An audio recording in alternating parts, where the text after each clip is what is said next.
This audio belongs to list-read.com. Visit list-read.com to read next part and more book. Thank. Prologue. 3 sisters. Now grown women. All live in the Pacific Northwest. The eldest, Nikki, lives in the moneyed suburbs of Seattle, in a $1 million home of gleaming wood and high-end furnishings. She's in her early 40s, married, with a house full of beautiful children. A quick tour through a gallery of family photos in the living room touches on the good life she and her husband have made for themselves, with a successful business and a moral compass that has always kept them pointed in the right direction. It takes only the mention of a single word to take her back to the unthinkable. Mom. Every now and then, she literally shudders when she hears it, a visceral reaction to a word that scrapes at her like the talons of an eagle, cutting and slicing her skin until blood runs out. To look at her, no one would know what she's lived through and survived. And outside her immediate family, no one really does. It isn't a mask that she wears to cover the past but an invisible badge of courage. What happened to Nikki made her stronger. It made her the incredible woman that she is today. The middle daughter, Sammy, eventually returned to live in her hometown, the same small coastal Washington town where everything happened. She's just turned 40 and teaches at a local elementary school. She has corkscrew hair and an infectious sense of humor. Humor is her armor. It always has been. Like her older sister, Sammy's own children are what any mother dreams for their little ones. Smart. Adventurous. Loved. When Sammy runs the shower in the morning before getting the kids ready for school and heading off to the classroom, she doesn't pause a single beat for the water to warm. She jumps right in, letting the icy water stab at her body. Like Nikki, Sammy is tied to things in the past. Things she can't shake. Things she can't forget. The youngest, like her older sisters, is a beauty. Tori is barely in her 30s, blonde, irreverent, and brilliant. Her home is farther away, in Central Oregon, but she's very connected to her sisters. Adversity and courage have forged a strong, impenetrable bond between them. This young woman has made an amazing life for herself developing social media for a major player in the hospitality industry. Her posts for work and for her personal life never fail to bring a smile or even a laugh out loud. She did it on her own, of course, but says she couldn't have managed it without her sisters. Whenever she's in the cleaning supply aisle of the local grocery store and her eyes land on the row of bleach, she turns away. Nearly a wince. She can't look at it. She certainly can't smell it. Like her sisters, it's the little things, duct tape, pain relievers, the sound of a weed eater, that propel her back to a time and place where their mother did things they swore they'd hold secret forever. Enduring their mother was what bound them together. And while they might have had 3 different dads, they were always 100% sisters. Never half-sisters. Their sisterhood was the one thing the Notek girls could depend upon, and really, the only thing their mother couldn't take away. It was what propelled them to survive. Part 1. Mother. Shelley. Chapter 1. Some small towns are built on bloody earth and betrayal. Battleground, Washington, 12 miles northeast of Vancouver, near the Oregon state line, is one such place. The town is named for an incident involving a standoff between the Klickitat Nation and the U.S. Army. The native people freed themselves from imprisonment in the barracks, but while a surrender was being negotiated, a single shot rang out, killing the Klickitat's chief Umtuch. It's fitting for Michelle, Shelley, Lynn Watson Rivardo Long Notek's hometown to be known for a major conflict and a false promise. As it turned out, it was pretty much the way Shelley lived her life. For those those who lived there in the 1950s, Battleground was quintessential small-town America with good schools, neighbors who looked out for each other, and a bowling league that kept the pins falling every Friday and Saturday night. Dads worked hard to afford the new car and nice house. Most moms stayed home taking care of the children, maybe later returning to the workforce or taking classes at Clark College to continue dreams thwarted by conventions of the day and marriage. If Battleground had a Mr. Big Shot of sorts, it was Shelley's father. At 6 feet, 2 inches tall, with broad shoulders, Les Watson, former Battleground High School track and football star, was a big deal around town. Everyone knew him. He was quick-witted and could pour on the charm, a smooth talker and a master of BS. Handsome too. All the girls in town thought he was a catch. Not only did he and his mother own and operate a pair of nursing homes, Les also owned the Tiger Bowl, a 10-lane bowling alley complete with a 12-seat snack counter. That was where Laura Stallings worked in 1958. She'd just graduated from Fort Vancouver High School and was selling hamburgers to save money for college. Lara's curly hair was blonde, with a ponytail that swung back and forth as she took orders. With sparkling blue eyes, she was undeniably beautiful. She was also smart. Later, she'd lament that her brain wasn't in full gear when she agreed to date, and then eventually marry, Les Watson. Les was also 10 years older, though he'd lied and told his teenage bride that he was only 4 years her senior. "I got caught up in all he had going for him," Lara said years later, bemoaning the choice she made. "I fell hook, line, and sinker. He just wasn't a great guy." Lara's jolt into reality came the day after she put her hair up in a French twist, like Tippi Hedren in the Hitchcock classic, The Birds, and married Les in a civil ceremony in 1960 in Vancouver, her hometown. Only Lara's family was present, though her parents had been against the marriage. Les had had good reason not to invite his. They knew what was coming. When the phone rang early the next morning, Lara answered. It was Les's first wife on the line, calling from California. "When are you coming to get these damn kids?" Sharon Todd Watson spat into the phone. Lara didn't know what she was talking about. What? Les had never mentioned to Lara that he'd promised to raise his children by Sharon, Shelley, Chuck, and Paul Watson. The omission of that little detail was typical of Les, though Lara knew that she'd never be able to fix that, and that her parents' concerns had been justified.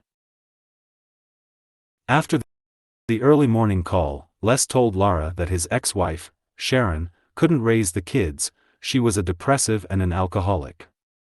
Lara took a deep breath and agreed.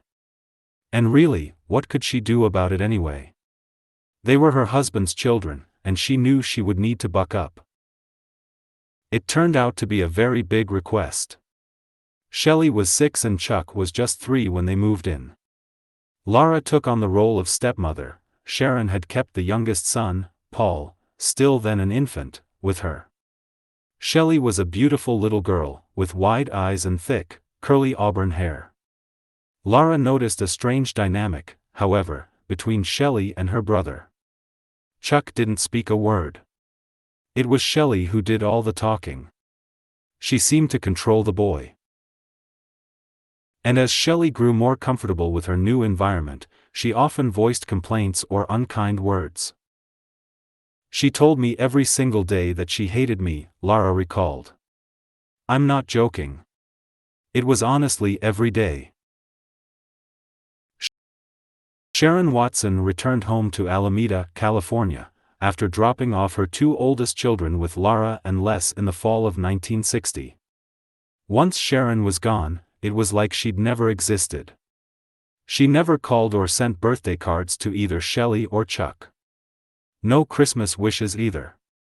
There were few excuses for this out of sight, out of mind approach to child rearing, though Lara later wondered if the course had been set long before Shelley's mother had married and divorced Les Watson.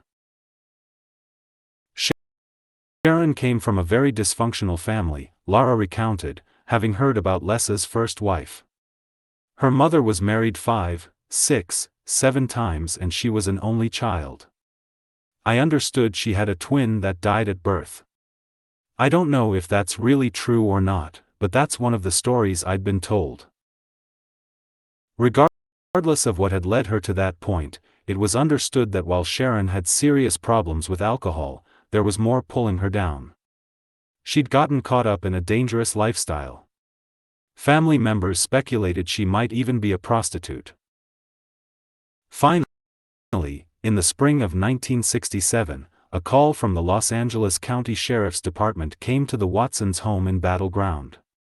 A homicide detective said that Sharon had been murdered in a seedy motel room and the coroner needed someone to identify her body, and to pick up her little boy, Paul.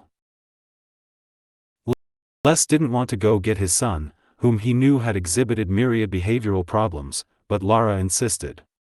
It was the right thing to do. Reluctantly, they made the trip to California to get him and to identify Sharon's body. Les reported to Lara what he'd learned from the police and the coroner. She was living with a Native American, but they were homeless, he told her. Drunks. Living on Skid Row. She was beaten to death. Later, when Sharon's cremains were sent to Washington, her mother refused to take them. Nor did anyone hold a memorial service for her. It was tragic, but it fit her story. In images culled from a tattered old family album, there are only a handful of pictures of Sharon, almost never with a smile. Her perpetual despondency preserved forever in black and white. When Shelley was told what had happened to her mother, the 13-year-old didn't seem the least bit interested. She barely reacted. Lara thought it was strange. It was as if there had been no true connection between Shelley and Sharon. She never once asked about her mother, Lara recalled. Chapter 2. The newest member of the Watson family brought a host of problems to Battle Ground. Paul possessed zero impulse control and positively no social skills. He didn't even know how to sit at the table at dinner time. His first or second day in the house, Lara caught the boy on the kitchen countertop stomping around looking for food, opening cupboards and tossing out whatever didn't meet with his approval. Paul was wild, she acknowledged. He was like an animal. He even carried a switchblade. Really? Not kidding. He did. Lara did what she could, but she knew almost right away that she was in way over her head. Les was busy with his businesses, and Lara didn't fault him too much for not having much time for his children, but she was doing all she could as a stepmother to 3 handfuls, willful Shelley, wild Paul, and silent Chuck. Chuck, who still didn't speak unless Shelley put words in his mouth, was a loner. People who knew their birth mother suspected that his difficulties might have come from some kind of child abuse, though in the 1960s little of that was actually put into words. A neighbor told me one time that they'd seen Chuck in his room with the window open and he was just standing there crying, Lara said. It was something that he did all the time. As difficult as Paul and Chuck could be, the child who created the most difficulty for Lara was Shelley. The Watsons put extra emphasis on getting the most out of their family time on the weekends, shutting out all other distractions and focusing on the kids, which by now also included a daughter and a son Lara and Les had had together. They made regular trips to the Oregon or Washington coasts for boating in the summer months, and in the winter, they skied the slopes of Mount Hood. It would have been a fine and happy life, if not for Shelley. She pitched fits, started fights, and would flat out refuse to go. If something wasn't Shelley's idea, it was a non-starter. Whenever she didn't get her way, Shelley was crafty enough to find a suitable solution. Usually it involved a lie. Her excuses were vague and often ridiculous. She didn't like doing her homework, for example. So she'd complain that her youngest siblings had destroyed all of her hard work. When that ruse didn't work anymore, she'd simply refuse to go to school.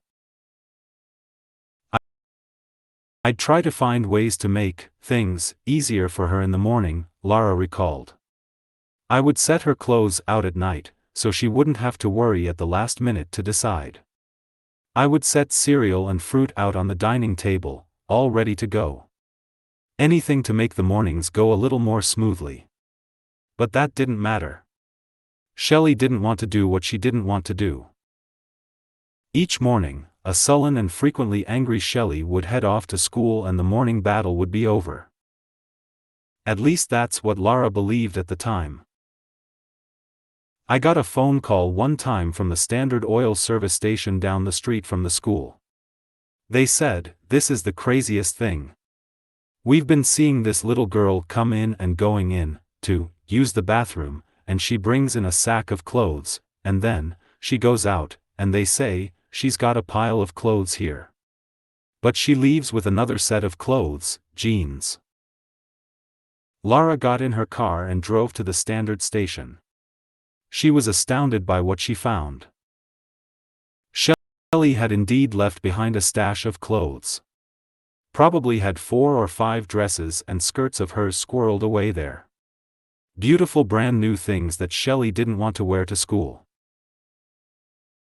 The impasse on clothing was only a fraction of the discord between Shelley and Lara, though Lara kept trying to find a way to get her stepdaughter on the right path.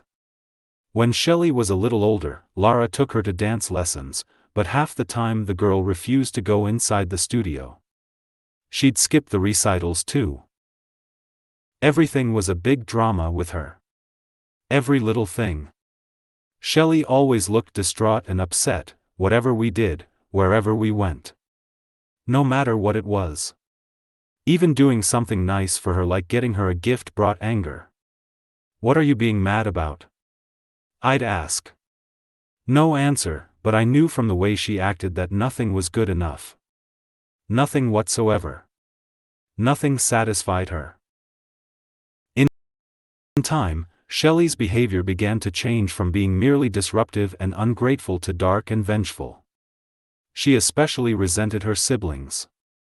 Every bit of attention to another person meant a deficit in what she felt was owed to her. Whenever the deficit wasn't paid, Shelley sought revenge. Her tactics were brutal and, frequently, sadistic. There would be lies about family members, stolen money, and even suspicion of arson in the Watson house. Years later, Lara took a deep breath, recalling, she used to chop up bits of glass and put them in the bottom of the kids' boots and shoes, she said. What kind of person does something like that? Lara didn't have to look far for an example. Grandma Anna, Shelley's paternal grandmother, was just that kind of person too. Chapter 3. For Lara, seeing her mother-in-law, Anna Watson, meant a tightening of the muscles along her spine, hoping that Lesa's mother wouldn't cast her shark-like eyes in her direction. If Anna passed by, it brought Lara a shudder of relief. Only then could Lara take a breath. A very deep one. At least that's how Shelley's stepmother felt whenever she faced the singular terror that was Anna Watson. Born in Fargo, North Dakota, and transplanted to Clark County when she was a teen, Shelley Watson's paternal grandmother was tall and large, with muscled, shot-put shoulders and the sinewy trace of tendons that ran from her neck into the collar of her plain blue blouse. Anna tipped the scales at more than 250 pounds, and her left foot dragged when she walked, emitting a scraping noise that let people know when she was coming or going. Like her physical size, Anna's self-certainty was formidable. She was absolutely right about everything, so much so that no one ever dared challenge her. Not Les, and certainly not his young wife, Lara. Anna ran one of the Watsons' nursing homes, and there was no mistaking that everything had to be done her way. Iron-fisted often came to the lips of those recalling Anna Watson's style. Anna's husband, George Watson, was the opposite of his wife. He was kind. Sweet. Endearing, even. He was smaller than Anna, standing 4 inches shorter, and did whatever his wife told him to do. For more than 20 years, Lara recalled, George slept in a small 8-by-8-foot shed just outside the back door to the kitchen. He never slept in the house, because Anna insisted he stay in the shed. Not long before Les and Lara married, 2 women from Western State Hospital, near Tacoma, came to work for Anna at one of the nursing homes the family owned in Battle Ground. While their names were Mary and Pearlie, Lara only ever heard Anna refer to them as her retards. She lorded over them as a cruel queen might order around less favored house servants. There was no task too low for the women to attend to in a nursing facility where there were more than enough such tasks. From Lara's perspective, the women were nearly slaves to Anna. At home, Anna made them clean her house, do the dishes, wash the floors. She'd order them to stop whatever task they were engaged in to wash her feet, do her hair. If the women moved too slowly, Anna would punch them, kick them, or pull their hair. One time when Lara went over to Anna's to pick up Shelley, she noticed that Mary was upset about something. Pearlie's hair was wet and wrapped in a towel. Lara asked Mary what was wrong, and she confided that Anna had stormed out of the house with Shelley. She had been so angry about something that she had held Pearlie's head in the toilet bowl and repeatedly flushed. Lara was stunned. She'd never heard of such a thing. Why would she do something like that? She asked Mary. She does it all the time when she gets mad, she said. They were always afraid of Anna, Lara said later. Everyone was. Everyone, it seemed, but little Shelley. Lara started working in the nursing home office shortly after Les's children came to live in Battle Ground. She had wanted to go to college, but those plans had been waylaid by instant motherhood. Since Shelley's school was next to the nursing home, Shelley would often go to Grandma Anna's after school instead of taking the bus home. Lara would call to see if she was there, and Anna would seethe that her granddaughter was being neglected and needed to stay with her to have a proper meal or be bathed correctly. You don't need to wash her hair, Anna. You don't do it right. It's filthy. Anna knew what was best for Shelley. Indeed, she knew what was best for everyone. Lara held her tongue, a practice she'd come to master over time. Another time, Lara came to pick Shelley up and found her beautiful red hair all cut off. Grandma Anna stood next to her granddaughter with a pair of scissors and a mean smile. Lara was shocked. What happened? Grandma Anna snapped at her. You can't keep her hair brushed properly, so I cut it. It was a cruel, frenzied hack job. It looked awful. Shelley looked demoralized. She has very thick hair, Lara said, fully aware that Shelley was going to blame her for what her grandmother had done. I brush it every day, she insisted, glancing at Shelley, who would scream every time a brush came near her. Grandma Anna made a dismissive face and turned away, sliding her bum leg over the polished wooden floor. She'd done exactly what she'd wanted to do. Making people unhappy was her way of having fun. Lara could see it even then. Shelley and Grandma Anna were inseparable, constant companions. While occasionally her victim, Shelley mainly served the role of protégé in her grandmother's life. Grandma Anna's favorite, her shadow, her mimic, was paying close attention to everything she did. In time, Shelley would reveal just how good a student she'd been. Chapter 4. Shelley's first real strike came when she was almost 15. It was a stealth attack, the kind of tactic a practitioner of discord learns is the most effective means to wreak the most damage. She was a no-show after school in March 1969. While she'd been tardy before, this time felt a little different. She was later than normal. Lara stared at the clock in her spotless kitchen. She drummed her fingertips on the surface of the table. "Where are you, Shelley? What are you up to? Who are you with?" Growing anxious, Shelley's stepmother finally phoned the principal's office, and what she learned took the air from her lungs. Shelley hadn't come home because she'd been taken to the juvenile hall detention center in Vancouver. Shelley, a month shy of her 15th birthday, had told a counselor that something was going on at home and she couldn't handle it anymore. "What are you talking about?" Lara pressed the school employee for additional details. "You need to tell me what's going on here." "I really can't say anything more," the woman on the other end of the line said. Her tone was cool. That alarmed Lara even more. She hung up and immediately phoned her husband, Les, at the nursing home and told him to get home. She was sharp and direct. "Right now," she said. "Something's happening with Shelley." After another frantic call to juvenile hall, the Watsons were on their way to find out just what had happened at school that afternoon. No one was telling us anything," Lara said later, looking down at photos of Shelley as a child, then a teenager. There was no denying Shelley's beauty.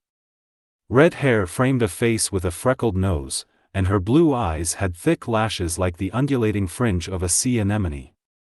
But to Lara, the kind of beauty Shelley possessed was like that of nightshade berries. They appear to be delicious but are actually dangerous. Innocent. Sweet. A mask. Lara was frantic. "I even called the principal at home, but he wouldn't say anything either. I'm thinking Shelley just stole something because she used to steal my things and take money out of my purse. I thought that maybe Shelley stole some kid's purse or something like that. I had no idea what she'd done this time." It was frustrating. Painful. It had to be something very, very bad. When the Watsons arrived at the juvenile detention center in Vancouver, they asked to see their daughter right away but were denied the request by the superintendent of the facility. "Under investigation now," he said. "What investigation?" Les asked. "Shelley has accused you of raping her," said the grim-faced man. Les's eyes nearly popped from their sockets, and his face went completely red with anger. He immediately pushed back. "Oh Jesus," he exclaimed. "What in the world is Shelley saying that for?" Lara stood there feeling sick. The accusation was the most disgusting thing she'd ever heard in her entire life. Shelley was a known liar, but this was too much. Even for her. As Shelley's stepmother saw it, there were a lot of things people could call her husband, but rapist wasn't on the list. "She doesn't probably know what it means," Lara finally said, reaching over to calm her husband. "We need to see her now," Les insisted. "Absolutely not," the superintendent snapped. "You can't.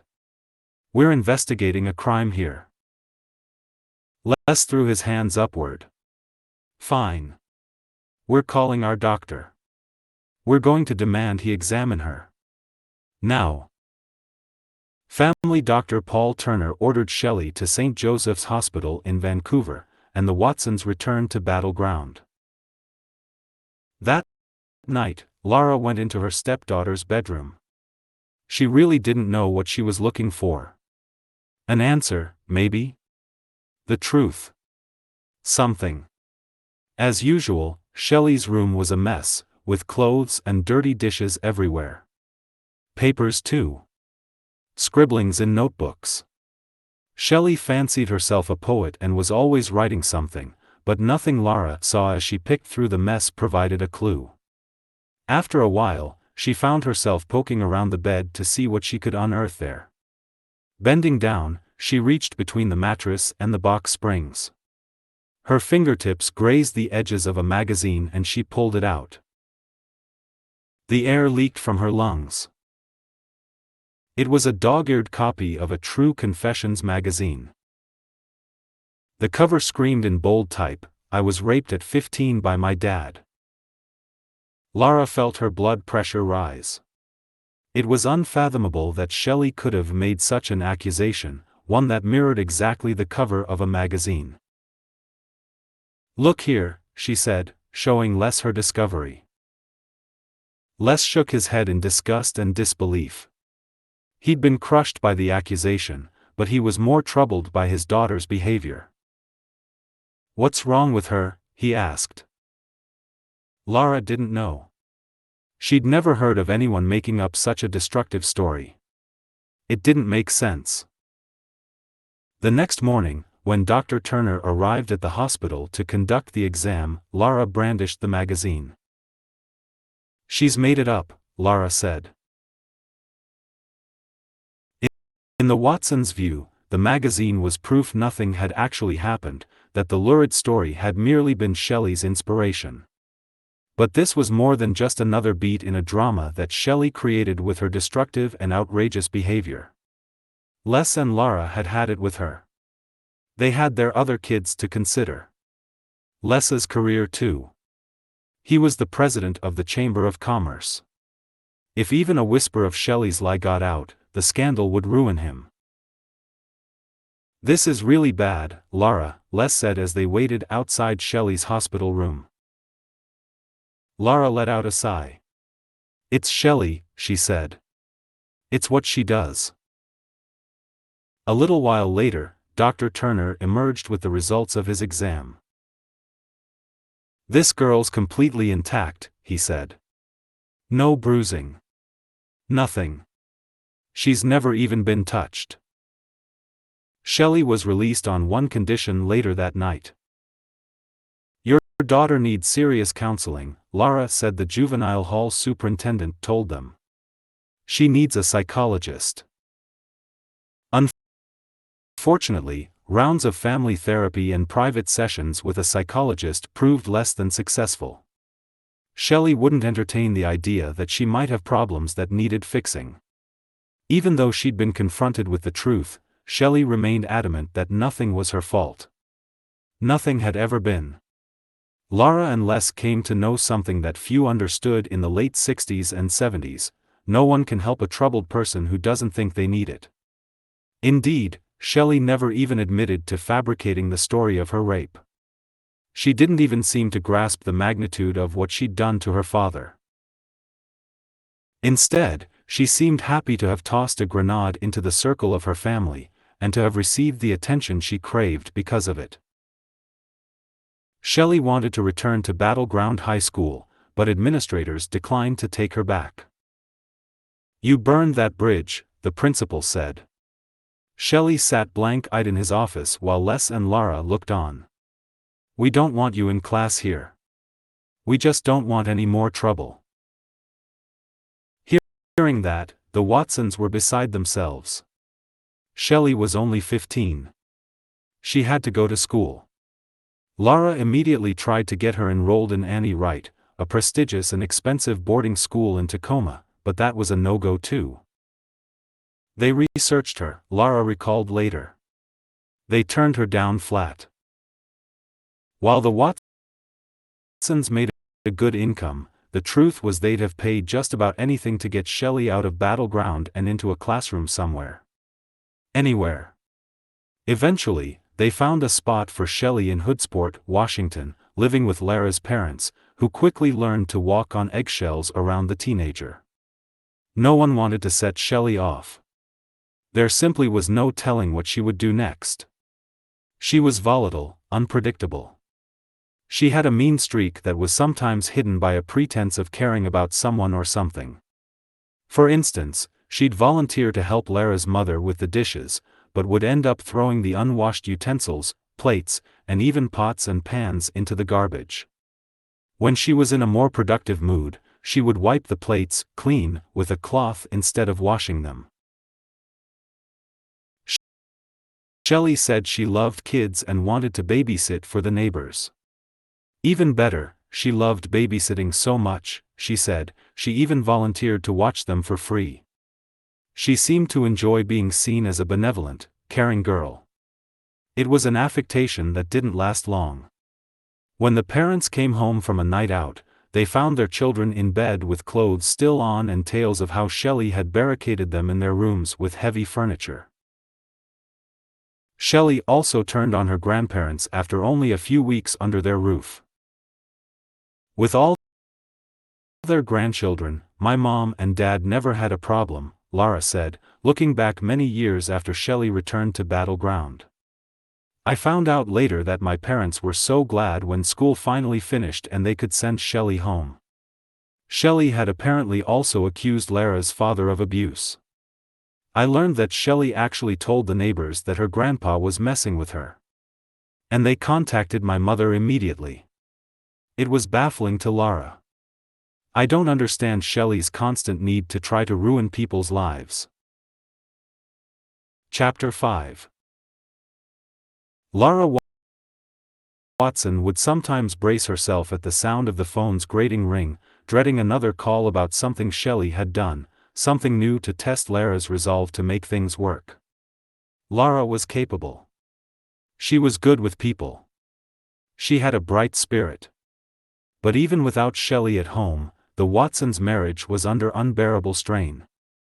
Certainly family businesses required constant attention, and Les was up for the challenge. It was probably what he was best at doing.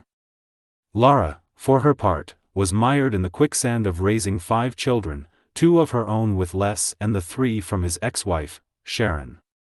The older children continued to wreak havoc on the household, though none to the degree that Shelley did.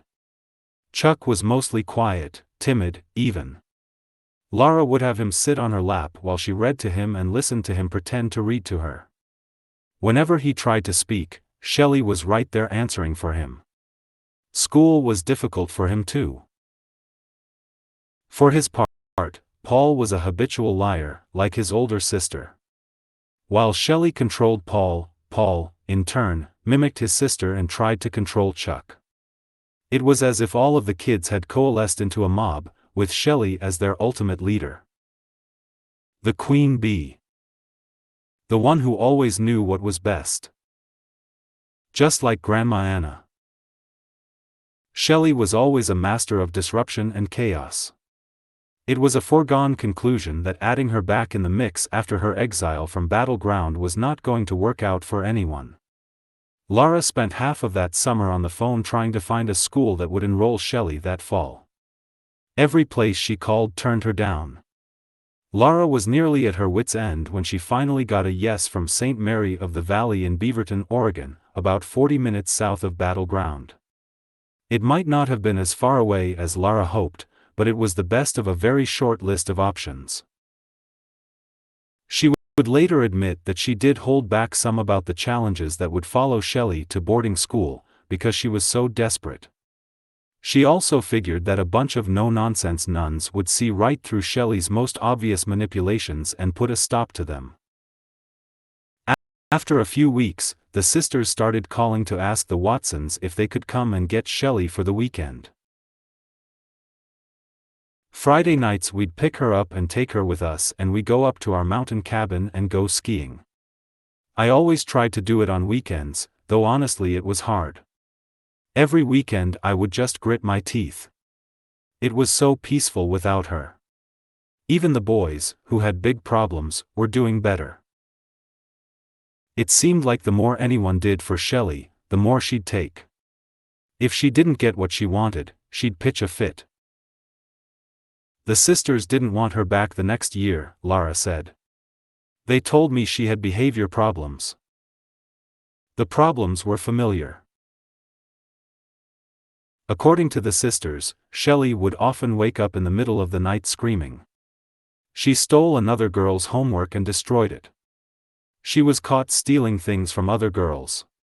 Shelley even resurrected an old favorite guerrilla tactic: she put broken glass in a classmate's shoe. Near the end of the school year, the sister administrator at St. Mary of the Valley told Les and Lara that they would not accept Shelley as a returning student. We were willing to pay anything to keep her there, Lara said. No dice. The sisters stayed firm. The summer, Shelley took a scorched earth approach to her life in Battleground. She spent her days telling Lara how much she hated her and how she wished Lara would curl up and die. Lara, weary of holding back, let Shelley know more than a few times that she was no prize either. "What's the matter with you?" she asked. "You are never happy or appreciative about anything." That was true. Lara didn't need to look any further than her husband to see why. He gave Shelley everything she ever wanted. Despite all she'd done to him, literally smearing his name, Les treated Shelley like a little princess. Princess Shelley couldn't stay in Battleground. Les Watson's sister, Katie, was the next unwitting but well-meaning person to hurl a lifeline in the direction of the Watsons. Shelley had a way about her that could get people to take pity on her and side with her against the rest of the world. Her mother was murdered. Her dad was abusive. Her stepmom was mean to her. Katie offered to have Shelley stay with her for the summer after Shelley complained to her about how rotten her folks, especially Lara, were to her. Lara overheard some of the conversations. Shelley was never one to hide her feelings. She spoke loudly and in a manner that made certain everyone heard. She was on the phone telling Katie how bad and how mean and how abusive I was, Lara recalled. How I wouldn't let her have anything and that I didn't buy her anything. That, I called her bad names. Shelley's pity party was a complete success. The Watsons had a pickup and a camper, and they made plans to go to Disneyland that summer. The entire family packed up, put Shelley on a plane, and had a wonderful time without her. A few weeks later, Katie phoned and said Shelley had told her everything. She and her husband, Frank, had decided to have the poor girl stay with them for the school year in their home on the East Coast where Frank was a mining engineer and the president of a coal company. Lara couldn't believe her good fortune. She knew Shelley had lied through her teeth about how things were in Battleground. That was fine with her. Oh Lord! She thought at the time. God is so good at answering my prayers. As it turned out, the East Coast was Shelley's last stop on the high school education tour that had had her moving from school to school, family member to family member. It was awful, Lara said of the 2 years Shelley strained her relatives. In Lara's opinion, the problems that Shelley caused between Katie and Frank were so bad they ended up getting a divorce. Shelley didn't seem to mind any of that drama at all. She was moving on. She was not yet 18 and she'd already met her future husband. Chapter 6. Every guy knows the moment when he meets the girl. The one. The one who spins him around like a top that turns so quickly it digs deep. Randy Rivardo first laid eyes on Shelley Watson in the summer of 1971, when she was 17. There was no denying she was a knockout, this new girl. Shelley caught the attention of a lot of local boys when she was staying with her aunt and uncle in Murraysville, Pennsylvania, and attending high school at Franklin Regional High. She and Randy started dating, and they went steady Shelley's senior year. The two made a striking couple, Shelley with her red hair and flawless skin, and Randy with the dark eyes and hair of his Italian heritage. But it was a teenage romance, destined to be only a passing fancy and a happy memory. They went their separate ways after graduation in 1972, with Randy staying in Pennsylvania to earn money for college tuition, and Shelley eventually returning to Washington, where she took a job as a nurse's aide at her father's nursing home. Later that summer, however, Randy's old flame called. Shelley not only missed him, but she also knew of an opportunity. Her father had a job offer for Randy. "Do you want to come out to Battleground?" she asked. "My dad will hire you as a maintenance man." Randy wasn't sure. It was a good offer, but it was completely out of the blue. Shelley sweetened the deal. "My dad will put you up in a rent-free apartment," she said. You can save up for school faster." The idea intrigued him. The job only paid $5 an hour, but after researching the cost of tuition at Clark College in Vancouver, Randy made up his mind. He drove out to Battle Ground and right into Shelley's open arms. Open like a Venus flytrap, that is. Not long after he arrived, it grew clear that the Watson family had more in mind for Randy than being just a maintenance man. They wanted a husband for Shelley. Truth be told, by the time he'd pulled his car into Battle Ground, wedding plans were likely already in the works. It didn't take long for the hook to be reeled in. Shelley told everyone how much she loved Randy. Les treated Randy like a long-lost son. Anything he needed, Les was right there to offer it, going above and beyond. However, Randy had an inkling that something else was afoot.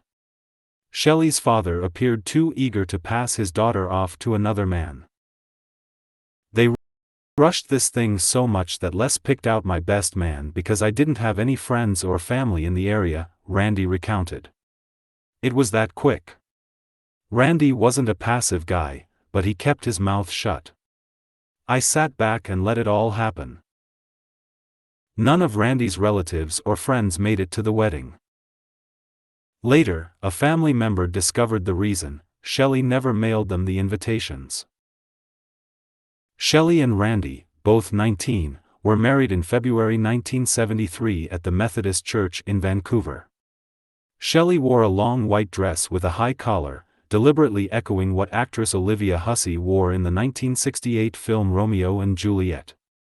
The groom wore a pink tuxedo that Shelley had selected for the occasion. A reception followed at the historic Summit Grove Lodge in nearby Ridgefield. Everyone agreed it was a lovely ceremony, a lifelong dream for Shelley. The couple was young but very much in love. At least Randy thought so. The couple honeymooned at the Watson cabin at Government Camp, Oregon, a place Shelley had loathed as a teenager, and afterward, they lived rent-free in a 40-foot trailer owned by the Watsons. Shelley complained about its shabbiness, but Laura pointed out that it was only a starting point for her life with Randy. They really didn't have the income for a house anyway. "But I don't want to live in this trailer," Shelley repeated over and over.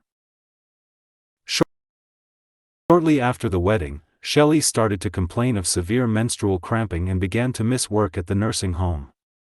Her troubles, as she called them, came in a tsunami that lasted from the beginning to the end of the month. She'd go to work, leave, and then do it all over again. Finally, in what must have been a difficult decision for Les Watson, he fired his daughter. Hard work and dependability were never two of her strong points, Randy said later of his young bride. After that, Shelley went to work at another relative's nursing home. But the pattern of serial absenteeism repeated there too, and she was terminated. She would then revert back to her dad's nursing home, Randy said. Like a ping-pong ball. Eventually fired for good, a stay-at-home Shelley brought no benefits to the new household whatsoever. She didn't cook. She didn't clean. All she seemed to like to do was lie around and tell everyone in earshot what they should be doing, though she was never shy about telling others what she deserved, and how they should help her get whatever she wanted. She was a lot like Grandma Anna that way.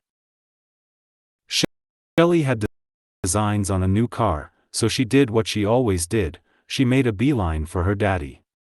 It didn't matter that she'd nearly cost him his reputation, or worse, by claiming to authorities that he had raped her. That appeared to be water long under the bridge. In reality, the Watsons were afraid of Shelley and what she might do. It was easier to give her everything she wanted, just to keep her happy and at bay. If Shelley wanted to go to the movies, or to a concert, or to an event somewhere out of town, they'd immediately fork over the cash. Of course, even the Watsons had their limits. As successful as Les's businesses had been, he wasn't made of money. With the demand for a new car, Shelley showed her dad and stepmom once more how far she'd go to get what she wanted. Shelley insisted on a VW Beetle. "Daddy, that's the car I want. The car I have to have." Les agreed and went to Vancouver to see what he could find. However, he didn't come home with a VW. Instead, he returned to Battleground with what he thought was even better, a nearly brand new pale pink Buick convertible. Shelley's eyes narrowed, and her face went 10 shades darker than the new car. She stomped her feet. She pitched a fit so loud that the windows of the house rattled. She screamed at her father that he'd bought her a horrible old maid's car. Les took a step back. Though he should have known better, he just didn't expect that. Randy thought the car was nice, but he was unable to calm his wife down. Shelley couldn't be consoled. What happened next sent everyone into a tailspin. That night, Shelley collapsed in a stupor, apparently having overdosed on sleeping pills and booze. When Randy couldn't revive her, he called the Watsons in a panic and they immediately rushed her to Vancouver Memorial Hospital. Everyone was worried that she might not make it. The ER doctor on duty pumped her stomach and reported his findings to the family. "We found out she'd taken aspirin of all things," Lara recalled many years later. "And only a small amount. There had been no sleeping pills." One day after Randy returned from classes at Clark College, he found their trailer in complete shambles and his wife with a bloody face. He ran to her. "What happened?" "A man came in," Shelley sobbed. "He came in, and attacked me. Raped me." She indicated some scratches on her face. "He took your rifle and ran outside." Randy called the Clark County Sheriff as well as his father-in-law. Both arrived within minutes of each other. Randy and Les stayed outside while the sheriff questioned Shelley in the trailer. A bit later, the sheriff emerged and with a grim expression said that Shelley's wounds had been self-inflicted. There had been no intruder. He gave Les and Randy a look before telling them he wouldn't file charges against Shelley. When the sheriff left, Shelley changed her story again. She reverted back to claiming she was raped, Randy said later. She said she only gave up the story because the sheriff forced her to. She said she watched as the attacker buried the rifle not far from the house. To prove her story, Shelley led her husband and father to the rifle. "Right here," she told them. "That's where he hid it." Randy knew better than to believe this story. He suspected his father-in-law did too. Shelley's stepmother did for sure. Shelley simply didn't want to live in that trailer anymore. It wasn't good enough. She was Les Watson's daughter, for God's sake. She deserved better.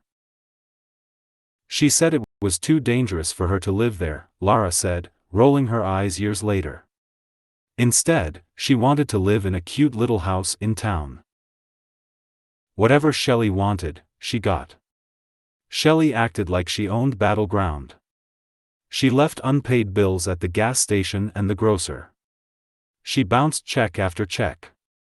She grew such a tab over time that some business owners thought it necessary to strong-arm Randy into paying. He'd tell them never to let Shelley charge a penny again, and they'd agree. And then they'd always give in. Now Randy knew why Les had been so quick to welcome him into the family.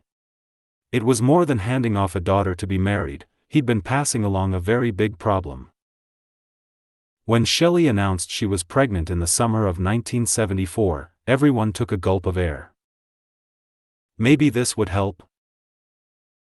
Randy's parents announced they wanted to make the trip from Pennsylvania to Washington, bringing along baby gifts and the excitement that comes with the anticipation of a new addition to the family. Shelley, however, told Randy that she didn't want his family to come. He brushed her off. They were coming and that was that. When the Rivardos finally arrived, she sequestered herself in her bedroom. She never once came out during the time they were there. It was embarrassing, but Randy put on a brave face and he and his family had a great time without her. That, in turn, made her even angrier. The fallout came later. Books brought as gifts from Randy's little brother to the new baby went missing. Randy couldn't find them anywhere. Shelley said she didn't have a clue what happened to them either. After looking all over the place, they gave up. After the family left, Randy sampled homemade candy his grandfather had sent as a gift. His grandfather had made it 100 times. Randy took a bite and had to spit it out. It tasted of nothing but salt. He called his grandfather to tell him of the mistake with the latest batch. The old man couldn't understand what had gone wrong. None of the other family members tasted anything but marshmallow. The only bad batch was the box delivered to Battleground. When it was discovered that Randy's sister left some new clothing behind, Shelley offered to mail the articles back. The package arrived in perfect condition. Its contents, not so much. Someone had taken a pair of scissors and shredded the garments. Shelley told Randy she had no idea how that could have happened. Someone at the post office must have done it, she said. Part 2. Sisters. Nikki and Sammy. Chapter 7. Love Will Keep Us Together, by the Captain and Tennille and the Bee Gees, Jive Talkin' played on repeat on Shelley Rivardo's cassette player when her daughter Nikki came into the world in February 1975. It wasn't a moment too soon either. Shelley had complained for weeks about her pregnancy, and how she was sure it was going to ruin her figure. With both her mother's coloring and features, Nikki could not have been a more beautiful baby. Everybody said so, even Shelley, who saw her daughter as the perfect extension of herself. She told everyone how excited she was to be a mother. How she had big dreams for her little girl. Those who knew Shelley were skeptical, but hopeful that having a baby would refocus her attention away from herself. Instead of taking her newborn back to Battleground, Shelley decided that it would be best if Nikki was cared for at her parents' rambling Tudor home in Vancouver. Lara couldn't tell if Shelley was indifferent or worried about caring for a baby. With the exception of the disastrous stretch of babysitting for her grandparents' neighbors in Hoodsport, Shelley had zero experience caring for a child. I don't think she'd ever held a baby in her life, Lara said later. Lara was the opposite. She was born to be a mom, delighted to be a grandmother. When she'd first felt Nikki's kick inside of Shelley, Lara had dubbed the baby Thumper after the rabbit from Bambi, and she had loved that baby from that little kick. What Lara thought was going to be a few days' stay, however, turned into 3 months before Randy finally put his foot down and the three of them returned to Battleground. Lara drove up to see the baby every day. I just didn't trust her, Lara admitted of Shelley. Randy didn't either. Trouble in the Rivardo marriage escalated. His wife locked him out of the house at night. Whatever money he brought in, Shelley would spend without any regard for what the family needed. He told Lara something that stuck with her for decades. Shelley is only nice to me when there are other people around. Randy started sleeping in his car, something that became a nightly occurrence. Shelley wanted only his paycheck, which she insisted he hand over on Fridays. The checks weren't a magnificent sum. Far from it. Even with a decent job and no rent payments, things were tight. Shelley was used to getting more of everything. She complained to her father, so Les Watson interfered and made it so Randy's check got delivered straight into Shelley's hands. So I was sure to go home, Randy said later. It didn't take too much longer for Randy to decide that he couldn't take it anymore. No matter how much he loved Nikki, he couldn't ignore that his marriage, which had started on tenuous grounds, was now falling apart. Lara didn't blame Randy for leaving his family, for leaving Shelley. No one did. Except Shelley. He got airfare from his parents and left Washington, and Shelley, as fast as he could. I needed a fresh start, he said. Yet when Shelley called him at his parents' house 2 weeks later and professed a genuine desire to repair their marriage, Randy agreed to let her and Nikki come stay with him and his family, albeit reluctantly. He missed his daughter, and cared more for her than whatever he felt for Shelley. The reunion was short-lived, lasting just 2 weeks. Even my grandparents were disgusted by her behavior. She created such a furor there that I had no recourse but to file for divorce. Shelley retaliated immediately by buying everything in sight and sticking Randy with a growing bill. This put her ex further and further into debt. Shelley didn't care. Randy sent her an income tax refund check that needed to be countersigned. Randy told Shelley that the money would get him caught up with the collectors who had been hounding him. No such luck. Shelley double-crossed Randy and had another man forge his signature. She cashed the government check and kept the money for herself. And then suddenly Shelley simply dropped out of sight. Lara tried every number she had, friends, relatives. Anyone. She was worried about the baby. I kept calling Shelley, Lara said. She wouldn't answer. And I was frantically trying to get a hold of her. Trying to see her and she wasn't home or wouldn't answer the phone. She just stopped being a mother. Shelley got a job as a waitress in a bar on Main Street in Vancouver and that seemed to be enough for her. This went on for some time. At one point, a relative in Battleground told Lara that she'd better come and get Nikki, for whom the relative was caring. Shelley's gone. Where? Lara asked. I don't know. When is she coming back? Don't know that either. Shelley stayed gone. What she was doing and who she was with was a bit of a mystery, though frankly, Shelley being gone was a very good thing. Less drama. Less worrying. Less of everything that tied the stomachs of those around her into knots. It would be almost a year before Shelley would return to collect her daughter from Lara. Shelley's absence wasn't even explained. She just popped back in and took Nikki. Lara's love for Nikki was deep. She'd wanted to keep her, to have her declared abandoned by Shelley, to adopt her and raise her as her own. Lara vowed she'd do whatever she could to stay close to her granddaughter. In 1978, when Nikki was just 3, her mother lovingly wrote about her feelings for her firstborn. Shelley dotted her I's and underscored exclamation points with hearts to emphasize her unbridled devotion. She wrote in verse how seeing Nikki's face brightened up the drudgery of a long day.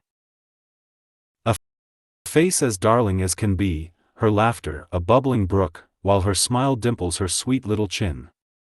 All framed by her hair of gold and those eyes, big and brown, sparkling with laughter.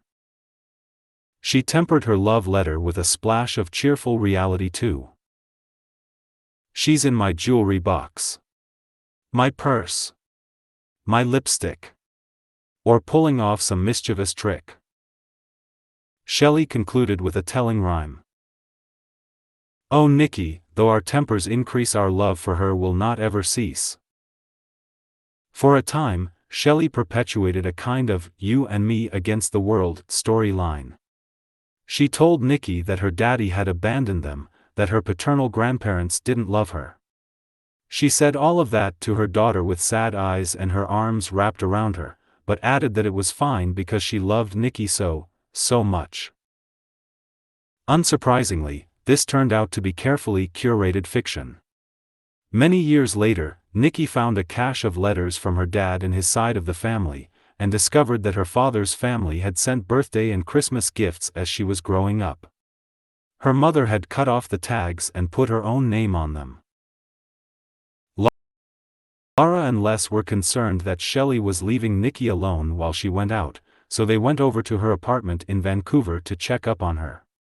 There they met Danny Long, who was living across the hall from Shelley. Lara knew Danny's mother because she'd bowled at Tiger Lanes. Danny was thin, with longish dark hair and a pleasant smile.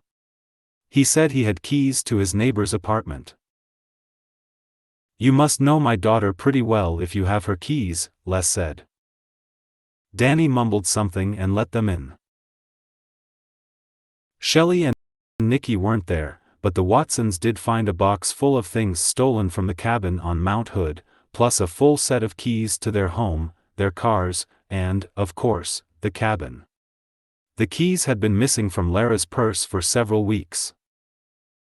Not long after, Shelley and Danny moved into the house in Battle Ground that Grandma Anna had always promised would be her favorite grandchild's. Soon Shelley had a second baby on the way. The couple married in a small wedding chapel near the courthouse in Vancouver on June 2, 1978. Shelley was on her second marriage by 24. A couple of months later, in August 1978, Samantha was born. She was a beautiful baby, blonde, with big, expressive eyes. Danny was good to the girls but pushed back on Shelley more than she'd been used to experiencing. The two of them fought constantly, hard and physically. Dishes shattering. Yelling. Running out the door. All that kind of drama. One time when Lara visited, on a rare occasion when she was allowed to, she noticed holes punched into the drywall. The smart money might have been on Danny, though in truth Lara couldn't be sure which of the adults had slammed a fist into the wall. Indeed, Shelley's marriage to Danny was very tempestuous, as had been the case with her marriage to Randy, and ended just the same. When a spat ended and Danny left to cool off or get away, Shelley would pack the girls in the car and start looking for him. Shelley, her family would later say, always liked to hunt. Whenever there was a new boyfriend, Shelley had a singular instruction for Nikki. "You need to call him Dad," she said. So Nikki did. When she went to school, her mom would simply enroll her under her new man's surname. No legal formalities at all, just Shelley's insistence and good word that she'd created a new family. Just like that. 5 years into her marriage to Danny, Shelley phoned her father and said she needed money for a divorce. She complained that Danny had betrayed her. As usual, Les didn't question any of it. Anything for Shelley. It was 1983 and, at 29, Shelley had a new guy on the string. "I thought of Danny as my dad," Nikki recalled, many years later. But once Danny was out of the picture, Shelley set her sights on mild-mannered Dave Notek. "I remember Mom bringing Dave around at our place in Battle Ground and telling me that he was our new dad. I hated him because I loved Danny. And not too much later, we were packed up for Raymond." Even now, Nikki holds on to a memory that comes to her occasionally, visiting her like a ghost. It was just before the move to Raymond. She was asleep in her bed in the house behind the nursing home in Battle Ground. All of a sudden, she woke up, unable to breathe through a pillow pressed over her face. Nikki started screaming for her mother, and suddenly, as in that very instant, Shelley appeared. "What is it?" she asked. "Baby, what's wrong?" Nikki, crying, said someone had put a pillow over her face. "It was a bad dream," Shelley said. Even then, Nikki knew better. "It wasn't a dream, Mommy." Shelley fixed her eyes on her little girl and insisted she was wrong. She wouldn't back down. She didn't have to.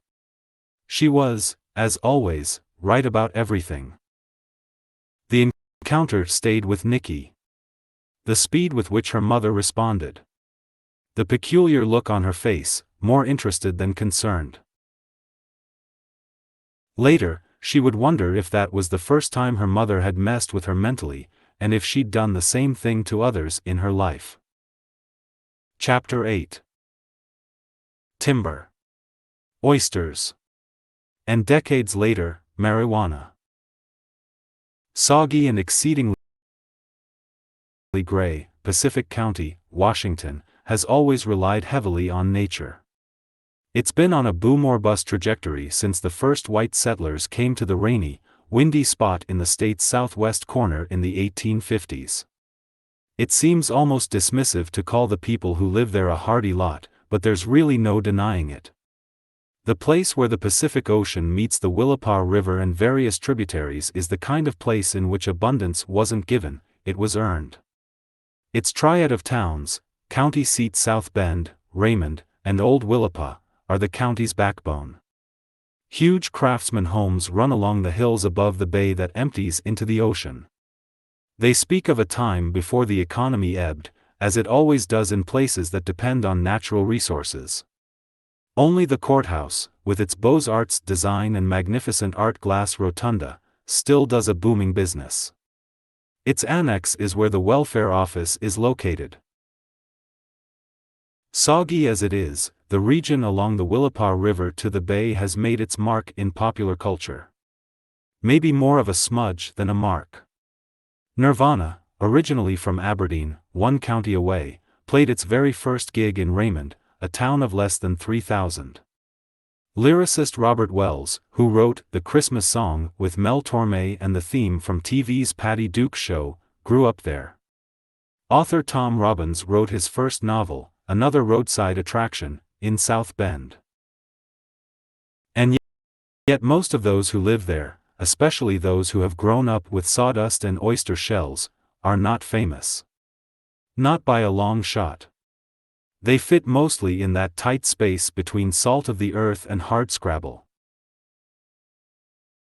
Dave Notek was a local Pacific County boy through and through, having lived his first 4 years in nearby Lebam, before his parents, Al and Shirley, moved along Elk Creek into a little wood frame house in Raymond. Al was a timber faller, but work in the woods could be spotty. That the Noteks never had a lot of money was an understatement. Dave and his brother and sister made their own toys, bows and arrows out of sticks and chicken feathers. Country kids like the Noteks could often be spotted in a Raymond classroom.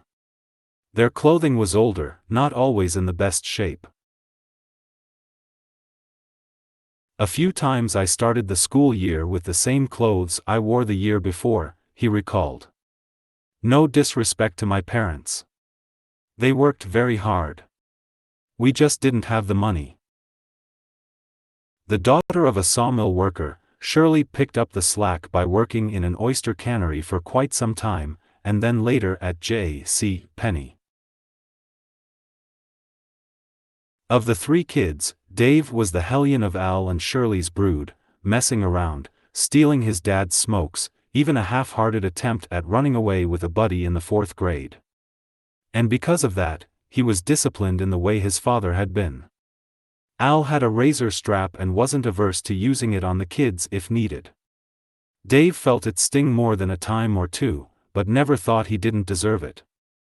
It was the way it was.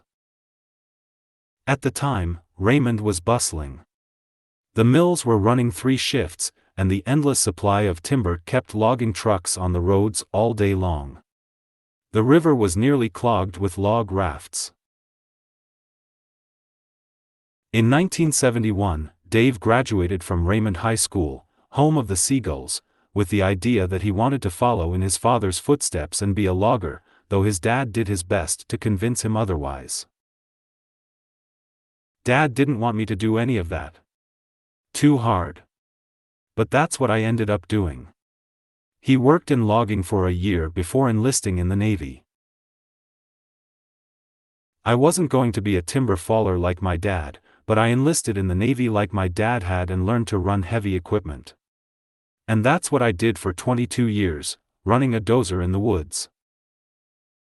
The military gave Dave a much-needed boost of self-confidence. When he came home to Raymond after serving in Hawaii and Alaska, Dave Notek was suddenly viewed as a very eligible bachelor. He was a nice-looking, athletic guy, having learned to surf in Hawaii. He had a kind, gentle personality, though he could also party. Best of all, he had a good job at timber giant Weyerhaeuser. Upon his return, he became a member of fraternal orders like the Elks and the Eagles, and his popularity surged. He got serious with a couple of local girls, but those relationships didn't pan out. "The girls chased me a little," he said later with a smile. At the time, he didn't know that the wrong one would end up catching him. There was no particular reason why Dave Notek drove down to Long Beach, Washington, on a Saturday near the end of April 1982.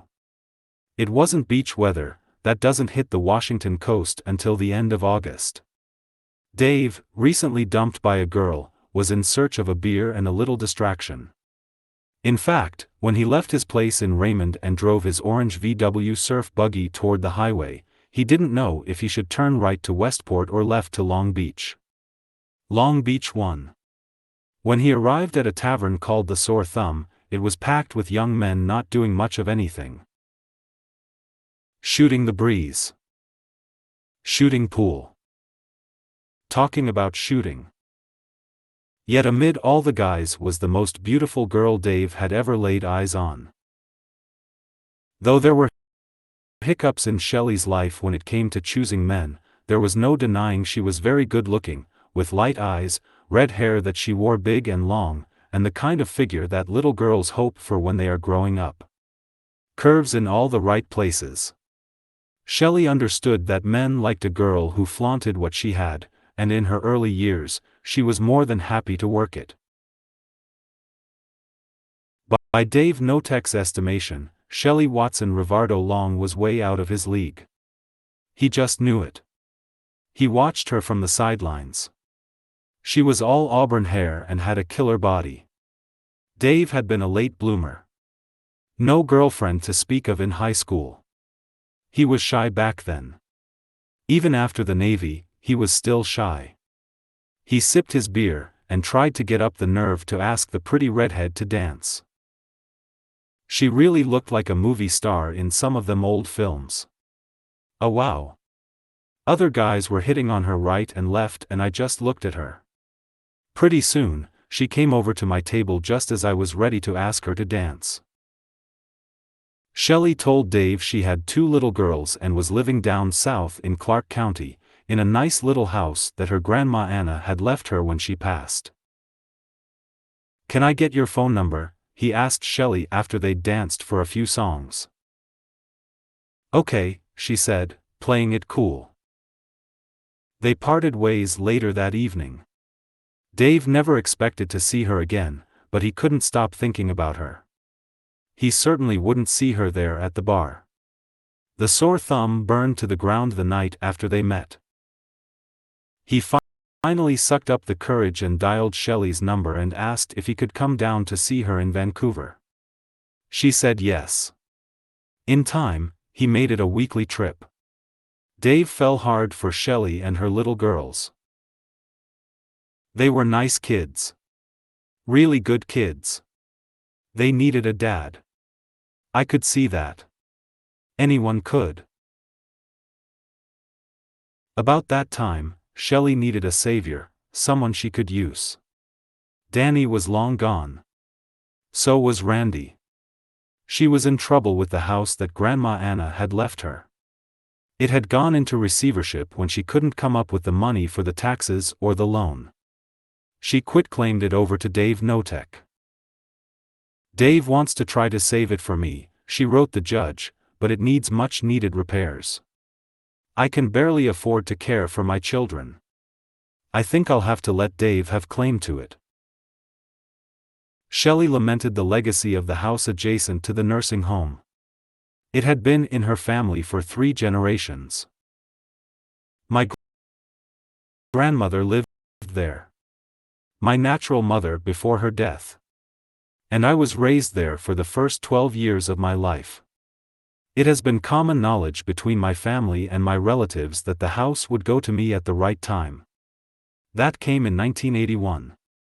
It wasn't before that because I had a very bad marriage and my parents didn't want me to lose it in a divorce settlement. In 1979 I separated from my husband and moved in. I know this for sure because my daughter started kindergarten in the fall. Save my home for my children. I would like to work with US Credit Corp to see what I can do. I haven't hurt anyone. I just want to make a future for myself. Later, Dave made a promise that he'd give the house back to Shelley, but in time, the house was lost to foreclosure. As the new couple grew a little closer, Shelley tearfully confided after a doctor's appointment that she had a bigger problem than merely trying to make ends meet for herself and her girls. "I have cancer," she said. "I probably won't live to 30.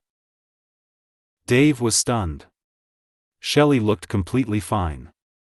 Besides, by then he was in love with her. And now, he was held completely captive by her disclosure. "I thought to myself," he said many years later, "that she was going to probably die. And if she died, who was going to take care of Nikki and Sammy? They really didn't have anyone. The whole time we were together she played the cancer card. I should have known better, but I didn't."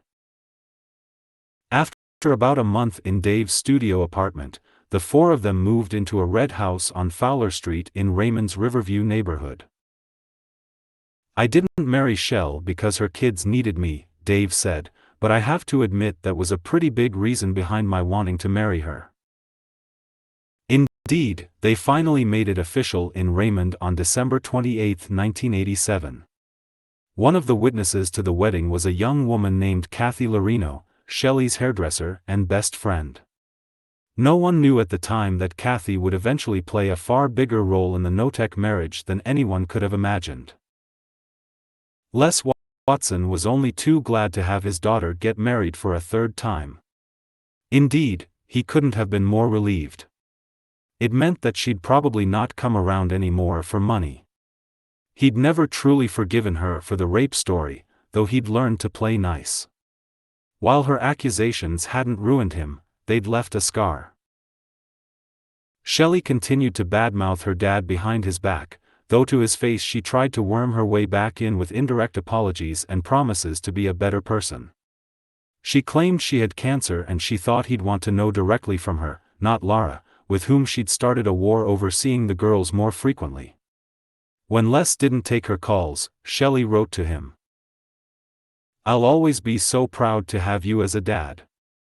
The older I get the more I've realized how much I appreciate you. Dad, I'm so full of pain I just want out. You've known so little of my life for such a long time. Maybe the next time around, I won't make the same mistakes. I'm not strong enough to go through the months ahead. But I love you, Dad, and I've missed you. Love, Shell." Chapter 9. From Nikki's perspective, it was like her mother and stepfather had started their life together with a poisoned kiss and a declaration of war. It was apparent to many, including Nikki, that Dave Notek had been made less of a man by marrying Shelley. It was clear that her stepfather could barely function in his marriage to her mom. Nikki recalled an incident she'd watched with the gaping eyes of a child, unblinking but petrified at the same time. Dave, thin with longish hair and tattoos that portrayed his love of the sea from his stint in the Navy, was on the front porch of the Fowler house with a shotgun in suicide position. He was shaking and crying. It was after another row with her mother, another heavy spate of hatred and disgust directed at him because he didn't make enough money or care enough about the kids. Her mom hurled nasty invectives at him, one after another. "You are a worthless excuse for a husband," Shelley yelled before slamming the door with one last parting shot.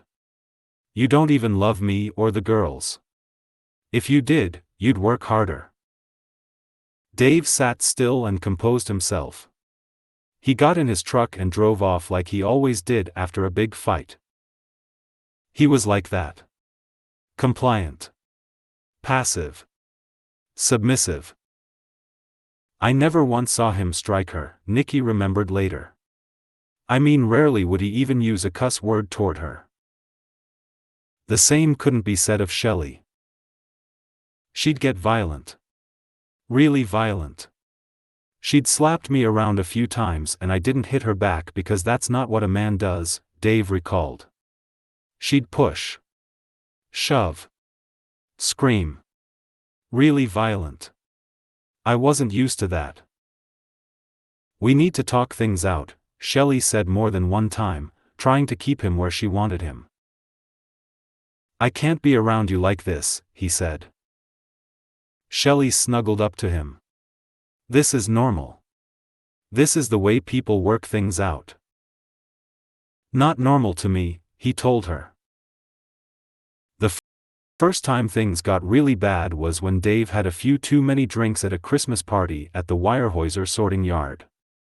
His co-workers brought him home to find Shelley at the door, angry as all get out. Bugged eyes and red-faced. She pushed him and screamed so much that he ended up going to his folks and spending the night there. That, in turn, made Shelley even angrier. Shelley wanted her husband home to face the music for which she was the conductor. He had no place of refuge. After that, she did everything she could to separate Dave, and later the girls, from his family. She insisted on total control all the time, everywhere they went. If an argument ensued while they were in the car, Shelley would make Dave get out. Right now. Out. In time, Dave couldn't function normally. It crept up on him. He didn't know what was happening or why. He couldn't sleep. He was always wondering when the other shoe would drop and Shelley would go into attack mode. I need a break. Some rest. I need time away from her. Sometimes he'd get in his truck and head up to the hills above Raymond to camp. On other occasions he'd stay with friends. He knew that life with Shelley was not like anyone else's marriage. He didn't miss work or climb into the depths of a whiskey bottle. He dealt with her by being away. To survive Shelley meant avoiding her whenever possible. Even early in their marriage, Dave would retreat from her constant barrage of angry demands. Yes, she could be sweet. Yes, she could be fun. But as time went on, those attributes took a back seat to her uncontrolled anger, a temper that scared him. He knew that something wasn't right with her. She was off. The screaming. The violent temper. The slamming of the doors until the hinges broke from the wooden frame. All of that. Dave would sit in his truck with a sleeping bag and pillow and ask God what to do. Lord, this isn't right, he'd say. This isn't normal. This isn't how a family operates. I know it. Help me. When somebody pushes, and pushes you into a corner, pretty soon you're not going to want to be in that corner anymore. People would ask me later why I just didn't leave. Take the kids and go. You just didn't do that with Shelley. You can't. She wouldn't allow it. She'd hunt you down. Often when he'd return home after considerable introspection, Shelley would flip the switch and be sweet, soft-voiced, and affectionate. That might last a few weeks, days, or merely a few hours. And then the cycle would spin out of control again. Chapter 10. Years later, the house on Fowler Street in Raymond burned to the ground, leaving a big, gaping scar in the landscape, in its own way, a metaphor for the beginning of the no-tech marriage. When they passed by the spot, Nikki would frequently recall her mother's tirades against her stepdad and herself. She'd fight to hold on to the good memories, scant as they were. Her mom loved her. That had to be true. Her mom loved Sammy. That was obvious. Painfully so. Sometimes hitting the pause button on a life beginning to spiral out of control by moving to a new house can actually reset the situation and make things better. Nikki hoped that would be the case. It had to be. Dave and Shelley Notek moved their family into a big Craftsman rental home in Old Willapa, which they always referred to as the Louderback House, so named for its original owners, a family associated with the region's historic maritime industry. The residence was at the end of a long private drive that snaked past farmland. The road turned sharply up a hill, where the house was tucked into the fringe of the forest. Painted dark evergreen with contrasting trim, it boasted a wide porch that swept around the corner, connecting the entry into the living room to a side door accessing the kitchen. Inside, the ceilings were at least 12 feet high, the floors, battered but beautiful hardwood. A large masonry fireplace filled a front room paneled with wide planks. Across from the living room, adjacent to the staircase, was a large bathroom with a big tub. Off to the right of the front door was the master bedroom with a window facing the front yard. Nikki's and Sammy's bedrooms were up a flight of improbably steep wooden stairs. Each girl had her own room, separated by an open space that they would use for a playroom. Nikki's overlooked the grassy and wooded hillside above the kitchen.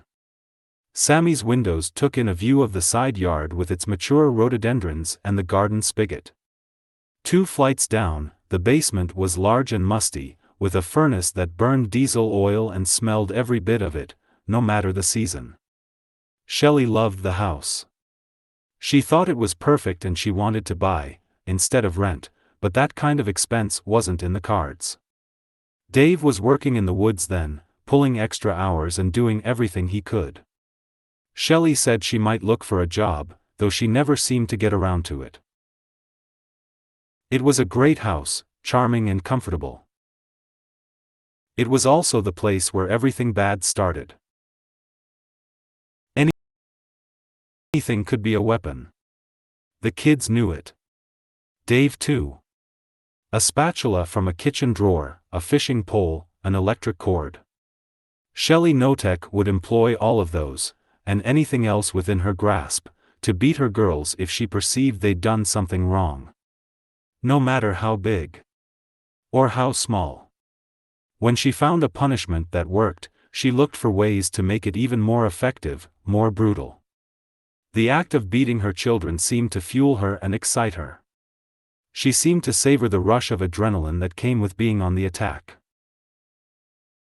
Discipline came mostly at night, the girls later recounted.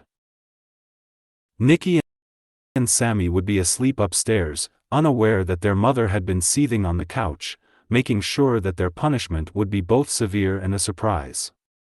Shelley was a stealth attacker. Her daughters learned to wear extra clothes to bed in the event that their mom would drag them out into the yard in the middle of winter. Sometimes there were reasons, I guess, Nikki said later. Maybe we used her makeup or lost a hairbrush. Things like that. A lot of times we really didn't know for sure what we'd done. Beatings like that nearly always ended in blood. On one occasion, Shelley pushed Nikki into a walk-in closet. Hard. Shelley was screaming at the top of her lungs. "You fucking little bitch." Shelley jumped on Nikki and started punching and hitting while the girl cried out and begged her to stop. "I'm sorry, Mom. I won't do it again." The truth was, Nikki had no idea what had set her mother off. Something she said? Something missing? Something else? Nikki got up and tried to make a run for the door, but her mom grabbed her, swung her around, and shoved her up against the wall, where she hit a protruding nail. It was only then, with Nikki's head literally nailed to the wall, that Shelley backed off. When she played volleyball at Raymond Elementary, Nikki wore opaque ballet tights under her shorts to conceal the bruises and bloody cuts on her legs from a phone cord, another of her mother's favorite implements of rage. Later, she'd accept some of the blame for her abuse because her mom had gotten carried away during the beatings because I was trying to get away. While she had many opportunities to tell someone what was happening to her, Nikki didn't. She stayed private and guarded. She didn't want anyone to know that anything bad was happening to her or that her family was engaged in any kind of violence. "I never even thought to tell," she said later. I didn't want the attention. I didn't want people to think I was weird. And no one ever asked. Not even once. Not all of the abuse was physical. Shelley employed a series of mind games on her daughters as well. During the week before one Christmas, Shelley locked Nikki in her room. She'd told her that she was worthless and would never amount to anything. "You fucking loser. You make me sick." And when Christmas Day came, Shelley acted like everything was perfect. She showered the girls with presents, served wonderful holiday treats, and for that one day, they were the happiest family in the world. Then it was over. Some things their mother did were routine. All of the presents were taken back from the kids within days. Shelley would tell them they were bad, or ungrateful, and that they didn't deserve anything she'd given them. One year Nikki got a Cabbage Patch doll. She could not have been more excited. But Shelley took it away right after she'd given it to her, and put it in a closet. The girls knew that their mother set traps for them to see if they'd gotten into anything when she was away. She'd arrange things just so, or would put tiny pieces of tape on the edge of the door to see if the trigger was tripped. Nikki learned to be as careful as she could. Especially with that Cabbage Patch doll. "I'd wait for my mom to leave and then, very carefully, I'd get the doll out of Mom's closet, so I could hold it for a while," she said later. "Sometimes she'd catch me. Sometimes not." Another Christmas, Shelley gave Nikki and Sammy teddy bear pins in their stockings. As the mountain of wrapping paper started to grow as present after present was opened, the little pins somehow went missing. Shelley became unhinged and beat both girls with an electric cord. "You girls are the most selfish, ungrateful kids." With Dave's backing, Shelley kept them up all night looking for the pins. When they finally found them, tucked inside another Christmas gift, they instantly knew who had hidden them there. A holiday drama culminating in a beating, it seemed, had been just what Shelley had wanted for Christmas. As the kids got older, Shelley spent considerable effort concocting new techniques to make them suffer. "The well's about to run dry," she announced out of the blue, referring to the water source at the new house. "No showers. Also, check with me before you try to use the bathroom." It was a lie she'd use over and over, even when on city water at the house on Fowler. Whenever Shelley left her daughters alone, they'd hurry into the bathroom and shower as quickly as they could. Sammy would dry the floor, the shower walls, and the faucet. She'd hide the damp towels. There could be no hint left behind that they'd done what their mother had forbidden. After cleaning up, Sammy would try to make herself look as if she hadn't had a shower at all. "It was embarrassing going to school without a shower," she recalled. "You want to look clean and smell good." My mom wanted to control everything. She wanted to decide when we could bathe, even when we could use the bathroom. We had to have permission. Everything as simple as a shower was considered a privilege that only she could give us. Sometimes after the beatings, Sammy snuck into her sister's bedroom and crawled into bed with her. She and Nikki would lie there for hours talking about how much their butts hurt and thinking of what they could do to their mother to stop her from hurting them. "I wish we could shrink her," Sammy suggested. "Make her super small and put her in a cage." Nikki liked the idea but saw a pitfall. "She'd get out and bite our ankles." They laughed about it. "Can you imagine our mother stabbing us with little sticks and stuff?" Nikki asked. They could. No, shrinking Mom wouldn't help. Not even a little. Chapter 11. Though no one came over to visit, appearances were important in the Notek household. Dave saw it. Nikki did. Even Sammy would later say she understood the significance of making things look nice, no matter how far the world was tilting toward crazy. It was makeup on a bruise. A fake rose in a garden of straw and twigs. It was as if making things appear pretty just inside the front door meant that whatever was going on in the bathroom, the back bedroom, the basement, the backyard couldn't be so bad. Could it? Indeed, wherever she lived, Shelley decorated with a homey country motif, decidedly more Holly Hobbie than Martha Stewart. Her favorite color was blue, so the dark oak furnishings in their new home were either upholstered in a faded denim blue or draped with blankets appliqued with hearts and flowers. Some pink. Some blue. Baskets and doilies were everywhere. She had a penchant for knickknacks. Precious moments, with their wide-eyed figurines, were a favorite.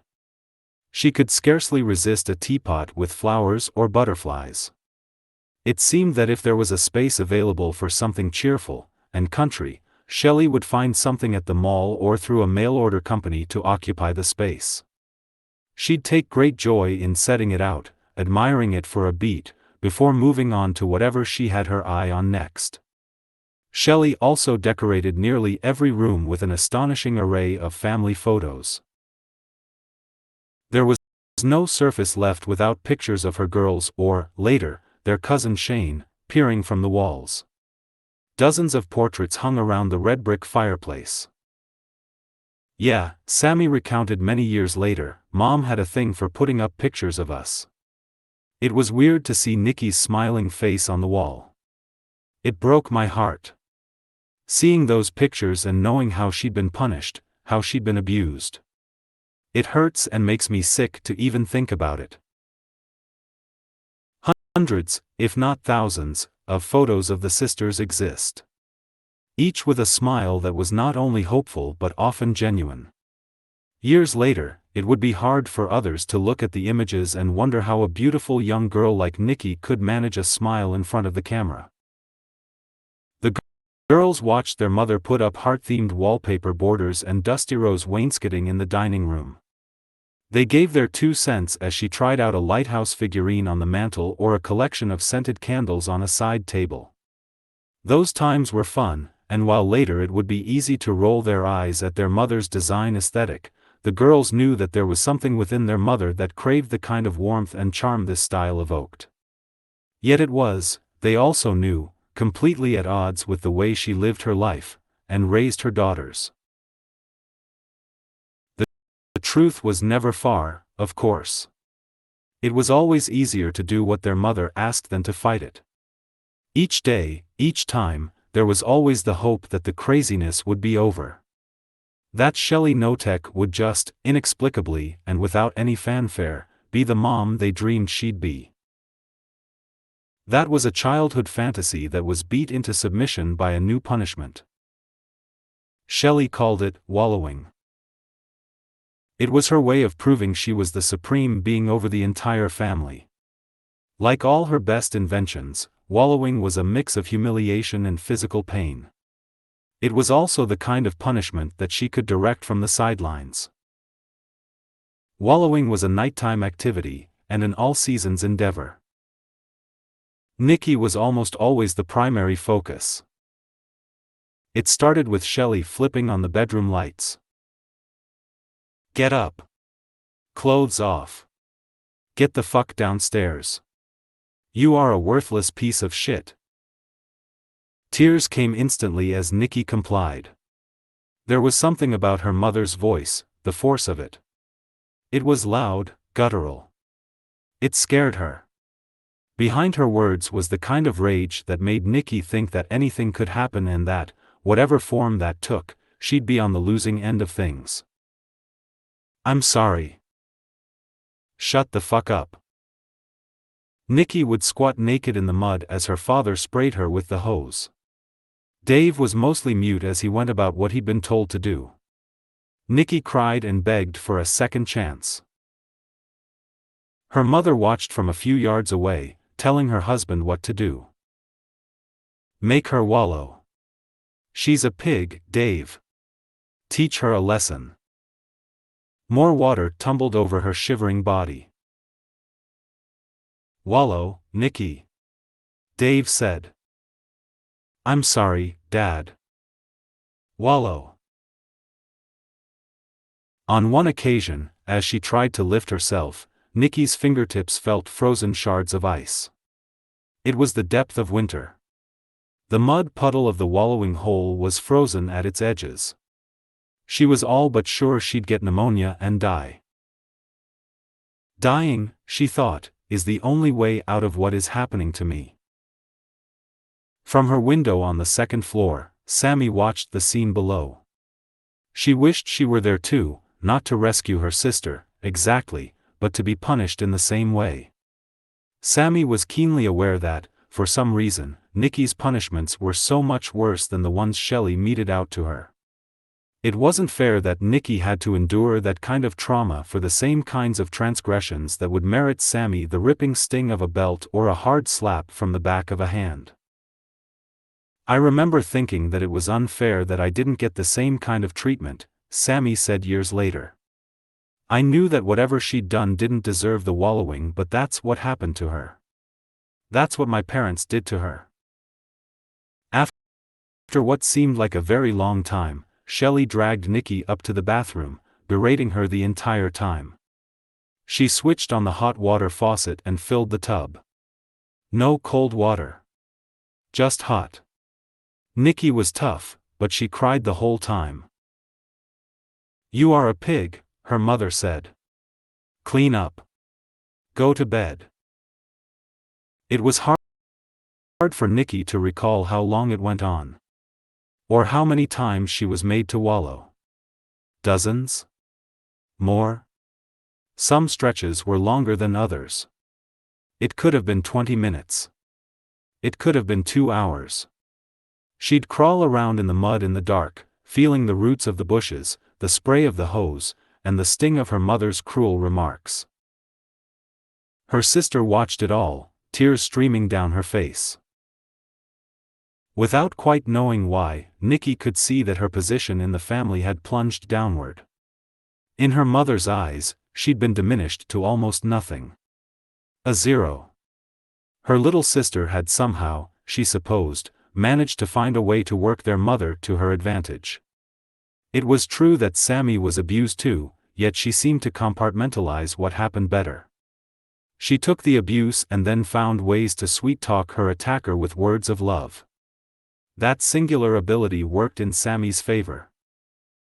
She was good at buttering up Mom, Nicky recalled. Sammy always got her way by being her own advocate. It saved her. "My mom didn't focus on Sammy so much because Sammy had friends, and maybe it crossed through her head that Sammy would tell on her one day. I didn't have what Sammy had, the ability to butter her up or a social network. I also didn't think there was anyone that gave a shit." Sammy learned to be accommodating and not push too hard to wriggle out of a punishment that was going to happen no matter what she said. Nicky didn't quite get that. Or she refused to. Nicky continued to fight. She continued to resist. Sammy recalled one time when Nicky was lashed with a whip. The beating escalated because she didn't just take the punishment. She fought it.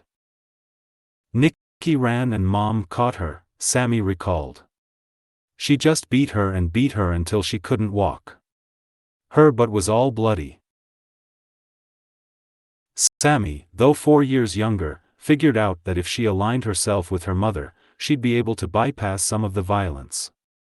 She didn't do it often, because she loved her big sister, but she did tell on her from time to time.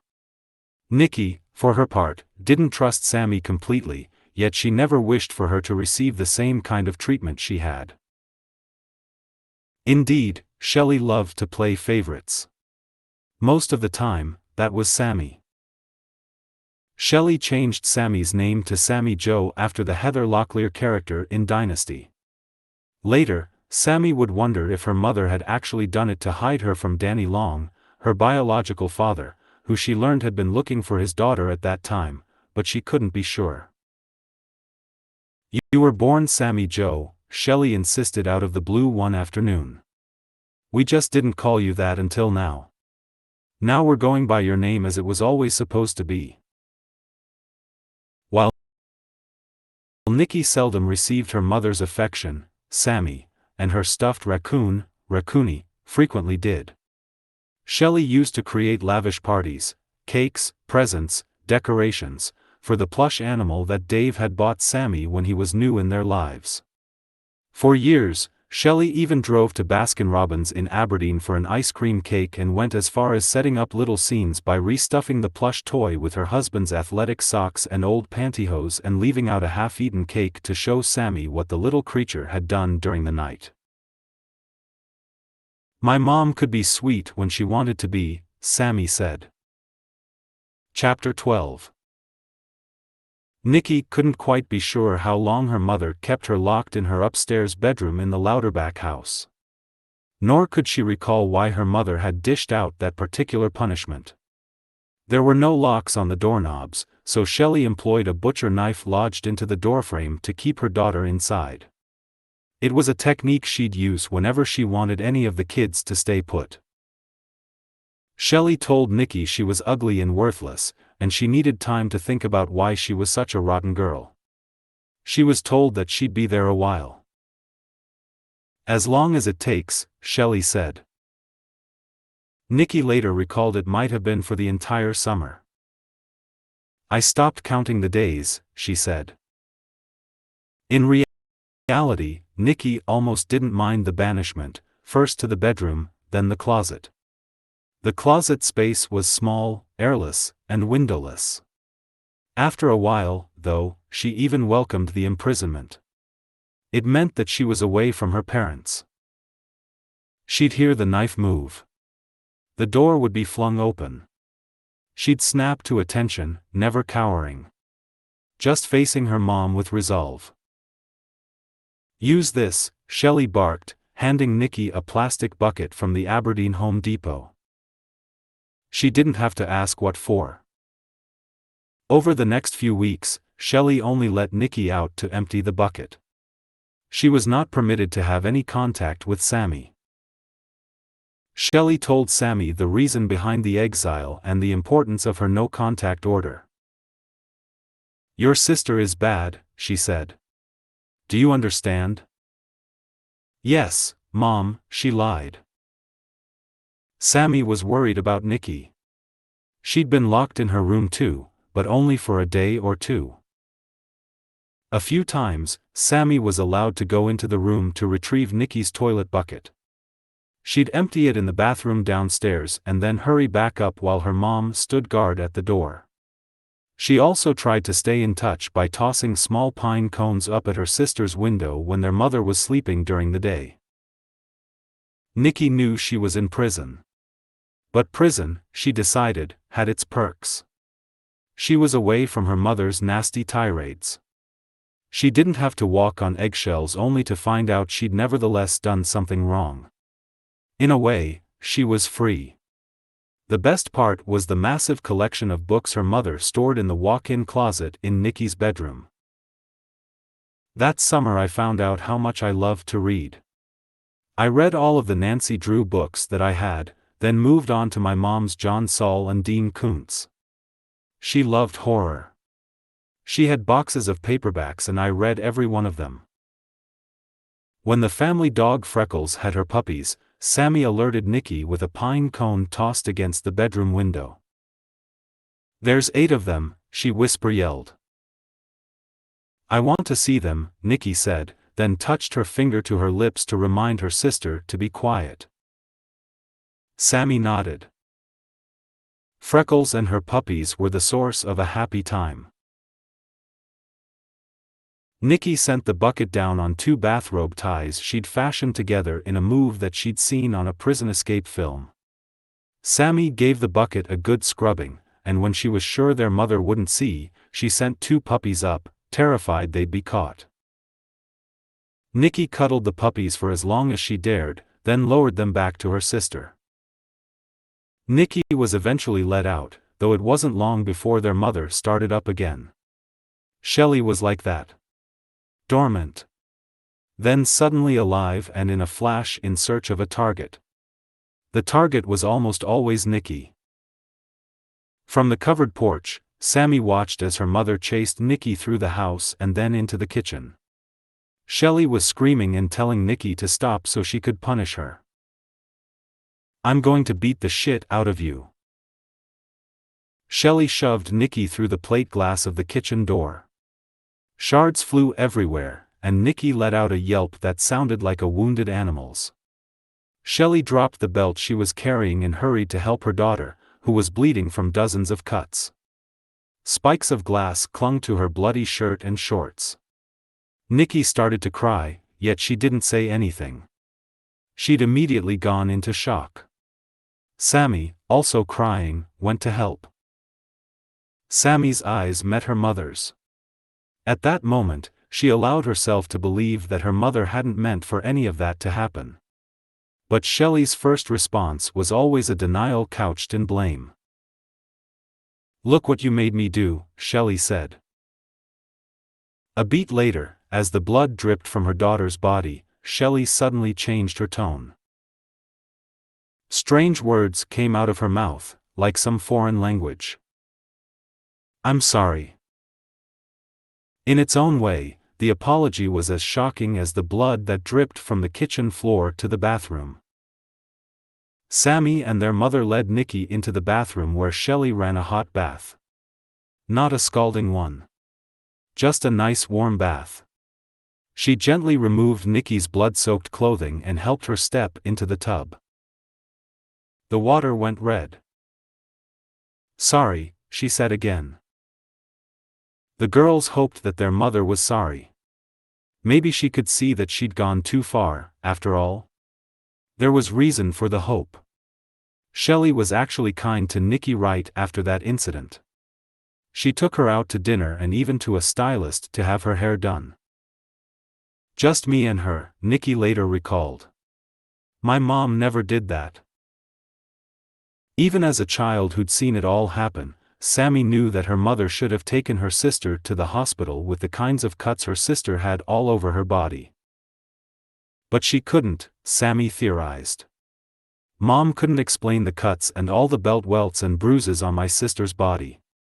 All of us had them. Nikki's were always worse. There probably wasn't a time for a lot of years that we didn't have visible marks of the abuse my mom inflicted on us." Still, Shelley wasn't completely averse to taking her girls to the doctor whenever they needed medical attention. Sometimes, however, she'd take matters into her own hands. She had been around nurses all her life and had even taken a few courses at Clark College in Vancouver. She'd often talk about her desire to go back to school to get a nursing degree, but she said raising her daughters took precedence over her dreams and ambitions. She kept a stack of medical and first aid books around the house, and when she wasn't reading a Stephen King or Dean Koontz novel, Shelley had her nose in one of the medical books. Dave Notek remembered a time his wife performed surgery to remove a large cyst from his back. Shelley poured him several shots of whiskey to anesthetize him before taking a small knife to his skin and cutting out the cyst. He could feel the pain, but he was sure that Shelley knew what she was doing. "Ain't no big deal. Her dad used to cut warts off her fingers and stuff like that," he recalled. "She pretty much lanced it off and it kind of popped out and she just cut it off. It was fine." Despite the dire magnitude and appalling frequency of the abuse in the Notek household, Laura Watson never heard her granddaughters say a bad word about their mother. Never once did they let on what was happening. "Mom is weird," was the extent of any disclosure from Nikki or Sammy. Laura once came for a visit to celebrate Nikki's birthday. It was a hot summer evening, and she was to sleep in Nikki's bedroom on the second floor where all the heat was collecting. But when she tried to open the windows, she discovered they had been nailed shut. The girls indicated that their mom had done it, for some reason neither could recall. The next morning, Laura noticed that each of the bedroom doors had a hasp on the outside. She asked the girls about that too, but they shrugged it off as something their mom did. Shelley was weird. Chapter 13. To a boy living on the streets in Tacoma half the time, the pull to Raymond was more of a hug than a tug. Shane Watson was Shelley's nephew by her brother Paul. Paul had been in and out of jail and prison, and Shelley focused on Shane, ostensibly to help him out of an intolerable position. For several years, Shelley and Dave talked about taking in the boy, possibly adopting him, but Dave resisted the idea. He was already struggling to keep up with Shelley's spendthrift ways. Shelley patently ignored her husband. That was pretty much how she handled everything, and everyone, who got in her way. She was the one who was right, and to disagree meant that you were stupid, a coward, a selfish prick. Though Shane was hours away, Shelley directed a barrage of loving communication at him. In October 1985, when Shane was 10, Shelley signed everyone's name after she wrote, "You haven't been gone long, but we sure miss you. See you before you know it. Weekend before next for sure. We love you so much. Uncle Dave says, hi big guy. I miss you." In reality, Shane had nowhere else to go when he arrived in Raymond in the middle of 1988.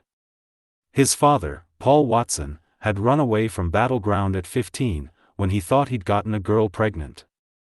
That was a false alarm, however. Paul stayed away, vanishing into a life of crime and biker gangs, only turning up again briefly at 18 with a pregnant girlfriend of Native Alaskan heritage. Shane was born in June 1975.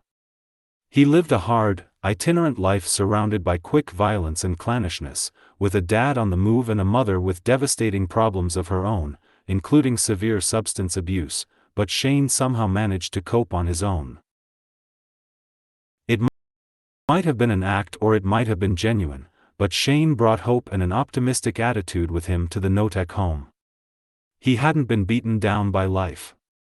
Certainly, he was more streetwise than the Notek girls. Nikki was 14 and Sammy 10 to Shane's 13, but he was also sweet too. Shane was like a lot of kids in Raymond. He loved heavy metal and Bon Jovi. He had dark eyes and dark hair that alluded to his native ancestry. Girls thought he was cute, not only because he was the new boy, but because he had a kind of fun, goofy personality that made everyone want to be his friend. The Notek sisters took to him right away. He was more than a cousin to them, closer to a brother. Always smiling. Always telling someone a joke. Shelley applied for Department of Social and Health Services benefits to take care of him. She bought him new school clothes and fixed up a cozy bedroom in the basement, complete with new bedding, and helped him put up a few things that he'd brought along to make him feel at home. Almost immediately, he started calling Shelley and Dave Mom and Dad. Shane was a friendly kid, but he was also a city boy from a rough neighborhood. He didn't talk too much about what his life was like before Raymond. One time when the family went on a trip, he and the girls slept in sleeping bags in the back of the truck. It was the one time when their cousin really opened up and told them about growing up with a biker dad and a drug-addicted mother.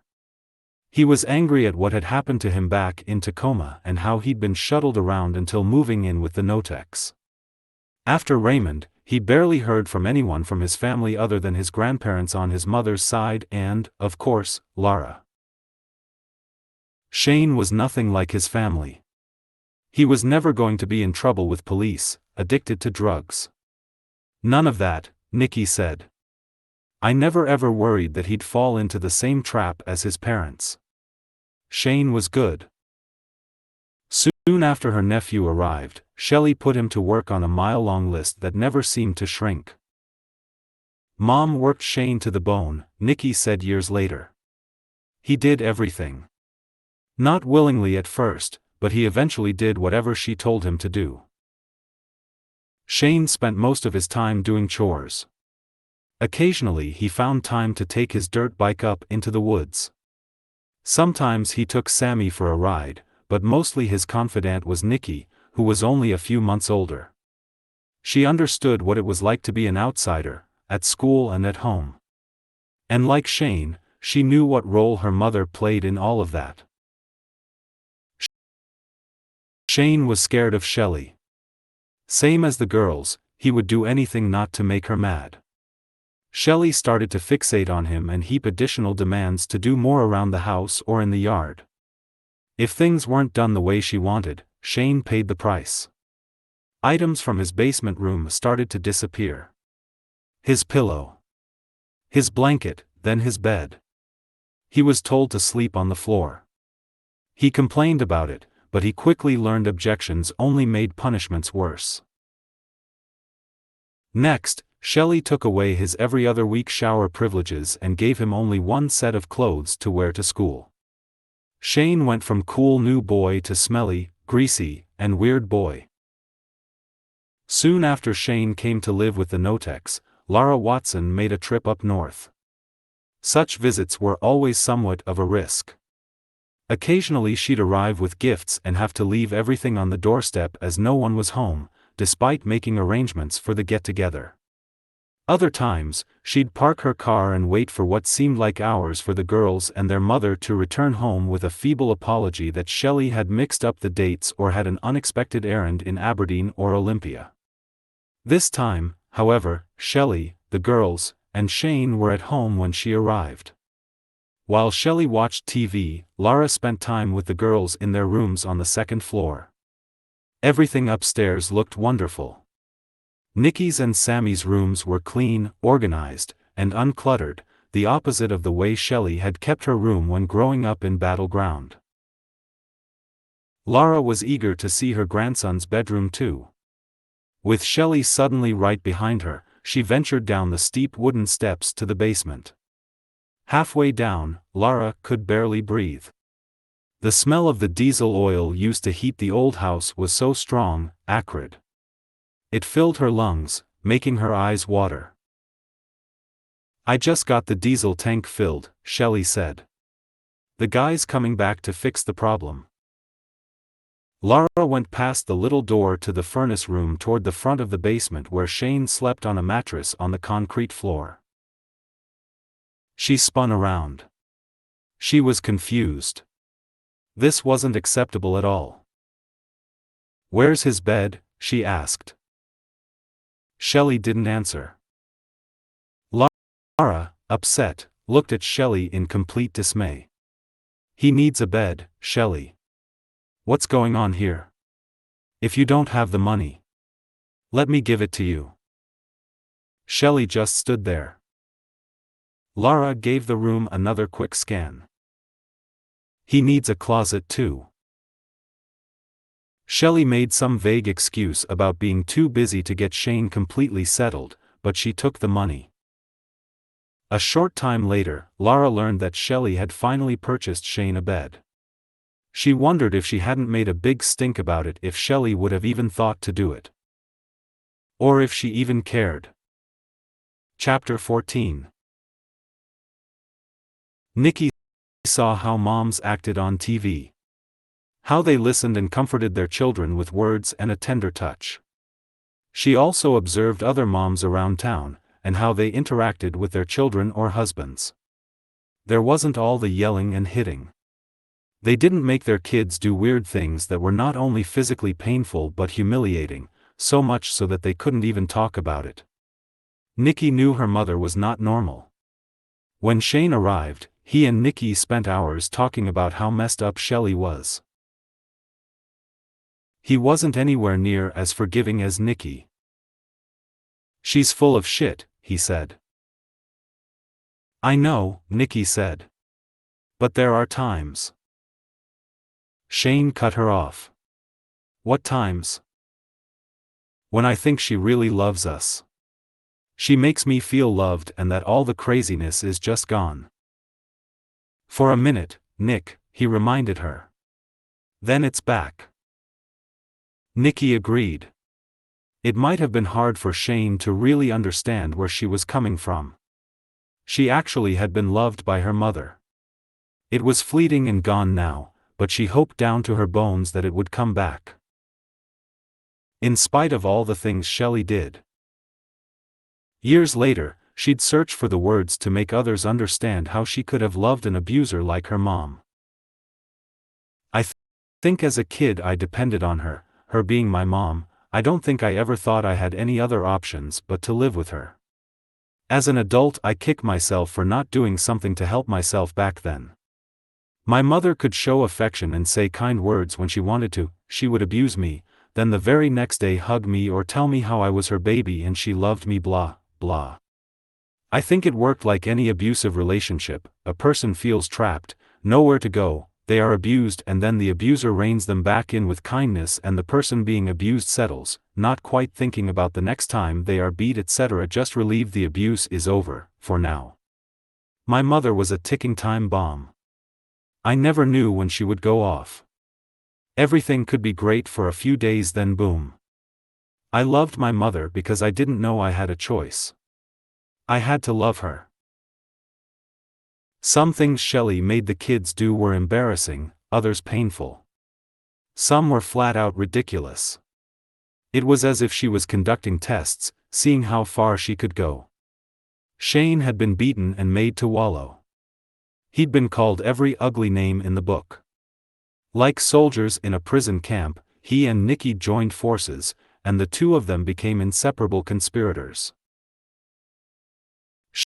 Shelley had a distressingly acute ability for finding new ways to humiliate the pair.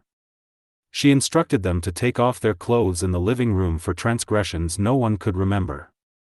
Sammy watched as her sister and cousin were instructed to slow dance nude. "Until I say you're done," Shelley said. Sammy watched, cringing at the sight. Glad it wasn't her. She was so modest herself that she could barely handle being in a bathing suit. This was beyond humiliating. Which, of course, was the reason their mother had the two older kids do it. Sometimes Dave would be there for the dancing. My dad would just sit there, Sammy said. My sister and Shane would be crying the whole time. You know, you just do it. You don't refuse my mom. Years later, Laura Watson would struggle to come to terms with or make some sense of her stepdaughter's singular fascination with nudity. It came out of left field. Laura was unable to come up with a causal link between Shelley's childhood and that kind of behavior. None of my kids ever saw me in panties and a bra, Laura said. I always had a robe on. Their father didn't walk around the house naked or even swim in the nude. Les showered with the boys when they went camping but never Shelley. She had no idea where it came from. Maybe something weird had gone on when Shelley was over at her grandmother Anna's. That was possible, though not likely. I think Shelley would have told me back then. I really do. I don't know where any of that came from. Shelley's life with her birth mother, before Sharon Watson dropped off her kids and returned to California, was a bit of a mystery. Maybe something was going on with her? I don't know. Sharon was an alcoholic. Something could have happened with her. I don't think we'll ever know, Laura mused. Growing up, Laura said, Shelley was very modest. She dressed in her room with the door shut. She never paraded around Battleground in a skimpy outfit. She didn't do anything like that at all. The way the kids saw it, the nudity was more about power than sexuality. Sammy came to see the nudity as her mother's way of humiliating her victims, and also to keep them from running away. Forced nudity was one component of Shelley's bizarre and demeaning methodology of stripping away a person's identity and their ability to leave. Chapter 15. It was winter, and the sun had already dropped behind the firs that shrouded the Louderback house on all sides. Icicles hung from eaves overloaded with leaves and fir needles. Snow crunched underfoot.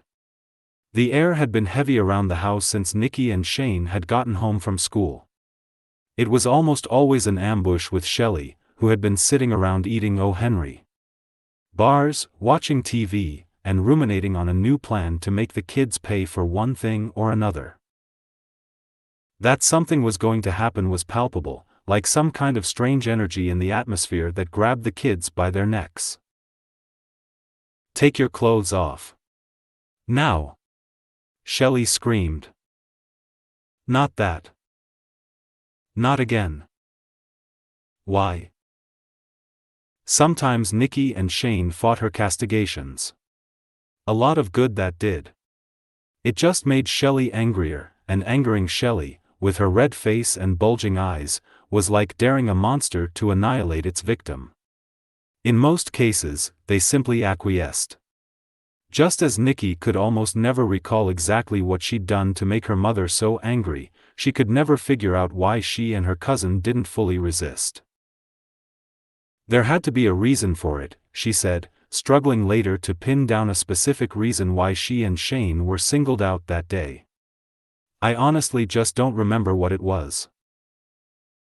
They peeled off their clothes, thinking they'd be forced to wallow together, but Dave wasn't home at the moment. He was almost always the commander of the wallowing, standing in the dark, running the hose and reinforcing his wife's very specific orders. This would be a new punishment, and neither knew exactly what it could entail. Shelley told Nikki and Shane to go to a spot on the hill behind the house and sit there with their backs to each other. "You'll stay here until I say you are done." Then she went back inside the house to watch TV with Sammy. Shane shuddered, freezing his ass off. "I'm tired of this shit, Nikki," he said.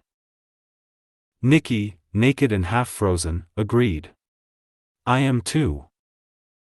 Puffs of warm breath drifted from Shane's mouth. "I want out of here." "I do too," Nikki said. They kept their eyes fixed on the house, wondering if Shelley would emerge with the hose and douse them with water for good measure. It would be like her to do that. Or maybe even have Sammy do it. Sammy was the chosen one, the prison camp favorite who walked between both worlds, telling on the others to curry favor. And to survive.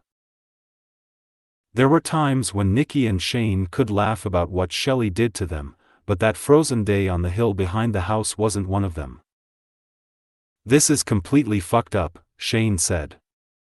"I really hate your mom." "I do too." It wasn't that Nikki was blindly agreeing with Shane. She really did hate her mother. Part of her believed, however, that despite how Shelley treated them, she was better than having no mother at all. Shane didn't have any other family. Didn't he see that this was better than nothing? Shelley leaned over the porch railing a few times to observe while the teens shivered back to back. Neither spoke. Talking didn't distract Shelley. It only made her tighten the screws on whatever discipline she was meting out. "She's crazy," Shane said when Shelley went back into the house. Nikki couldn't argue against that. "Yeah," she said, "I know." As they sat there, they played a favorite game, Killing Mom. It wasn't a real game, of course. It was merely a kind of revenge fantasy they allowed themselves to indulge in. Like bath time. Her robe always half open, Shelley would enlist Shane and Nikki to prepare a hot bath. "Draw me a bath," Shelley would demand whenever the mood struck her. The kids would go into the bathroom and start to fill the tub. While Shane looked on, Nikki would add some bubble bath. Her mother didn't have a favorite, just whatever was on sale. Lavender. Rose. Jasmine. She'd sit on the edge of the tub as a billowy mountain of suds formed, testing the water. The temperature had to be just right. Hot, but not too hot. Shane would watch the suds grow and smile. "We should bring a radio in here," he'd say. Nikki always knew instantly what he was getting at. She'd look over and smile at him. Shane would nod. "And throw it into the water when she gets in." "Good idea," she'd say. It was a joke, but not really. It was the kind of musing that tightened the bond between Nikki and Shane. They'd stop talking when Shelley returned. She'd let her robe fall to the floor and climb into the tub. The fleeting fantasy of ending their torment with electrocution was gone. Despite all that she had done to them, they couldn't hurt her. It was completely dark when Shelley finally told Nikki and Shane to come inside from the hill and get warmed up. "I hope you learned your lesson," she said. They said they did, though they didn't have a clue what she'd been so angry about. Part 3. Best Friend. Kathy. Chapter 16. Sammy's favorite childhood home would always be the Louderback house in Old Willapa. Its seclusion at the end of the road made it seem like a special destination tucked away in the forest, a stand of massive old-growth Douglas firs that would eventually succumb to the sound and fury of a logger's chainsaw. At 6, Sammy had done 2 years of half-day kindergarten, because her mother had wanted to keep her home so she'd have company while watching the entire ABC TV lineup of soap operas. The bond between mother and daughter was forged on the couch while they watched soaps and ate pickle and tuna fish sandwiches. Nikki, on the other hand, did not have such fond memories of her days at the Louderback house. She was 9 when they moved in, and while she'd been disciplined by her mother at their previous houses, it was still within the margin of what some might consider acceptable. What Shelley dished out after moving to the Louderback house was far beyond routine. The dynamic also changed as new people came to live there. First Shane came to live with them, then Kathy arrived. Kathy Lorino first showed up on the scene as a friend, then a babysitter. She was Shelley's hairdresser and friend, the woman who'd served as a witness at Shelley and Dave's wedding. Kathy cut an imposing figure at almost 6 feet tall. Her hair was brown and she often wore it long in a tumble of curls, though like a lot of stylists, she changed her look nearly every season. Longer, shorter, curly, straight. She'd laugh about it and offer up her curling iron to the girls so they, too, could get a new style. Sammy, always the most ready to go along to get along, immediately took to Kathy. Kathy was bossy. That's what Shane and Nikki thought. And she was. But I loved her. She was like a mom to me in a good way. Before she lived with us, she used to come over and give me spiral perms, my friends too. She brought her beautician stuff over and did our hair. She was great. The older kids were annoyed that yet another person was running their lives. Nikki and Shane initially couldn't stand Kathy, though it wasn't really her fault. She was put in the role of acting like she was their mother. They didn't need another mom or a babysitter. For Christmas 1988, Shelley, then 34, was pregnant with her third baby, which added even more to the holiday spirit. Nikki, Sammy, and Shane all shared in the excitement of a new member of the family. What none of them knew was Shelley's plan to add yet another head of the household. "Kathy's moving in," Shelley announced. The statement seemed to come out of the blue, and not just for the kids. Dave knew Shelley was good friends with her hairdresser, but live with them? This was a complete surprise to him. "Why's she moving in here?" he asked. "Her family doesn't want her," Shelley said. "She needs a place to live. Plus, she's going to help me with the baby. Like a midwife." Dave didn't argue, though he wanted to. He'd tried to push back on Shane moving in, but Shane's dad was back in prison and the boy needed a stable environment if there was any hope to end the cycle of crime. He could see that Shelley had made up her mind and didn't care what he had to say anyway. Shelley and Dave moved Kathy's twin bed and dresser to the open space between Sammy's and Nikki's rooms on the second floor. They decorated the walls with some of Kathy's things and set out her yarn basket and other items that she'd brought along. She was 30 years old and out of work, having been let go at the salon, and grateful to be with such good friends. To the kids, Shelley appeared to be rescuing Kathy from an old life that she didn't want anymore, and Kathy seemed fine with that. Appreciative, even. Early on, Shelley told her she didn't need to work and they would take care of her. "You need to stay with us, Kathy," she said. "It will be so fun. Plus, I really need you." The last part was the hook. Shelley needed Kathy all right. She told her that it was for the medical appointments at first, then the new baby. Then it was her 4 unruly kids who needed Kathy's good judgment and support. Kathy seemed up for the challenge. Nikki watched the interloper with skeptical and anxious eyes, scrutinizing her mother's bossy hairdresser/best friend. She could see the dynamic that was developing between Kathy and her mom. Kathy worshipped Shelley. She hung on Shelley's every word. Shelley stood upon a pedestal above all others, godlike. Kathy seemed to embrace that. "No one works harder than your mom," Kathy insisted. "I don't know why you girls and Shane can't do more to help her." If Kathy overheard anything that she thought was impertinent to Shelley, she'd pull the offender aside. "Do you listen to yourself?" she hissed. "Don't be so disrespectful." Likely because she was in a favored position with her mother, Sammy adored Kathy right away.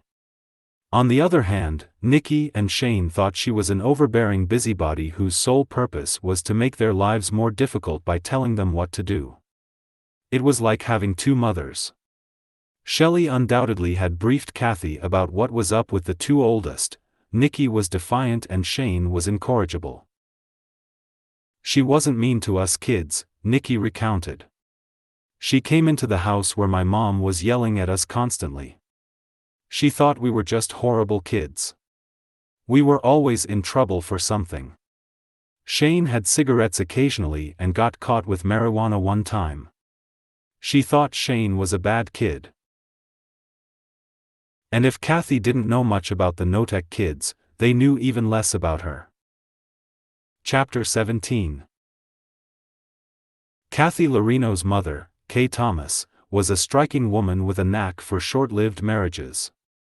Kay's parents had raised her in North Hollywood, California, where her dad worked for NBC. Her mom took a job at Lockheed to support the family during wartime.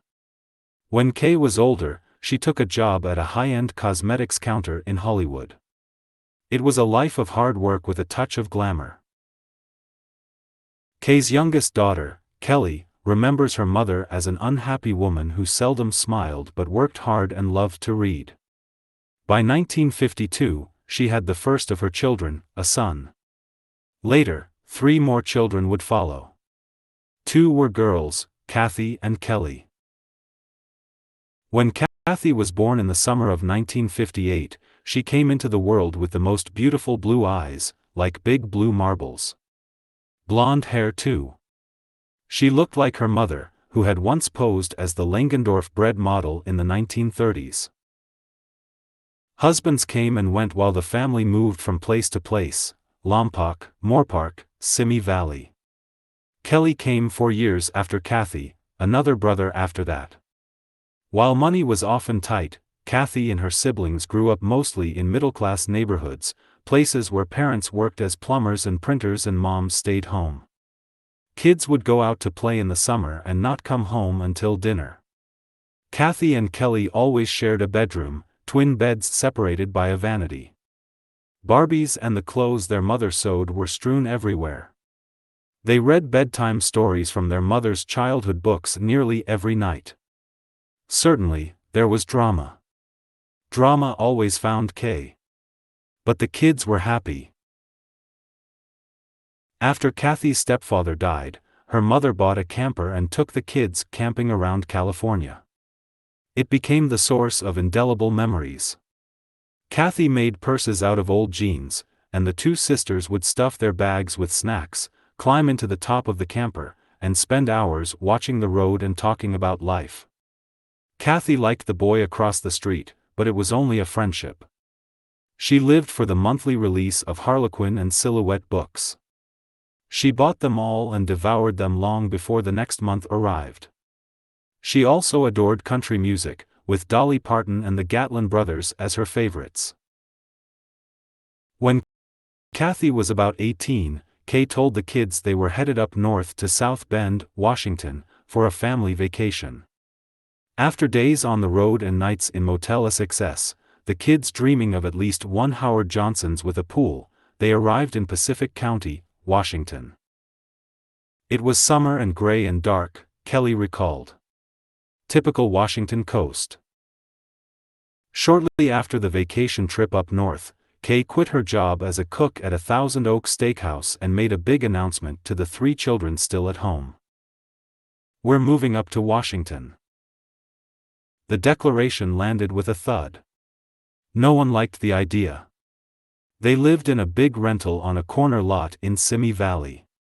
It had 4 bedrooms and 6 walnut trees, a much-needed source of family income at Christmas time. It was home in every sense, especially for a family that had seen dads come and go.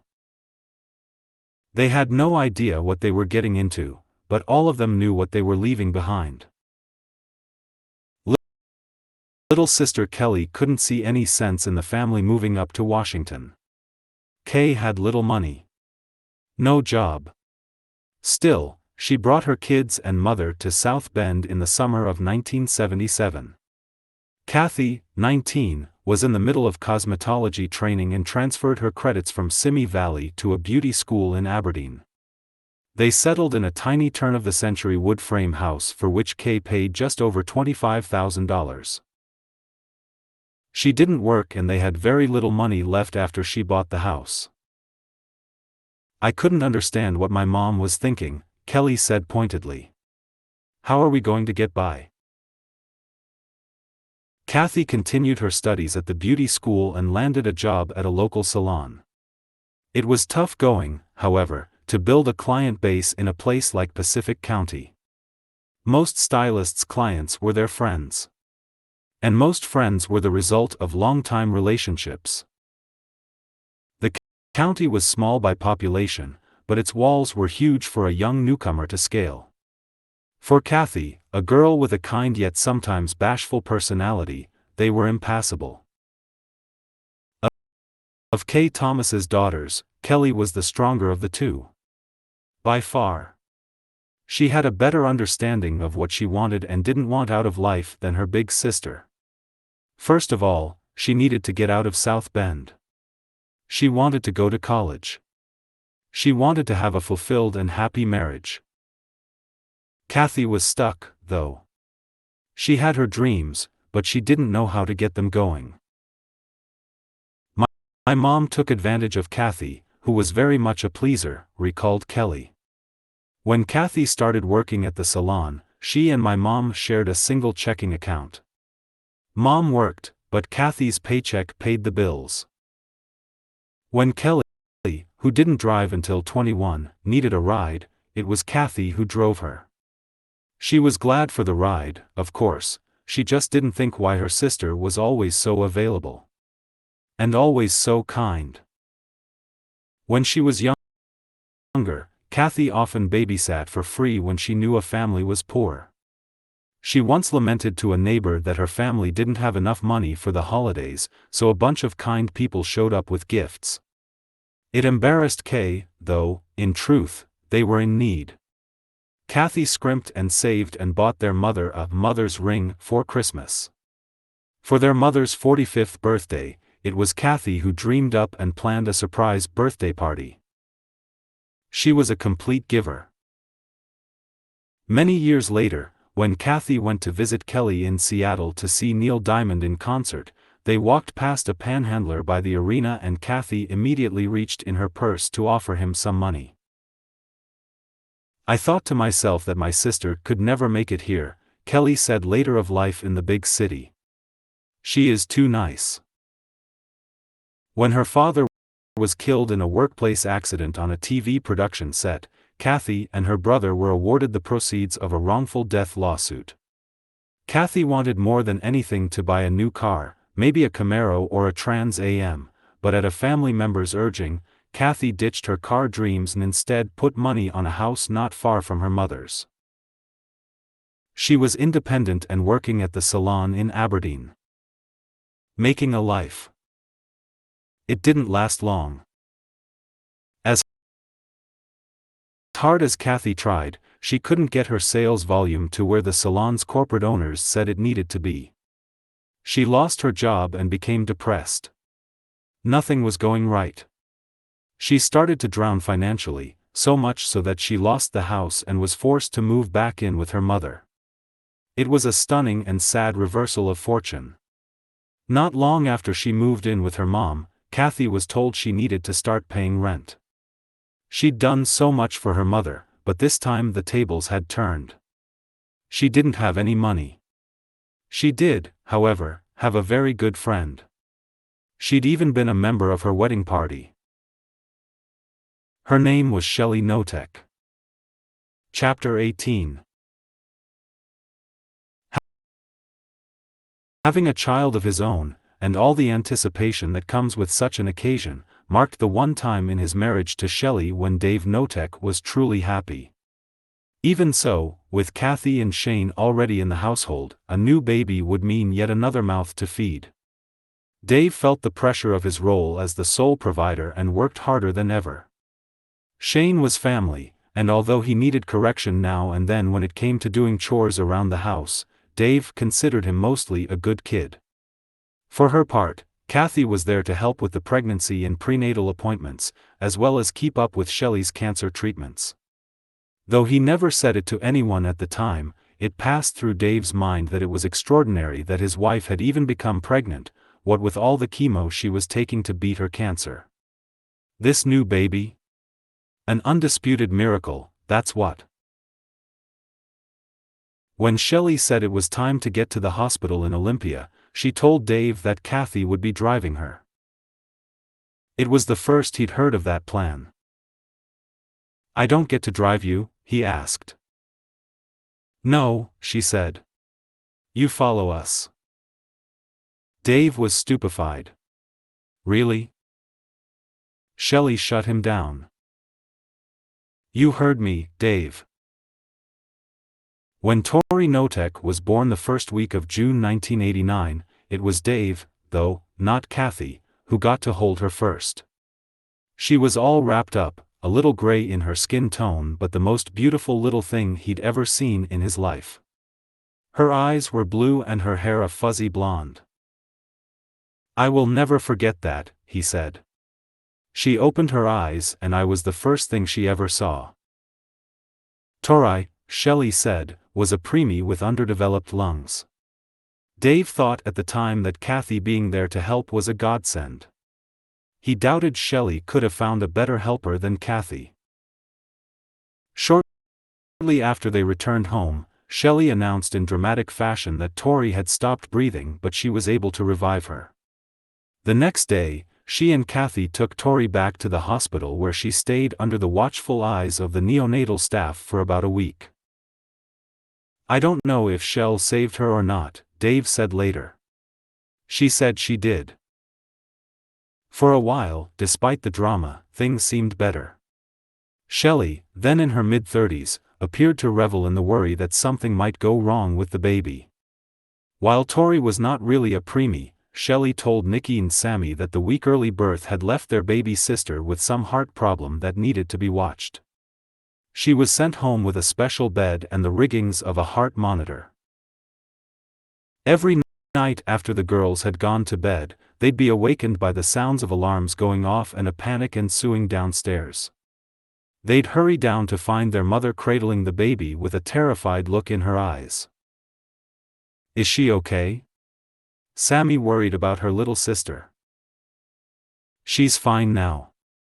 "She's fine," Shelley said, rocking Tori back and forth. Shelley was the calm in a terrifying storm, soaking in the concern and worry from her older girls and doing her best to put them at ease. One time Nikki came downstairs to find their mother holding a pillow over Tori's face. "She's okay now," Shelley said, looking up from the baby, a startled expression on her face. The alarms hadn't gone off yet. Nikki had arrived too early. Later, she'd think of the time her mother had come into the room when she was little, the time she'd thought her mom had put a pillow over her face.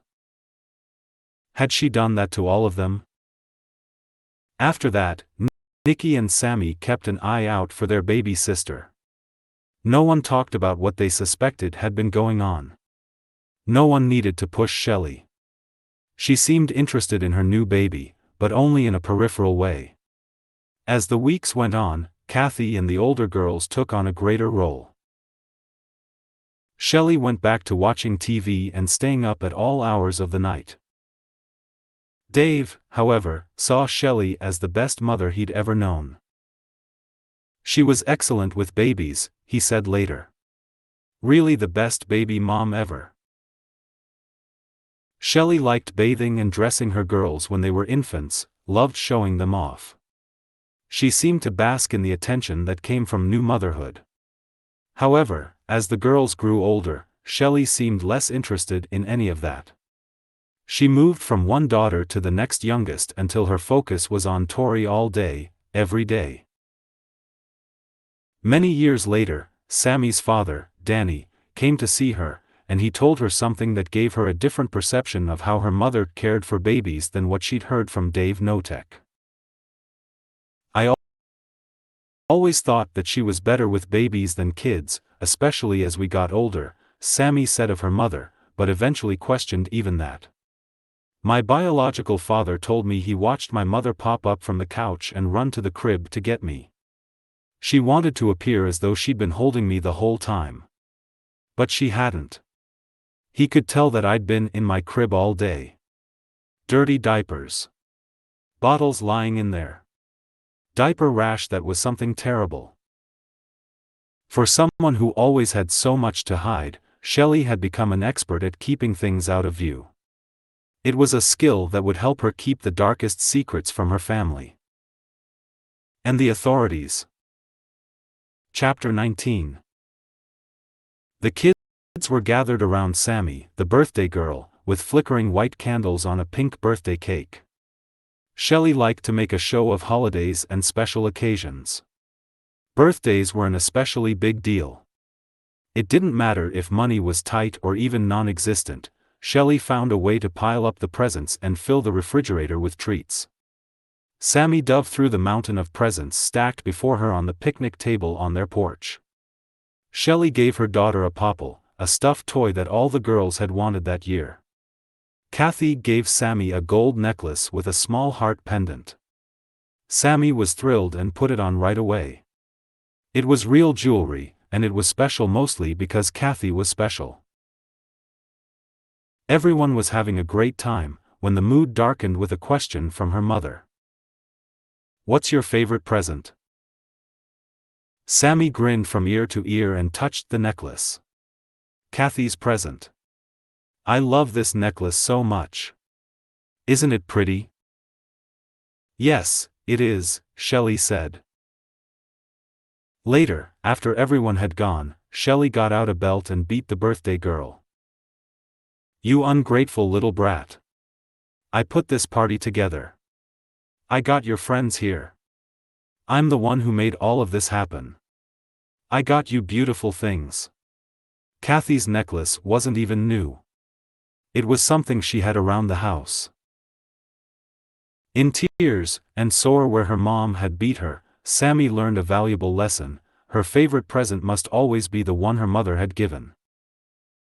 Laura Watson had done all right for herself, working in the medical field, specializing in senior care facilities, a legacy from her time in Battleground as Les Watson's wife. Divorced for more than 2 years by then, she was living in a small house on NW Cherry Street in Vancouver when she took a call from a very distraught and, now, very specific Shelley Notek. "It's confirmed," Shelley said. "Non-Hodgkin's lymphoma." The news sent a jolt through Lara's body. She started crying. Hard. For all of their differences, Shelley was family. She was also a mother and had little girls depending on her. It was heartbreaking news. Shelley told Lara that she was getting treatment, but that it was very, very serious. A few days later, Shelley called a second time. This time she said the doctors had been wrong. It wasn't lymphoma but cancer of the pituitary gland. Lara had never heard of such a thing. She wondered how the doctors could make such a colossal mistake and change the diagnosis in the middle of a treatment plan. It didn't really make sense to me, she said later. And I was in the medical field. She asked Shelley about treatment. It's pretty bad, she said. I'm not sure how much time I have left. I'm going to see a specialist. It passed through Lara's mind that if Shelley didn't make it, she'd be called upon to raise her granddaughters. That was fine with her. She loved them all. Lara offered to come to Raymond to help, but Shelley told her that she had a helper already. My friend Kathy is here. Who's Kathy? Lara asked.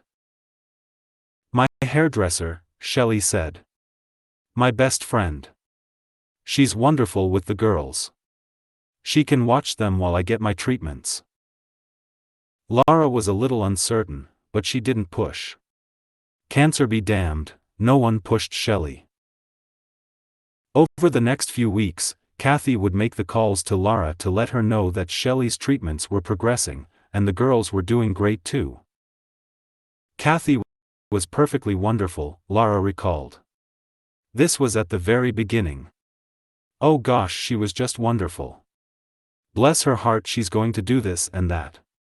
And whenever I called, she'd answer the phone. Shelley's really tired, Kathy told Lara one time. I'm cooking dinner now and keeping the house up. Kids are doing their homework. Doing the best I can. There were early signs of cracks in the relationship, however. Another time when Lara was talking to Nikki, she heard screaming in the background. What's going on there, Nikki? Oh, she said, Mom's just mad at Kathy again. Shelley's cancer treatments lasted for a very long time. Too long. Lara Watson became increasingly suspicious. She'd tell oncologists she worked with about her daughter's symptoms and the vague treatment she was getting from God knows who, and they couldn't make sense of it either.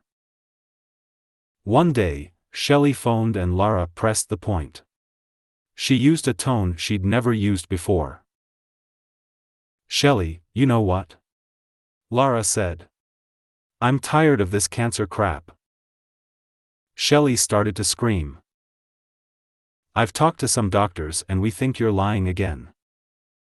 Shelley slammed down the phone. A few minutes later, Kathy called Lara back. You've really upset Shell, she said. Kathy, this is a bunch of BS. Cancer isn't like this. I don't know what you're talking about. You're being suckered, she said. Next, Dave got on the line. What kind of mother are you, Lara? Shell's going through the fight of her life. You couldn't care less about her. Lara knew that Dave took everything his wife said at face value. He needed proof. Dave, have you been taking her to the doctor?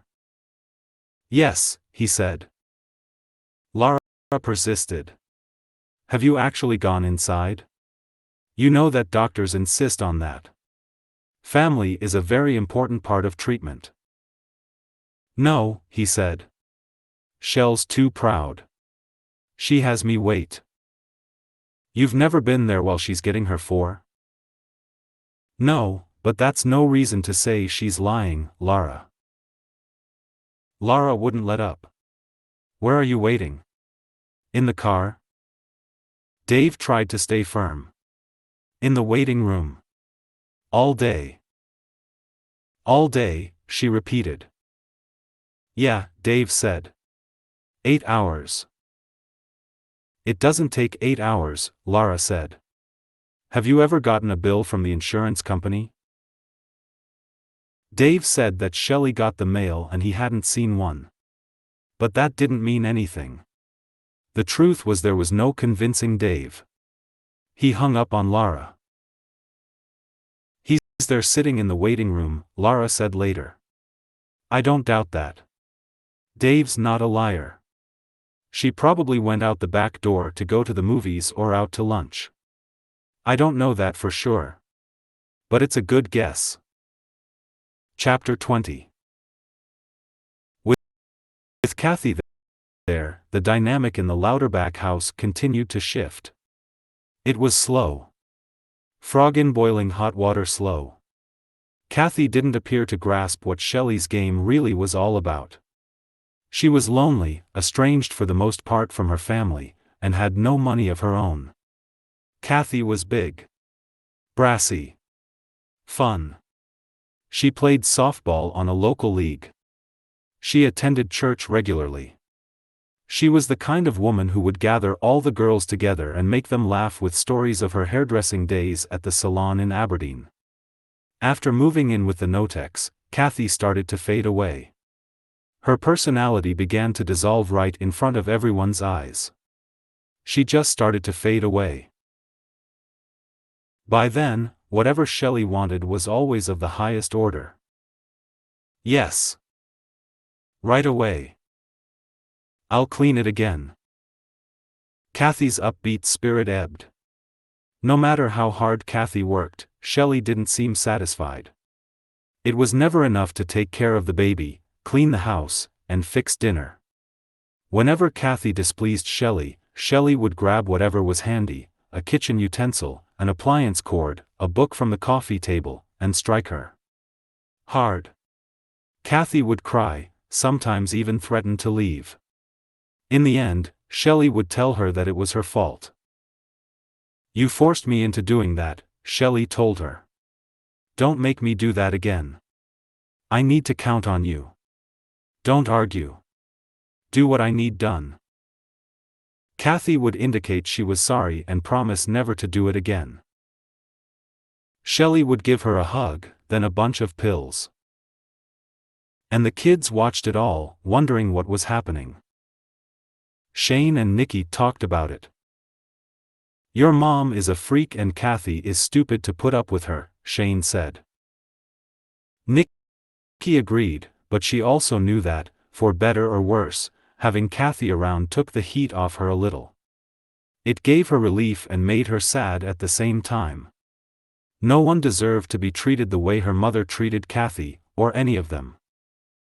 The pattern of abuse escalated. One time, Kathy and Shelley were in an actual knockdown, drag-out fight on the hill by the kitchen door. Though Shelley was still pregnant with Tori, and Kathy was much larger, it was Kathy who was taking a beating. Shelley grabbed her hair and Kathy let out a scream. Next, Shelley pushed her hard and Kathy fell to the ground. Shelley started to kick her in the abdomen and Kathy went tumbling down the hill. Kathy cried out that she was sorry for whatever she'd done to make Shelley so furious. She promised never to do it again. In disbelief, Nikki watched the fight from the window in her bedroom.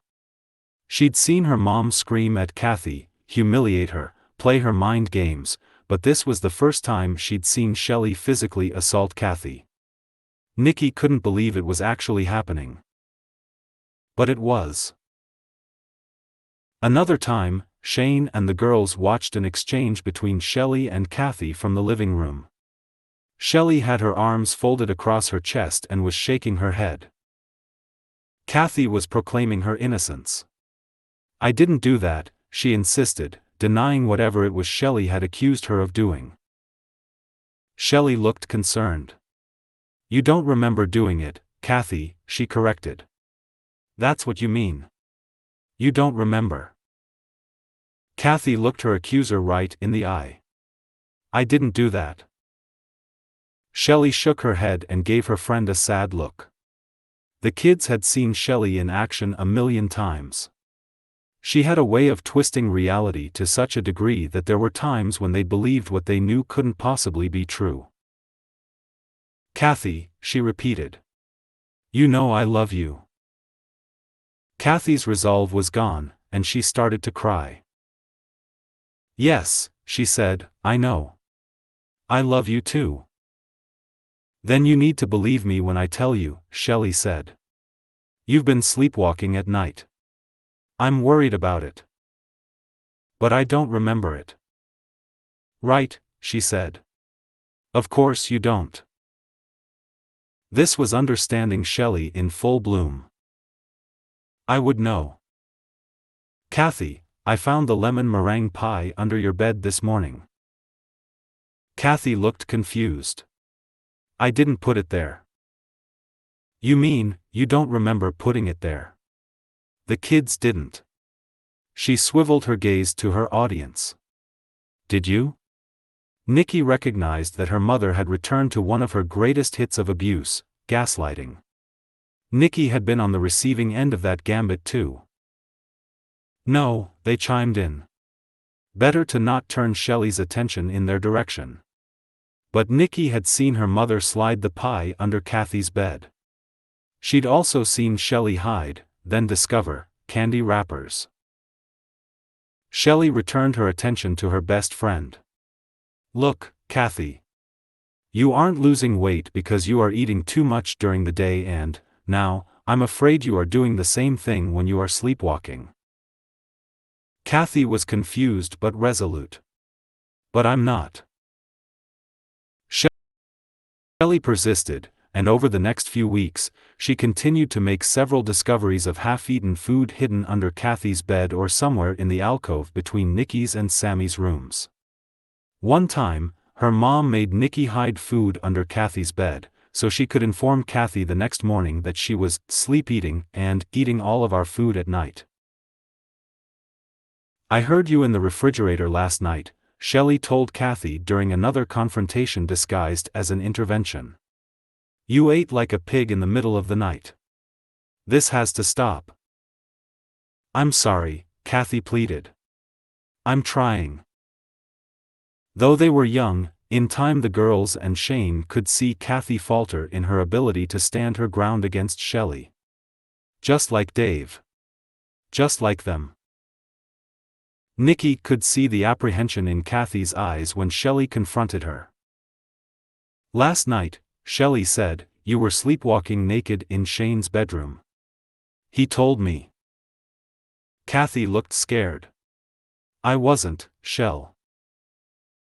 You were, Shelley said. He saw you, Kathy. I know you want him, but this has to stop. I don't want that kind of thing going on around here. Kathy stepped back a little. She was stunned by the accusation. Shelley was suggesting that Kathy, a woman now in her 30s, had been interested in having sex with an underage teen boy. I never would do that, she said. I promise. I promise. I didn't. Shelley looked at Kathy with sympathetic eyes. You don't know what you're doing, Kathy, she said. You really don't. Stay here. Shelley went and got Shane. Tell her, she said. Shane looked very serious and backed up Shelley's story. You were, he said. Last night, Kathy. I saw you. Kathy started to cry. She looked confused as she faced her accusers. I wasn't, she said. You're both wrong. Shane stayed firm. You were, he persisted. I saw you. Everything. Kathy ran up to her room in tears. Shane later told Nikki that the story was a lie. Kathy was not naked in my room, he said. I had to go along with your mom. Nikki understood. She had done the same thing. 2 against 1 was Shelley's favorite mode of attack. Usually it was Shelley and Dave. On occasion, she brought her daughters in on her torment. Other times, she employed Shane, most often when it came to Kathy. Your mom's twisted, Nick, Shane said. She's psycho, Nikki agreed. She thinks that everyone is so stupid that they actually believe her shit. Kathy does. I don't believe anything your mom says, Shane said. I don't either, Nikki said. She doesn't know how to talk without some stupid lie coming out of her mouth. As tough as their talk was, neither had the support or the gumption to call her out on anything. They just did whatever Shelley said to do. Both teens knew why they'd participated. They were in survival mode. Going against their mother's demands meant being stripped naked and forced to wallow or maybe get beaten with an electric cord. Or other punishments she'd just made up that very day. The fear of the unknown kept them in line. Yeah, we do what she says but we don't believe it, Shane said. She'd be so mad at us if she thought we didn't believe her. Kathy had done something to piss off Shelley, though Nikki couldn't remember what it was. In the same way all the kids were unable to pin down what any of them had done to deserve their punishments, and Shelley had planted her foot in Kathy's back at the top of the stairs and sent her tumbling. Kathy lay in a heap at the bottom while Shelley cursed her for being so stupid and clumsy. The kids had long since learned not to say a word, calling attention to anything their mother did only served to make them fresh targets. Shelley started taking away Kathy's privileges. She'd been very bad and needed to learn to do with less. That meant Kathy no longer had many of the things that she'd brought with her to Louderback. Her personal items were confiscated, starting with her pictures, her country music records, and her knitting supplies. Then Shelley started in on removing most of Kathy's clothes, leaving her a single pair of panties, a bra, and a muumuu.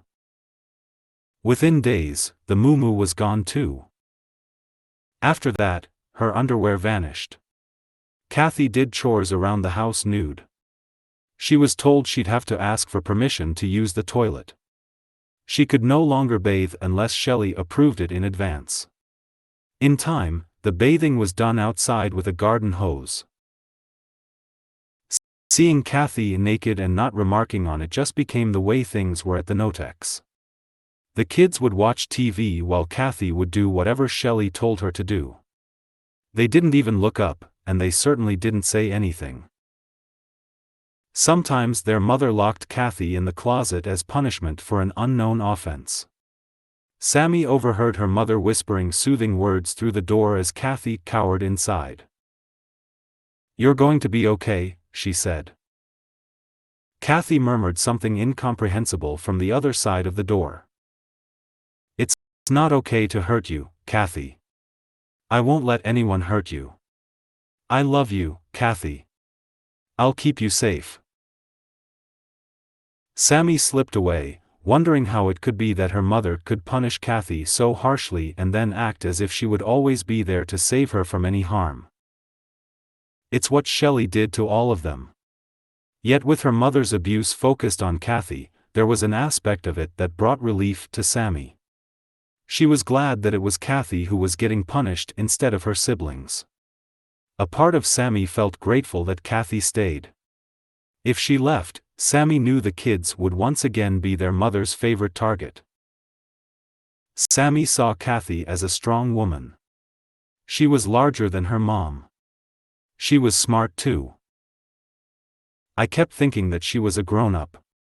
She had a car. This wasn't her mother. She wasn't a kid. If she wanted to, she could get up and leave, Sammy reflected years later. I didn't understand everything.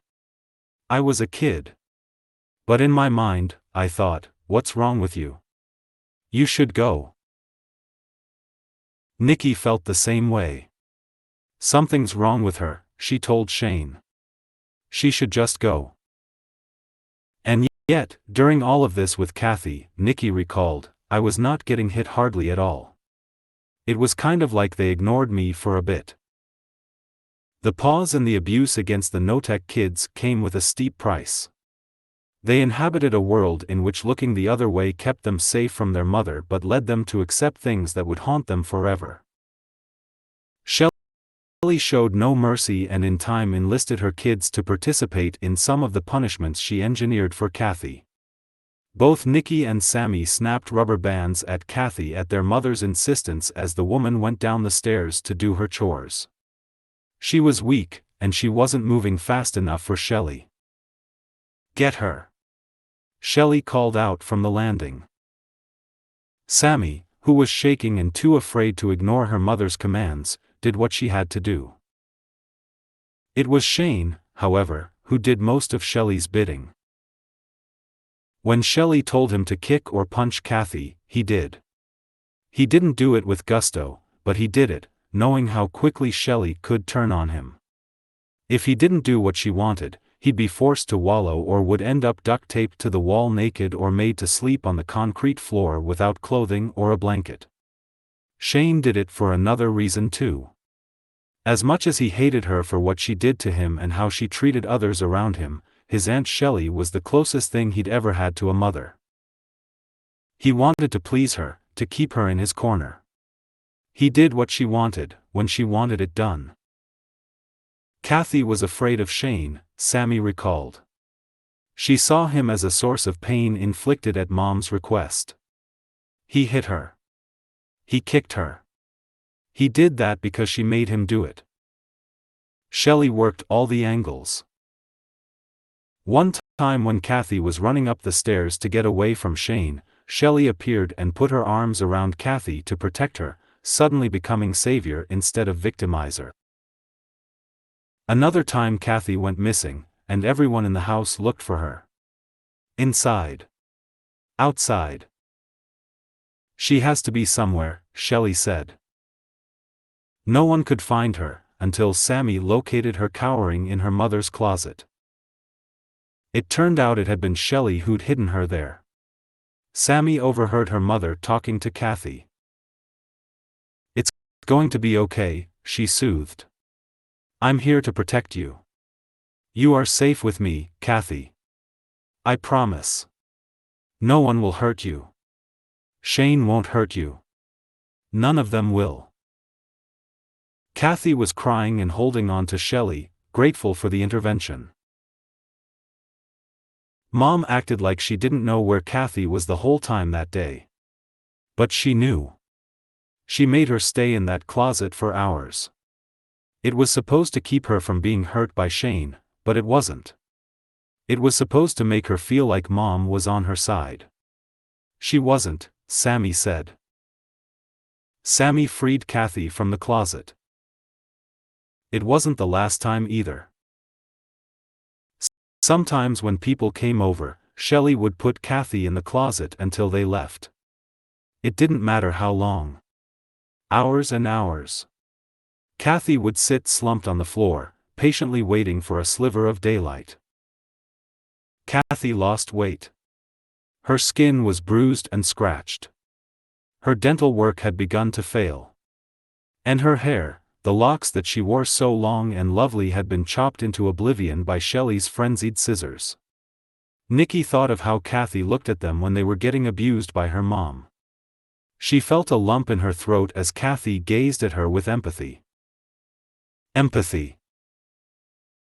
Kathy, who had become the focus of her mother's need to hurt and humiliate, looked at the kids with empathy. Kathy refused to accept a lifeline from any of the kids. She knew that if they tried to help her, tried to rescue her, they'd be their mother and father's next victims. "I wish you could help me," Kathy said once. "But I know you can't." It wasn't that Kathy was sacrificing herself to save them, Nikki thought. It was that she knew that in a very real way the situation was hopeless. For her. "I had been annoyed by Kathy telling us what to do," Nikki said many years later. "At times I really didn't like her. She'd been a pain in the ass to us kids. My mom gave her all the power and made her feel needed and important. No teenager wants a stranger to boss them around. But right then, however, I saw who she really was. She was a really good person." Chapter 21. Even if the Notex had money for a vacation trip somewhere else, it was unlikely that any activity would hold more favor than going camping in Washington state. Dave had grown up in the thick evergreen forests and along the craggy coast of the Pacific Northwest. Shelley had too. The forests around Pacific County and nearby Grays Harbor County were dark green, drippy, and swathed in shades of gray. Muted colors, to be sure, but beautifully so. They loaded up the car with camping chairs, coolers, and the tent, and piled in for the drive up to their camping spot in Westport. There was no room in the Notex maroon Toyota with Dave, Shelley, Shane, and the girls, so Kathy rode in the trunk. Even if there had been space, Kathy still would have ridden in the trunk because that's where Shelley and Dave made her ride. Oddly, she didn't fight it. I don't remember a struggle, Sammy said later. I don't remember complaining. It was my mom saying, "We're going camping, Kathy. Now, get in the trunk." Within a year of moving in, Kathy occupied a strange, servile space in the family.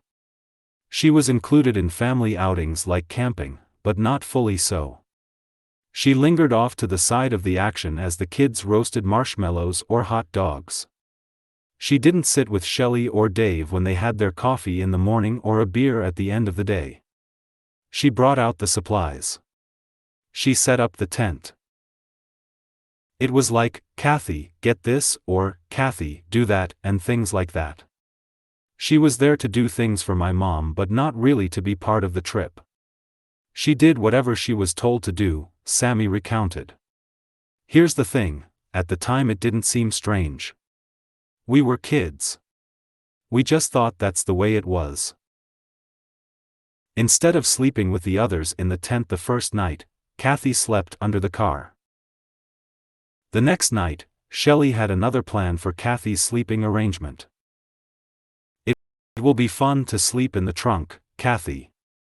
Nikki recalled her mother saying, helping her friend get inside and then partially closing the trunk lid. I remember my mom laughing about that, Nikki remembered. The next morning, Kathy got up and fell out of the trunk. Really hard on the ground. Shelley was undeniably lazy. No one but Kathy would say otherwise. She'd let dishes stack up around wherever she was lying. Sometimes food would crust so much that plates would stick together. Laundry was another chore that piled up to Everest proportions until no one had anything clean to wear. One time Shelley told the girls that she had something to do that day and they needed to all go to the laundromat. "Take Kathy," she said. "We can't leave her alone today." The girls loaded plastic garbage bags of dirty clothes into the car, and Kathy got into the trunk. She was weaker by then, and Sammy, for one, had a singular understanding that Kathy was not going to get better. She was clearly going downhill, though Shelley kept insisting that Kathy was getting better. After they got to the laundromat and filled a half-dozen washers, Sammy made trips to the car to check on Kathy. She spoke to her through the trunk because Shelley had warned the girls not to let Kathy out for any reason. "How are you doing in there?" Sammy asked. "I'm fine," Kathy said. "How is the laundry going?" "We're doing great, Kathy." "What's the weather like out there?" "Nice," Sammy said. "Real nice." Sammy went back inside feeling sick and returned a little while later to check on Kathy. "Dryers are going now," she said. "Won't be long now." "No problem," Kathy answered, her voice muffled under the lid of the trunk.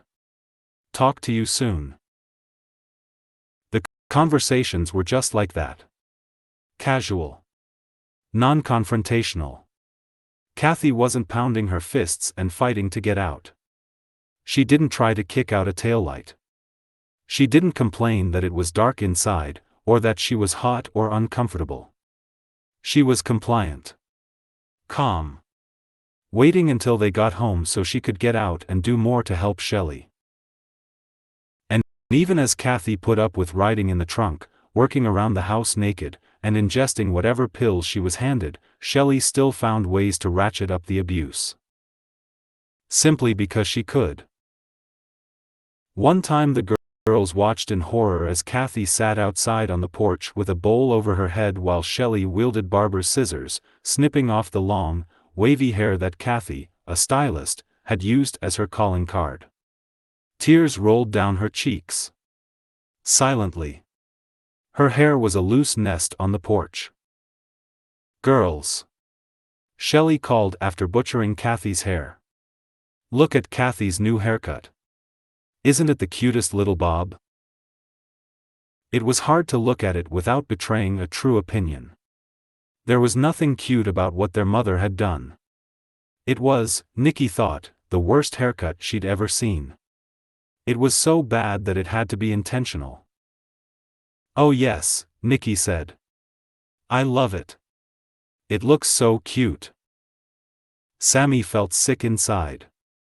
She agreed anyway. "So cute, Kathy." To say anything else, they knew, would bring on something bad. Maybe for Kathy. Maybe for one of them. With their mother, there was no telling what was in store. Perhaps Shelley had gotten the idea for the ugly chop from the humiliating haircut Grandma Anna had once given her, which had really been intended to teach her stepmom, Lara, a lesson. You can't keep her hair brushed properly, so I cut it. Like Lara, Nikki had also learned to keep her mouth shut. Everyone went back into the house. "Why does Kathy let Mom do that crap to her?" Nikki asked when their mother was out of earshot. Sammy didn't know. Shane's opinion, however, was consistent. "Your mom is fucking crazy," he said. "That's why. Kathy's scared shitless of her. Like we all are." Chapter 22. It had to be the pills. Kathy had been a normal person before she'd moved in. She had opinions about things that were going on in the world. She had an identity. She was anything but a punching bag just reeling from one blow to the next. Shane and Nikki went on a quest to find out what was happening to Kathy. They crept into their mother's room while she was away and Kathy was doing chores. "Let's see what Mom's feeding Kathy," Shane said. Shelley kept an array of pill bottles on the top of her dresser and on the nightstand near the bed. The medicine cabinet on the main floor was also a veritable pharmacy with dozens of prescription pill bottles, including lorazepam, nitroquick, atenolol, Altase, and Paxil. It was bewildering. Most were drugs that neither of them had heard about before, prescribed by doctors across Pacific County, and filled at various pharmacies in Raymond, South Bend, and Aberdeen. Prozac, in its green and white capsules, was the most recognizable. "That's what she's giving Kathy all the time," Nikki said. Shane popped a pill into his mouth and swallowed it. "I remember like 20 minutes after he took it, he was looped," Nikki said later. Shelley was clearly drugging Kathy. Some would later wonder if she'd also drugged Shane or any of her girls from time to time. Nikki and Shane's bond deepened. They were pushed together by their shared abuse and the fact that they'd been singled out over Sammy for repeat offenses and the humiliating and painful punishments that went along with them. Only Kathy's arrival had given them any relief. They conspired in the way that teenagers do, fantasizing how they might end their misery and save the world from Shelley. "The crawlspace," Shane said one time. "We should put her there." "Or the attic?" Nikki suggested. "Anywhere where she can't get away." "Yeah," Shane said. "But seriously. Why is your mom so fucking crazy?" Nikki shrugged. "How would I know?" Shane thought about it a beat. "Yeah. Some people just are. I'm getting out of here, you know." "Me too." "No, really I am." Nikki wished she had the guts to do what Shane said he was going to do, but something kept her stuck in that house. She could talk a good game, yet she couldn't put her desire to break away into practice. Shane, though, tried it a few times. Whenever he acted on his vow to get away, Nikki would tell herself that it was for the best and inwardly rooted for him, even as her mom would pile the girls into the car to search for the runaway. She never once stopped hoping he'd finally make it somewhere. Shane had good reason to want to escape from his aunt's home. Shelley seemed to always come up with new ways to hurt him. One time she went for the duct tape from the kitchen drawer and the icy hot from the medicine cabinet in the bathroom. It was the latest incarnation of punishments that started with beatings and then grew more and more bizarre. She made him undress and bound his ankles and wrists while the girls looked on. He protested, though he didn't fight her. He didn't resist. Next, she put him in the corner by the front door and then applied icy hot to his penis while he yelped in pain. "Don't ever do that again," she said. Years later, no one could recall what the teen had done to earn that punishment. It was their mother's version of putting a child in the corner to the extreme. Shane was humiliated and angry with Shelley, but he let her do it. Her mother and older sister had gone to the store, leaving Sammy in charge of Shane, who had done something that made Shelley very, very angry. She'd made him strip and duct taped his wrists and ankles and pushed him into the corner by the front door. "Make sure he stays put," she told Sammy before leaving. The second she heard the car start, Sammy did what she always did, what they all did, whenever their mother left the house. She went to the bathroom. Shelley never let the children use the toilet without permission or without the door fully open. Most times, Shelley perched next to the kids as they went about their business and watched like it was a science experiment. When Sammy finished and returned to the front room, Shane had vanished. In a panic, she looked everywhere around the house and the yard, but no Shane. She was so angry at him for running. She was mad because she knew that her mom would make all of them pile into the car and search for Shane all day, all night. Whatever it took. Shelley was relentless that way. She was a hunter. She'd never stop until she found the boy. It didn't matter if there was school the next day and their hunting trip lasted until 3 in the morning. It was dark when Sammy found Shane in a neighbor's woodshed. "You have to come home, Shane," Sammy said. "Mom's mad. You know she'll find you." Shelley didn't say a word as Shane came back inside. He was naked and freezing. He was also crying. She gave him a hard look. "I'm really sorry, Mom," he said. "I promise not to do it again." Shelley finally spoke, asking the boy what he was thinking. Her tone was suddenly sweet, comforting. It was as if she'd found a lost kitten and was scooping it up to give it a home. "We love you, Shane," she said. "Don't scare us like that. I don't know why you'd want to leave us." Another time, when the Notex were going to Wild Waves Theme and Water Park just north of Tacoma, Shane went on the run again. Shelley immediately halted the trip and went on the hunt for him. Nikki and Sammy knew the drill, and their hearts sank like lead weights. They'd missed the water park and their mother would search until she found their cousin. They looked for 2 days. First, they looked in the Tillicum neighborhood where Shane had lived before coming to live with them in Raymond. Every tiny, ramshackle house. Behind every single rundown garage. They scoured each store in the massive Tacoma Mall. No Shane. Shelley even stopped in at a psychic in Tacoma to see if she knew where Shane had gone.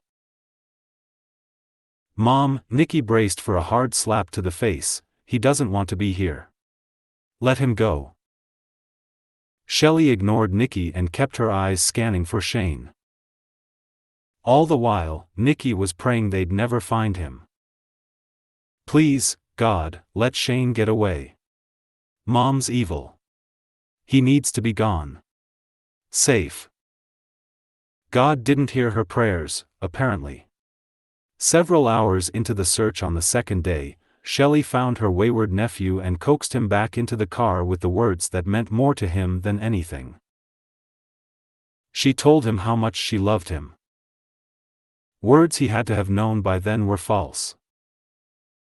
"You really scared us, Shane," Shelley said, her voice soothing and her demeanor mimicking concern.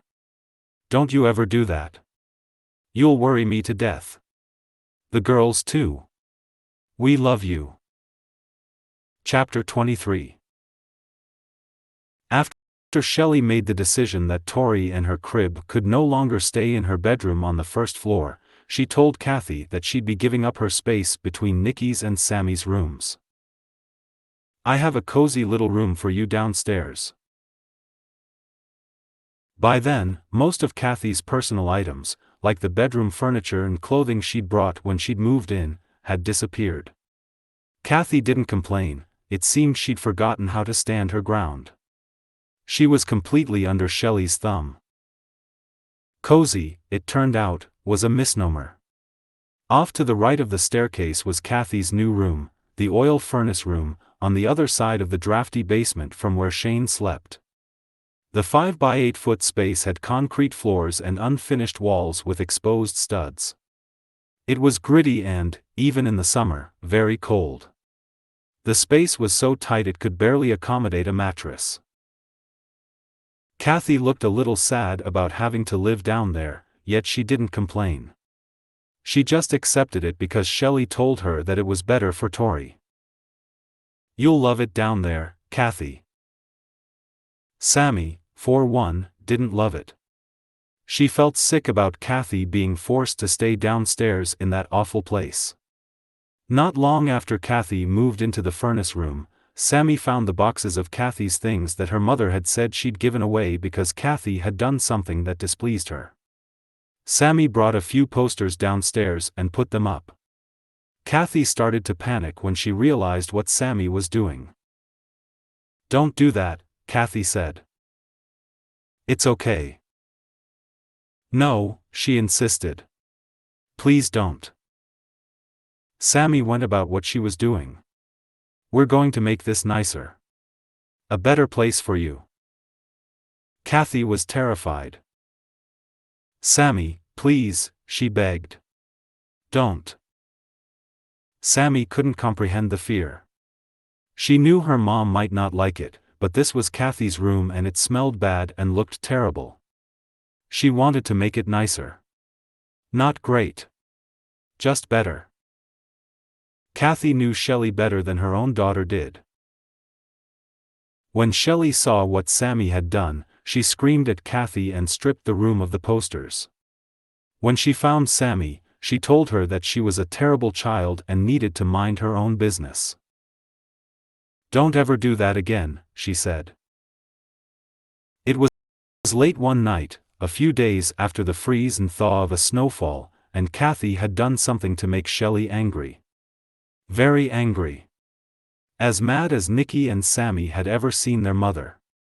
The girls huddled together and watched from Nikki's window while their parents instructed Kathy to climb to the top of the little hill behind the house. Shane came and watched too. Kathy was naked and freezing. It was hard to see what was in store for her at first. Nikki and Sammy kept their eyes glued to the hillside as Kathy begged Dave and Shelley to let her back inside, but they weren't having any of that. "Just do what we tell you, Kathy," Shelley yelled at her. "Do you have to make everything so hard for me?" Dave, not saying a word, nudged Kathy from the top, and she started to slide down the hill, crying and yelping all the way down. When she got to the bottom, Shelley gave more commands. "Get up. Go up." Kathy crawled upward, crying all the way. It went on like that for what seemed like hours. Kathy was barely able to walk from the cold and the pain she was undoubtedly feeling. Over and over. Up and down. In the dim light from the kitchen window, it was clear that her bottom had been scraped raw by the icy crystals of the snow. I'm sorry, she repeated over and over. I won't do it again. I'm cold. It hurts. Please, Shelley. Please. It was like a nightmare that wouldn't end. Shane shook his head and went to the basement. He didn't have to say a word about how messed up everything was. The sisters couldn't take it anymore either and shared Nikki's bed, holding each other until morning. We all went out there in the morning, Sammy later said, her voice breaking. Me, my sister, Shane. The snow was bloody and red all the way down the hillside. Like a big red stripe. Tears flooded Nikki's eyes when she saw the bloody snow that morning. She didn't let them fall down her cheeks. Her mother would see. Her mother might enjoy that. Something else was at work, and the older Notek sisters knew it. It was Kathy who was being tortured and punished, not them. And as long as Mom was punishing Kathy, she later said, she was ignoring us. As sick as that was, and we knew it at the time, we were glad. We were glad Mom wasn't doing it to us. Chapter 24. Kathy's mother, Kay, needed major heart surgery in March 1991, but her eldest daughter was nowhere to be found. They knew she was staying with Shelley Notek, and family members had reached out to her there several times. Nothing. The phone rang and rang. Finally, when Shelley got on the line, she casually informed everyone that Kathy had moved away from the area. She's with her boyfriend, Rocky, she said. Rocky? The name sounded vaguely familiar to Kathy's sister, Kelly, but she'd never actually met him. Neither had her brothers. Shelley was short on specifics, but she was insistent. Then she hung up. Kathy was gone. But where? We tried to find her, Kelly said later. We just couldn't. A short time later, Kelly received an envelope with a blurry photo of her sister standing in front of a semi-truck. Inside was a note written in Kathy's unmistakably girly handwriting. Kathy mentioned that she was sorry that she and Kelly didn't have a close relationship, but she was fine. She'd talked about Rocky, Kelly said later, trying to catch a memory. The story that was woven seemed plausible. I kept thinking I wouldn't blame her if she didn't want to be in the family, and if that meant I wasn't going to see her again, that was okay. Maybe she found someone like in the romance novels. She's living the life she wants to live and not miserable at home. A month later, on April 15, 1991, the Noteks all piled into the car for the drive to Washaway Beach, a spot on the Washington coast known for its rapidly eroding beach, where ghost cabins and trailers hang over the swirling ocean and surfers ride the gray waves in the distance. It was Shelley's birthday, and Washaway Beach was one of Dave's favorite surfing spots. Tori sat up front with her parents, and the three older kids filled the back seat. Kathy, who rode in the trunk, was growing weaker by the day. Images captured by the family's camcorder that afternoon show a woman in failing health. Her front teeth had begun to decay into black nubs, and her skin sagged where it had once been full. She sat in the sun, looking blankly at the water while her friend reveled in her special day. Shelley posed like a beach bunny on the windswept sand while Dave took her picture. Red hair lightened by the sun, blue eyes that sparkled when she laughed. No one who saw her could deny that she was strikingly beautiful at 37 years old. She promised treats for the kids, and told Dave how much she loved him. No one could see what was going on behind that pretty face and the sweet words. Or how long she'd wear that mask. Chapter 25.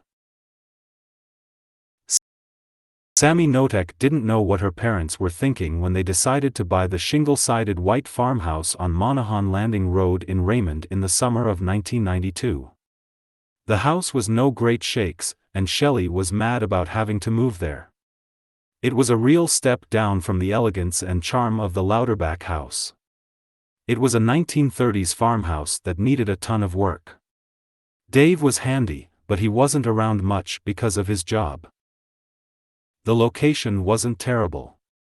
Fruit trees, mostly apple, formed a small orchard on the property, and a large field ran up to the edge of a second-growth forest of fir and hemlock. Elk rutted a path through the property, and blue herons had a rookery nearby. The house was situated on a winding road that ran along the Willapa River out in the country. Way out. About the only thing Sammy could think of that made Monaghan Landing desirable, from her point of view, was that it sat on a main road, not tucked among towering firs off the beaten path. Maybe things would be better there, she hoped. If the property was more exposed from the road, maybe Kathy couldn't get as abused there. Maybe her mom wouldn't make her work out in the yard naked. Maybe Nikki and Shane wouldn't be forced to wallow. But it turned out that the location was more secluded than Sammy had expected. On the first or second day there, Shelley told Sammy to go around the property and along the road, all vantage points, to see what a bystander or another homeowner might be able to view of their house and yard. Privacy, she told her middle daughter, is very important to our family. The almost seventh grader spent several hours doing as her mother asked. She walked up into the woods and over a recently logged area on Weyerhäuser property. When she got home, she told her mother what she saw. "Nothing," Sammy said. "You can see part of the house, but nothing else." The property was just shy of 5 acres, and mostly fenced. That was good. The Notek household had its share of pets, mostly dogs and cats, though at the new house, the menagerie eventually grew to include horses, chickens, a cockatiel, and a rabbit named Buttercup. While Shelley professed a love for animals, in truth she only seemed to like collecting them and seldom actually cared for any. There was also a collection of outbuildings. Most of them were small: a chicken coop, a tool shed, a dilapidated barn, a well house, and a pump house affirmed that the place was indeed a mini-farm. The largest of the structures was a pole building the size of a suburban garage, organized with a workbench, storage racks, a pantry, and a freezer. Just steps from the back door, the aluminum building provided much-needed space for all of the things that wouldn't fit in the house. The house was too small. Sammy knew it. So did the other kids. At just over 1,600 square feet, with 2 tiny upstairs bedrooms separated by what they'd come to call the computer room and a master bedroom for her parents on the main level, there were not enough bedrooms for the 3 sisters, Shane and Kathy. Plus, there was only 1 bathroom, and it was next to their parents' bedroom. That alone made the house shrink even smaller. Tori slept in her parents' bedroom on the first floor. Shane slept mostly in Nikki's closet, without the benefit of a mattress. "Just a blanket," Sammy said later. "That's it." The whole time he lived at Monaghan Landing, Shane never had a room. Neither did Kathy. She slept on the floor in the living room. By then, her belongings fit into a single paper bag. Almost everything she'd owned when she'd moved in with the Noteks had vanished. Her bedroom furniture, most of her clothes, her books and other personal items, all gone. Dave parked Kathy's old Plymouth Duster in the back of the new house.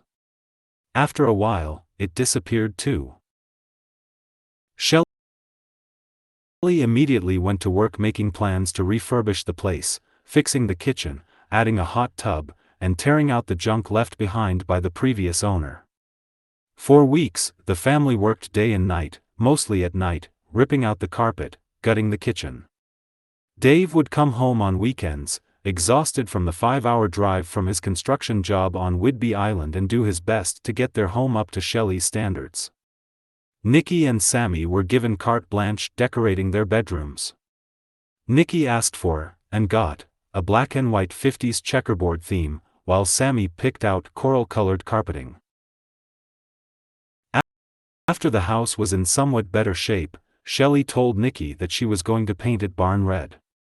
When she picked up the paint, however, it was a bright red.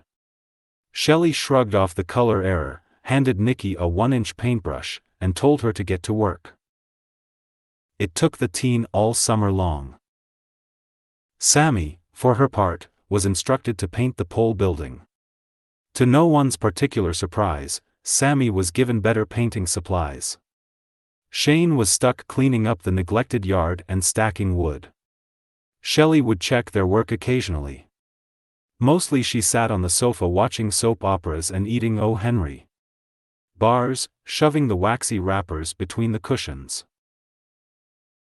The new locale and the hard work didn't change the fundamental dynamic. Shelley continued her relentless attacks, focused mainly on Shane and Kathy. Shelley's unpredictable abuse put everyone on high alert. Nicky flinched whenever her mother approached her. Shelley would bite her on the head, slap her in the face, punch her. Nicky got smacked one time because she fell asleep in the passenger seat of the car and her mother wanted her to be awake. At the school bus stop one time, Shelley was mad at Nicky but waited for the bus to stop in front of the house before she slapped her good and hard on the face. She wanted my friends to see so they could make fun of me. Shelley showed up at Nicky's junior high in the middle of the day looking for mascara that she was convinced Nicky had stolen from her bathroom. She got her daughter's locker open and tore it apart, throwing everything on the floor while a bunch of kids looked on. She took it, she yelled in front of Nicky's classmates. She stole my mascara. That's not right. A daughter shouldn't do that. A good daughter wouldn't. As cruel as her mother could be to Nicky, she always saved the worst for Kathy. Kathy didn't bathe often before or after the Notex moved to Monaghan Landing Road. Like the older kids, most of the time she wasn't allowed to. At first, the baths were much like the ones she'd been given at the Louderback house. The hose was turned on her while she stood naked outside on the grass behind the house. It didn't matter what time of year or how cold the weather was. Soap was dispensed with. Instead, Shelley poured bleach on Kathy. "You're a filthy pig and this will clean you up."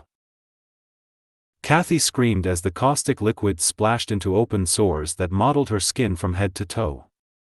When she cried out too much, or struggled to get away, either Shelley or Dave, when he was home, would duct tape her legs and arms. When Dave wasn't there, it was Shane who was told to hold Kathy down while Shelley washed her friend with the hose. One time Shelley put a piece of duct tape over Kathy's mouth to stop her from alerting the neighbors. "You need to shut up. What's wrong with you? I'm helping you. You stupid pig." After a bath was over, invariably Shelley would switch over to a sweet, kind persona. She'd put her arms around Kathy's shoulders. "Now, doesn't that feel a whole lot better?" Dave asked Shelley about Kathy, and Shelley insisted that she was helping her get better.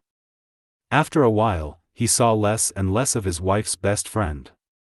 When he came home on the weekends from work, Kathy was nowhere to be seen. The girls told him that their mom kept Kathy in the pump house.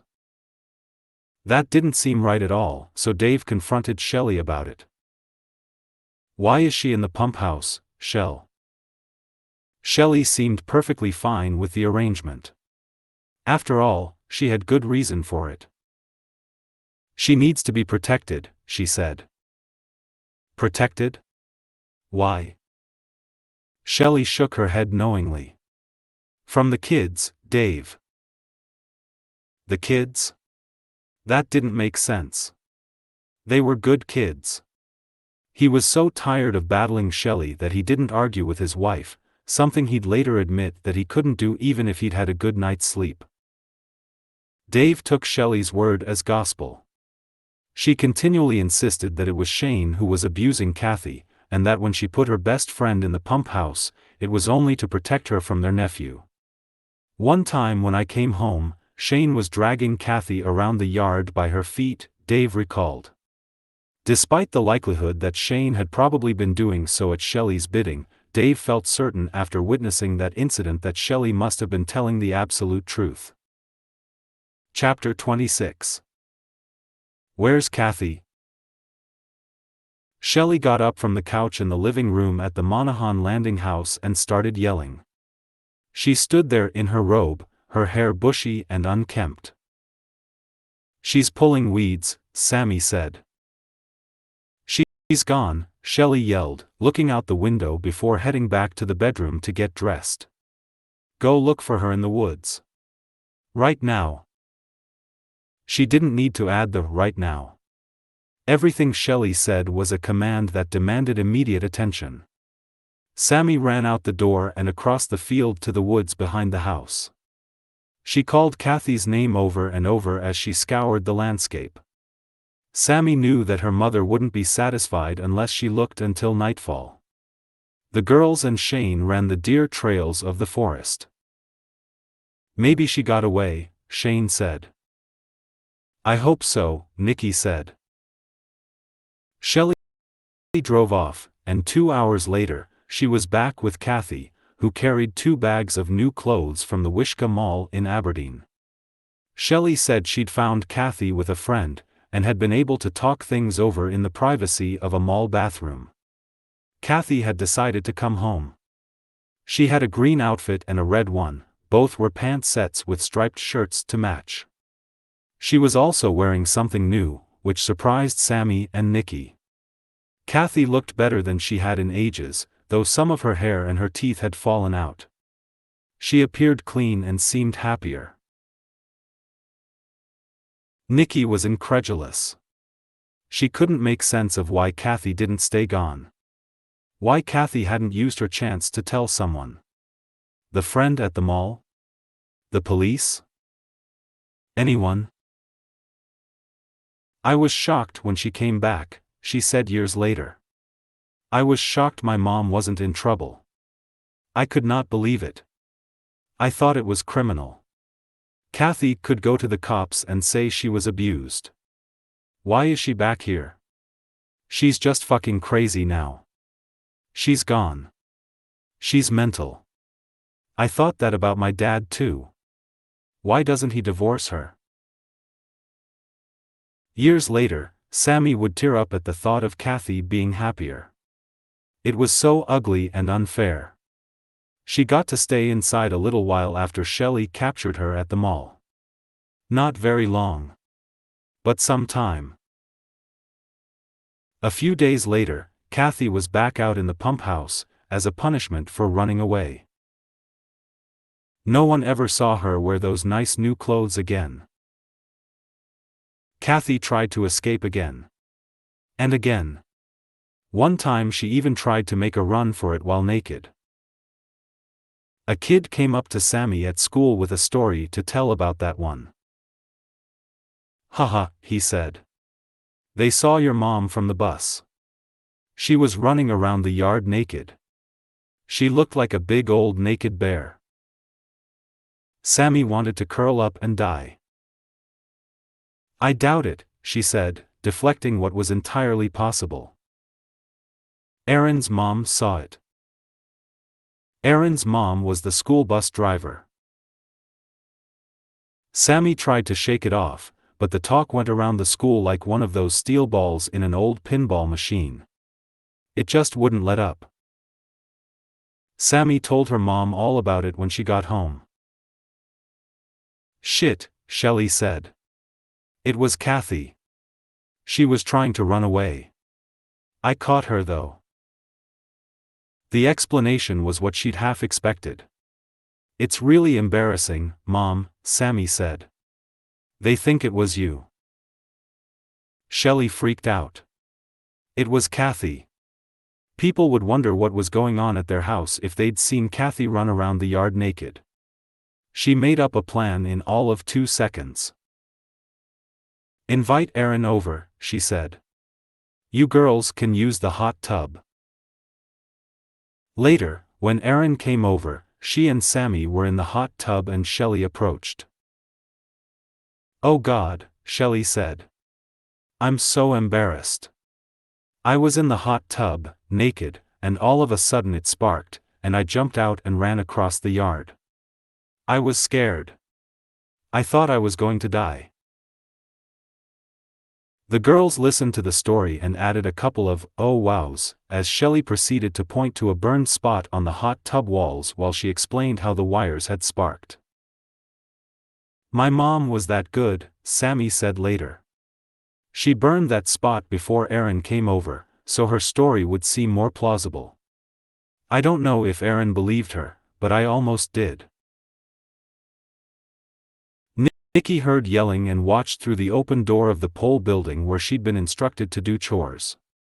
Kathy had been let out of the pump house that day to do some weeding, and it seemed that Shelley was dissatisfied by her performance. At Shelley's direction, Dave dragged Kathy from the garden where she'd been weeding to punish her.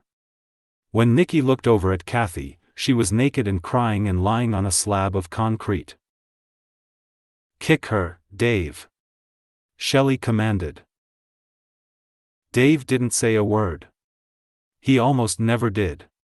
He was wearing the steel-toed boots that he wore out in the woods and he kicked Kathy in the head. She was moaning, and she was just lying on the ground, Nikki said later. "I think it was pretty hard. And then I didn't pay attention. I just went back inside the pole building." Chapter 27. The pump house was the smallest of the outbuildings on the property that included an old barn, a pole building, a chicken house, and a couple of storage sheds. It was dark, musty, and cold. Shelley decided it would be a good place for Kathy to think about what she'd done wrong. Nikki and Shane had also been occasional inhabitants of the 4-foot by 4-foot structure. Kathy was forced to stay in there for days, even weeks, at a time. Sammy brought some cushions from an old brown sofa stored in the woodshed to make it more comfortable for Kathy. When Shelley found out, she made Sammy remove them right away. "We want her to get better," Shelley said. "We don't want her to be comfortable. She has to figure all of this out and understand why she's being punished. We want her to come back inside the house, not live out here." Sammy didn't see how it was hurting to help her friend, but she backed off. To help Kathy might incite even more violence against her. Her mom was often a passive abuser, usually making Dave or Shane do her bidding. It was what she didn't do sometimes that showed her indifference to others. One time, Sammy followed her mother and Kathy out of the house to the walkway next to the pole building, and for some reason, all of a sudden, without any warning whatsoever, Shelley gave Kathy a hard push. Kathy went flying and landed face down on the concrete. She didn't even try to break her fall. She just fell flat. She started screaming and holding her head with her hands, writhing in agony like a hurt animal. Sammy watched her mother hesitate for a beat before helping Kathy get up and putting her back into the pump house. Nikki thought she knew why her mother had put her there. It wasn't because of some new mistake Kathy had made. It wasn't really a punishment at all. It was because her mother had grown weary of watching Kathy after she'd tried to run away. Shelley didn't say it outright, but Nikki suspected that her mother didn't trust what Kathy might say. Like she had to Sammy, her mother couched it all in something positive for Kathy. Exiling her to the pump house, for instance, was always for her own good. "I think she'll be better off in the pump house," Shelley announced, leading Kathy by the hand out the door and across the yard. "She needs some peace and quiet." There was always a phony reason for whatever she did to Kathy. Now and then, Nikki helped her mom get Kathy to the pump house and put her inside. Kathy's health was deteriorating rapidly. Her mom's lie was audacious. Kathy needed medical attention. Not a stint in a dank outbuilding. Shane and Nikki didn't need to be locked in there either, but that's where they ended up whenever Shelley tired of a beating and wanted a punishment that had a longer duration. One that showed the magnitude of her control over everyone. It got us, me, Kathy, Shane, out of the way, Nikki said later, explaining the reasoning behind the banishment. She didn't have to monitor us and worry about what we might do. Especially Shane and Kathy. In time, however, Kathy appeared to accept her situation. The same way she'd become used to riding in the trunk. One time, Sammy was outside near the pump house when she heard the sound of Kathy's voice. Hello? She went to the locked door of the pump house and leaned in. She didn't dare open it. Kathy knew better than to ask her to do so anyway. Shelley had made it clear to everyone that Kathy was there as a punishment, but also as a way to help her heal and get better. Is it raining out there? Kathy asked. A little while ago. Not now, Kathy. Oh, she said, her voice a soft rasp. I thought I could hear it rain. As was usually the case, Dave was at work on Whidbey Island when Shelley needed to go into town to run errands. Before heading out, she told Shane that he was in charge of Kathy. He needed to make sure she didn't yell or call out to anyone. Or get away, she said. Make sure she stays in the pump house where she belongs, Shane. We can't trust her right now. She's not right in the head. Shane pretended to agree. Fuck this, he told Nikki right after Shelley drove off. I'm letting Kathy out. Nikki hated the idea that her mom had locked Kathy in the pump house. She knew Kathy needed a doctor. She was getting weaker by the day. Her face was swelling up, and her last few teeth were like little brown acorns looking like they were going to fall. Shane removed the padlock and swung open the door. Light flooded the space, and Kathy winced. She sat motionless and finally looked at him. Come out, he said. She didn't move. Nikki knew Kathy was afraid of Shane, although she had no reason to fear him when her mother wasn't around. Shane pleaded at first, but then became irritated when she just looked at him. Come on, Kathy, get out. You need to get out of here. Kathy started to cry. She was pale. Battered. Bleeding. Her hair was nearly gone. She had on a thin, tattered muumuu and nothing else. What's the fucking matter with you? Shane's anger grew by the minute. You need to go. Get the fuck out of here. This is your chance. Kathy appeared terrified. You're lying, she said. No, Shane said.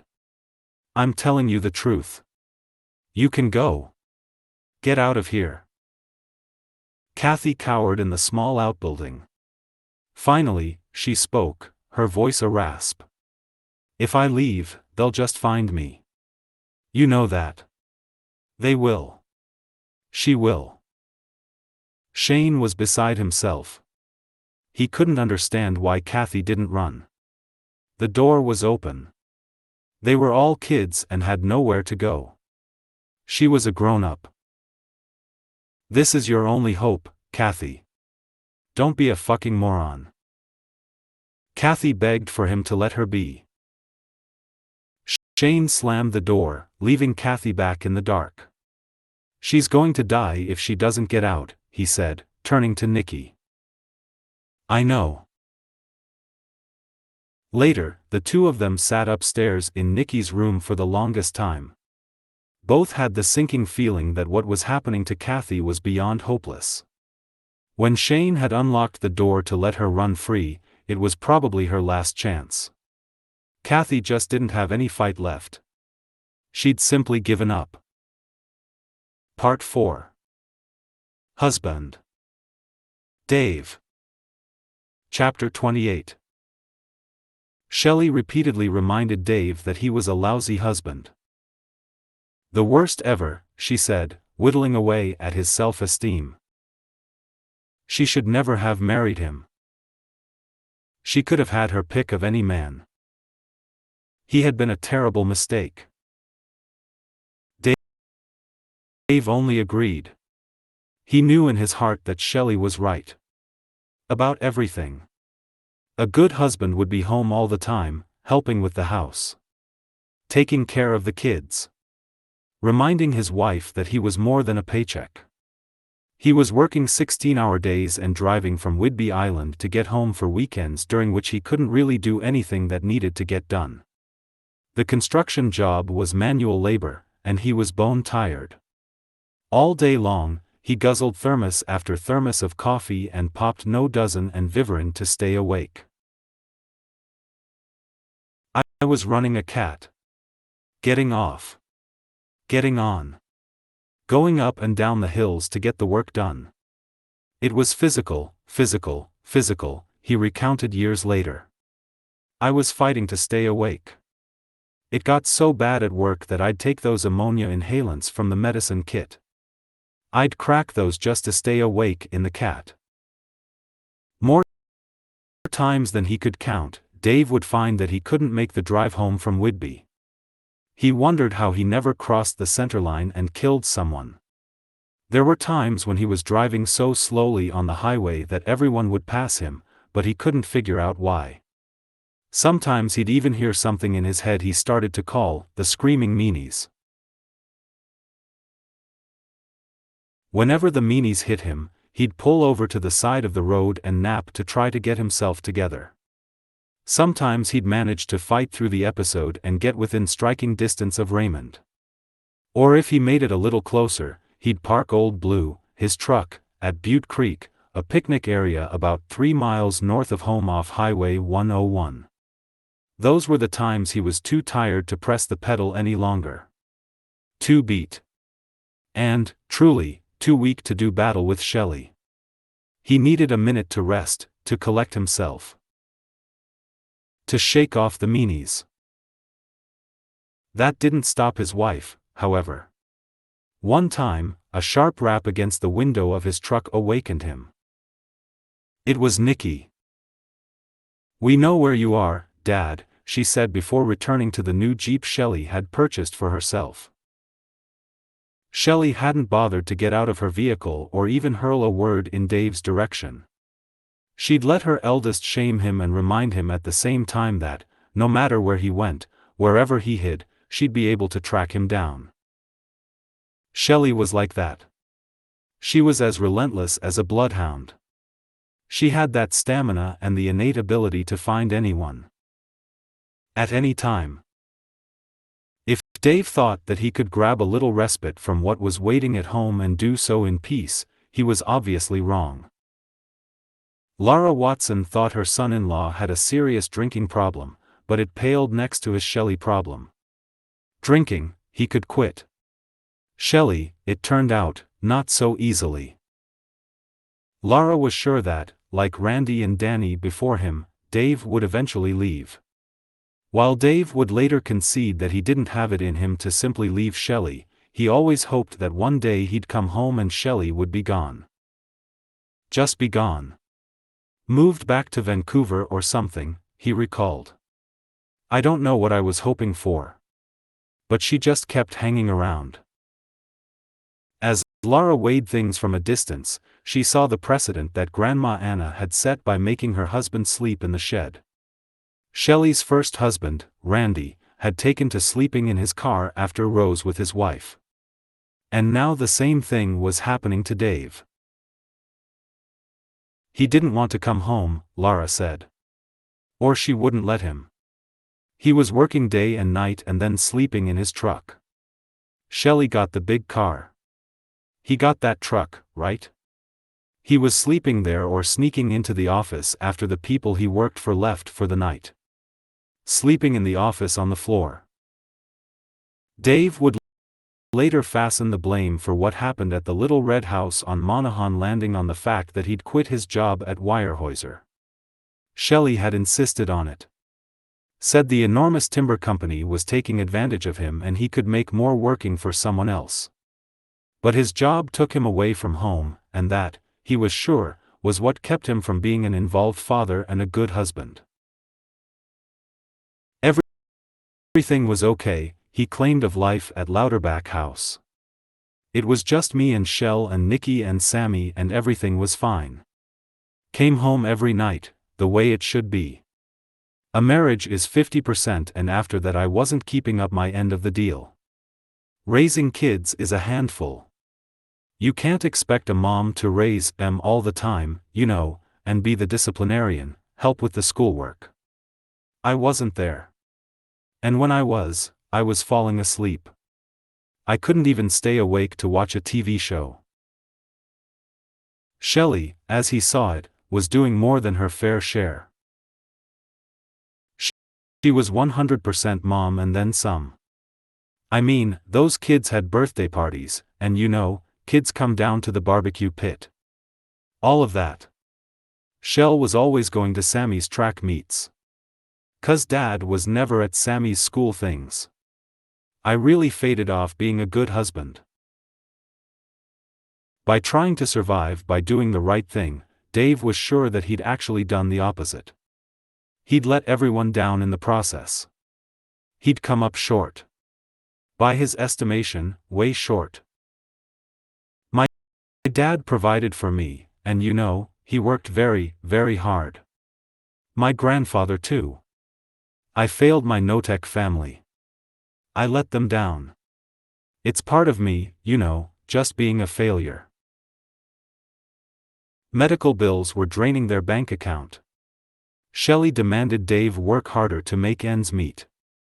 It was life and death, she insisted. Yet Dave couldn't work any harder. He was barely hanging in there, pulling in extra hours so that the avalanche of bills could be paid. At one point, Shelley even told him that he needed to ask his family for money. Dave called his sister, whom the no-techs considered well off, to tell her they were short on funds. Shell's cancer is taking us down, he pleaded. His sister said she would help. A few days later, Shelley returned from getting the mail. She was as angry as Dave had ever seen her. $30, she fumed. Can you believe it? So fucking cheap. I have cancer and that's all they can do to help us. Dave had hated to call for money. He hated even more that his wife was complaining about the gift. They are helping us, Shell, he said. Not enough. It was the best he could do. Dave always had her back. Asking for money. Working harder. Making excuses to his family for things Shelley did. The pattern continued, while Shelley demeaned Dave as a lousy provider and a weak man whenever she could turn the screw. Dave used every opportunity to tell his wife that she meant the world to him. Unlike some husbands who pull a card off the rack at the last minute, Dave was thoughtful. He never just signed his name to a sentiment written by a card writer at Hallmark. Instead, in his impeccable penmanship, he'd write messages to Shelley that were a testament to how he felt inside. Or a romanticized version of the truth. Remember your words to me years ago? You once said that angels take themselves lightly. I'm married to an angel. Your eyes are the kindest eyes that I have ever seen. Your soul casts shadows of kind loving warmth wherever you are. You love and care about everything from your children, other people, animals, plants. You are truly genuine in heart and soul. Whether he truly believed his own words was beside the point. His message was a wish and hope. It was what Dave needed to believe on the long drives to and from Raymond. Chapter 29. Shelley wasn't a doctor, though she liked to play one, or so it seemed to her family. Sammy remembered times as a young girl when she'd wake up and her mom would be waving a broken glass ampoule in front of her face. She'd cough and nearly heave from whatever she was breathing into her lungs. She'd seen her do the same thing to Kathy. Kathy would pass out from the abuse and my mom would bring her back, Sammy said. So she could do it all over again. One time at Monaghan Landing, Sammy had a headache. Her mom told her they were out of Excedrin and that she had something else for her. The pills were funny looking, unfamiliar, but she took them anyway. The next thing she knew, she was out on the porch on all fours, unable to lift up her head. Shane tried to help her. It was no use. Your mom gave you muscle relaxers. Fucked up shit. She did that to me too, he said. And despite her formidable drug supply in the house, Shelley was on the hunt for something she didn't have at that time. She photocopied information extolling the benefits of the tranquilizer Haldol, a drug she was interested in procuring. For some reason. For someone. Shelley's cancer treatments dragged on so long that Lara couldn't take it anymore. The way she saw it, Shelley was putting her girls through a nightmare, letting them believe that their mother was going to die at any time. Her husband should call her on it, she thought, but Dave was too gullible. Too nice. Lara took it upon herself to confront Shelley. Lara called her daughter Carol, Shelley's half-sister, and told her they were going to Raymond to take care of the cancer business once and for all. They weren't going to give Shelley a heads up either. Every time in the past that they had come for a pre-arranged visit, Shelley would make sure no one was home at the appointed time. Mother and daughter drove Lara's 1992 black Chevy Blazer to Shelley's house to find out what was really going on. When Shelley opened the front door, Lara could have laughed out loud if the sight wasn't so horrifically twisted. Shelley looked like a kabuki doll, a very unwell one at that. She was wearing white makeup and she'd shaved off all her eyebrows, Lara remembered. Her face. Wow. I can see it right now. Honest to God.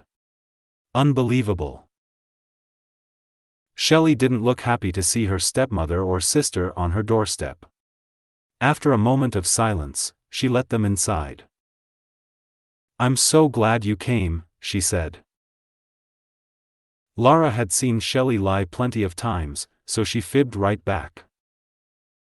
We want to talk to you about what you're going through so we can do a better job of supporting you, she said. Shelley lowered herself into a chair. Oh, thank you. Lara was on a mission. We need the name of your doctors and the clinic, she said. This has been going on too long.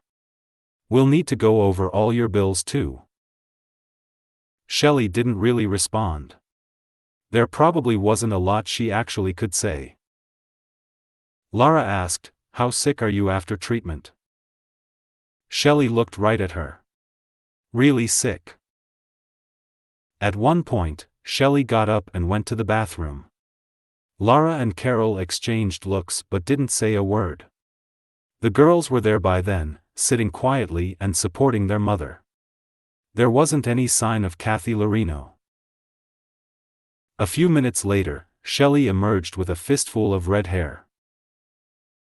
Oh, Mom, she said, dropping the clump of hair to the floor. My hair. My hair is just falling out. Oh my God, Lara said. She picked up the fallen hair while everyone looked on. She studied the hair and then confronted Shelley once more. I've never known someone taking cancer treatment to lose their hair from the middle, Lara finally said. Usually they lose it from the scalp. Yours is breaking off. Lara went into the bathroom to investigate what had just happened. There's a wastebasket in there with some crumpled tissue on the top, she recalled, holding on to the vivid memory even years later. I dug through the basket and there's long hair and scissors. And there is still hair in the scissors. Red hair. I walked out with the scissors. Shelley was sitting with her back to me. Carol was on the couch and she about died. The girls didn't say a word. And still Shelley refused to tell the truth.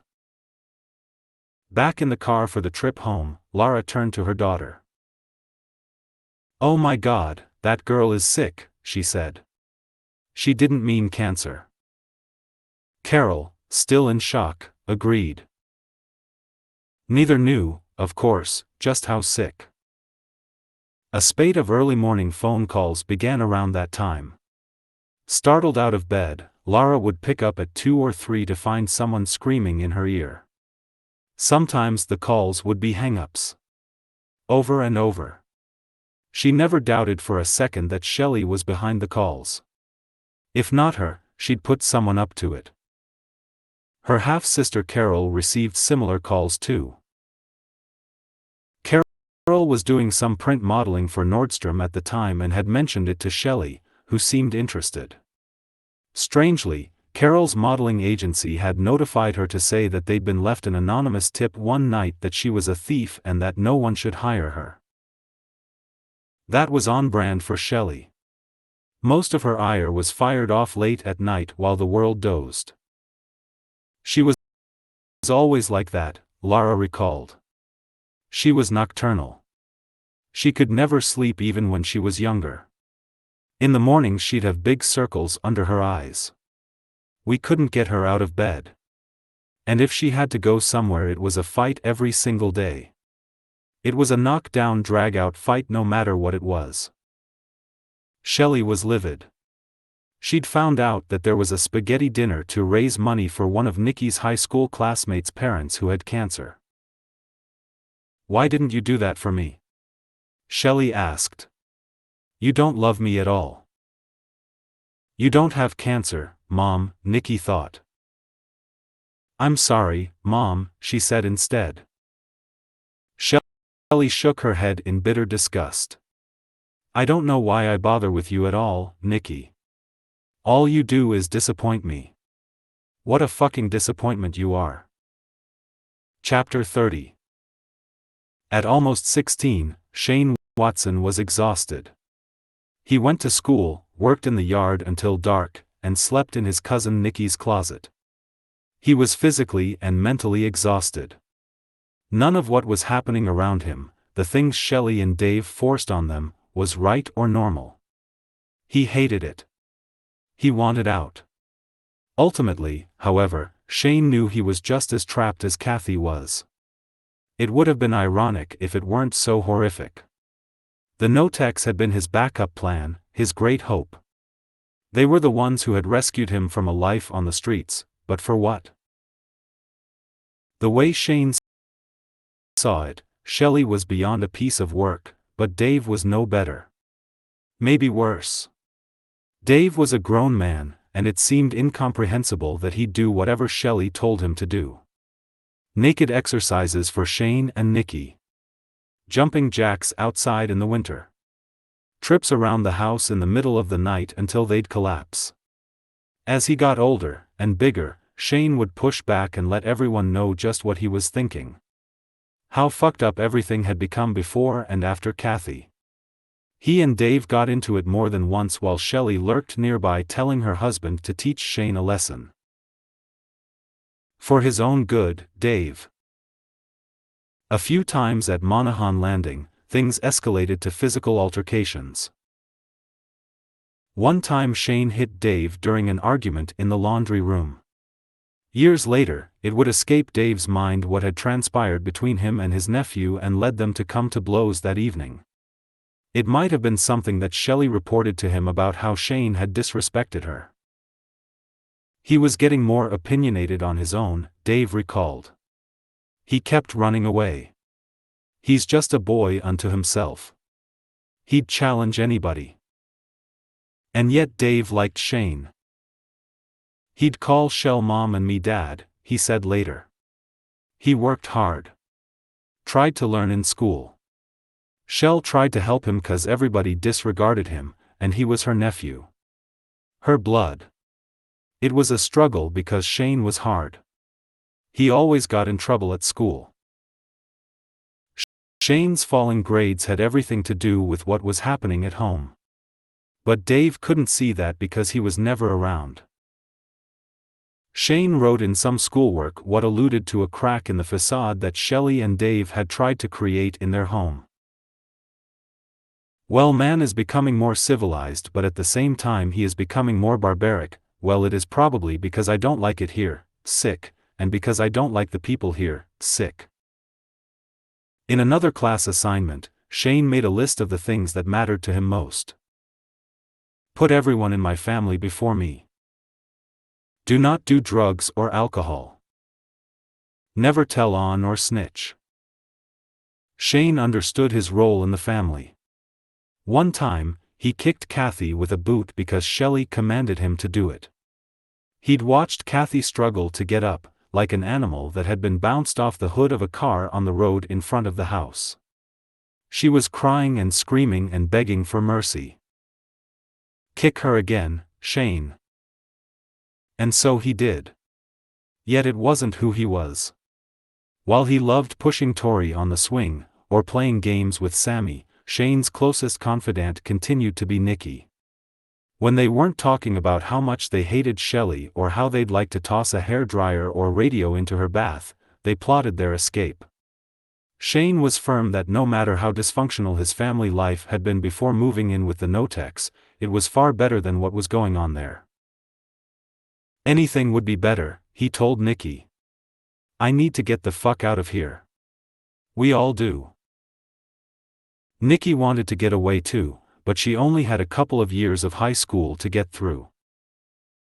I need to graduate, then go to college, she said. Shane shook his head. I can't wait for that. If you go, she said, please don't leave me. Shane always promised. Right. We're out of here together. But if I have to go really fast, I'll be sure to come back for you. You better. In her heart, Nikki doubted she'd ever really be able to leave. She had her sisters to think about. She knew that her mother had a strange, ironclad hold on her. She also knew that no matter where she went, or how far away, her mom would track her down. She'd found Kathy at the mall. She'd even managed to track Shane in the middle of Tacoma. Her mom was a hunter. Chapter 31. Dave Notek was a willing participant in the abuse of Nikki and Shane, but Shelley had insisted the kids were out of control and needed the harsh discipline to ensure that they'd be on the right path in adulthood. In some ways, that made a little sense to Dave. Kids did need a firm hand. He didn't blame his dad for hitting him with the razor strap. But Kathy? Dave had a harder time defending what was happening to her. She was an adult, not a kid. Besides, she did what she was asked to do. She did the laundry. Cleaned the house. Fed the animals. She didn't always do things the way Shelley wanted her to, but she was trying. Dave sat in his truck at the river landing. He was scared, tired, a leaf on the surface of a river, and felt unable to end what was happening to Kathy. It wasn't that he looked the other way, really, there was no other way to look. He simply didn't have it in him to fight Shell or even to tell her to knock it off. When Shelley blamed Kathy for bringing her state of affairs on herself or belittled her friend's efforts to pull herself up by her bootstraps, Dave never flipped it back at his wife and pointed out how what was happening was Shelley's doing. When Shelley blamed Shane for the cognitive issues Kathy was having, Dave didn't call her out. He didn't retort that Shelley was the one who forced Shane to kick Kathy. Dave could see where things were headed, and what his part in all of it had been. Kathy's physical decline was escalating, and it was obvious to him that, if things continued, she might die. He pulled Shelley aside on one of his trips home to Raymond and offered a solution he thought might work. Let me take her somewhere, he said.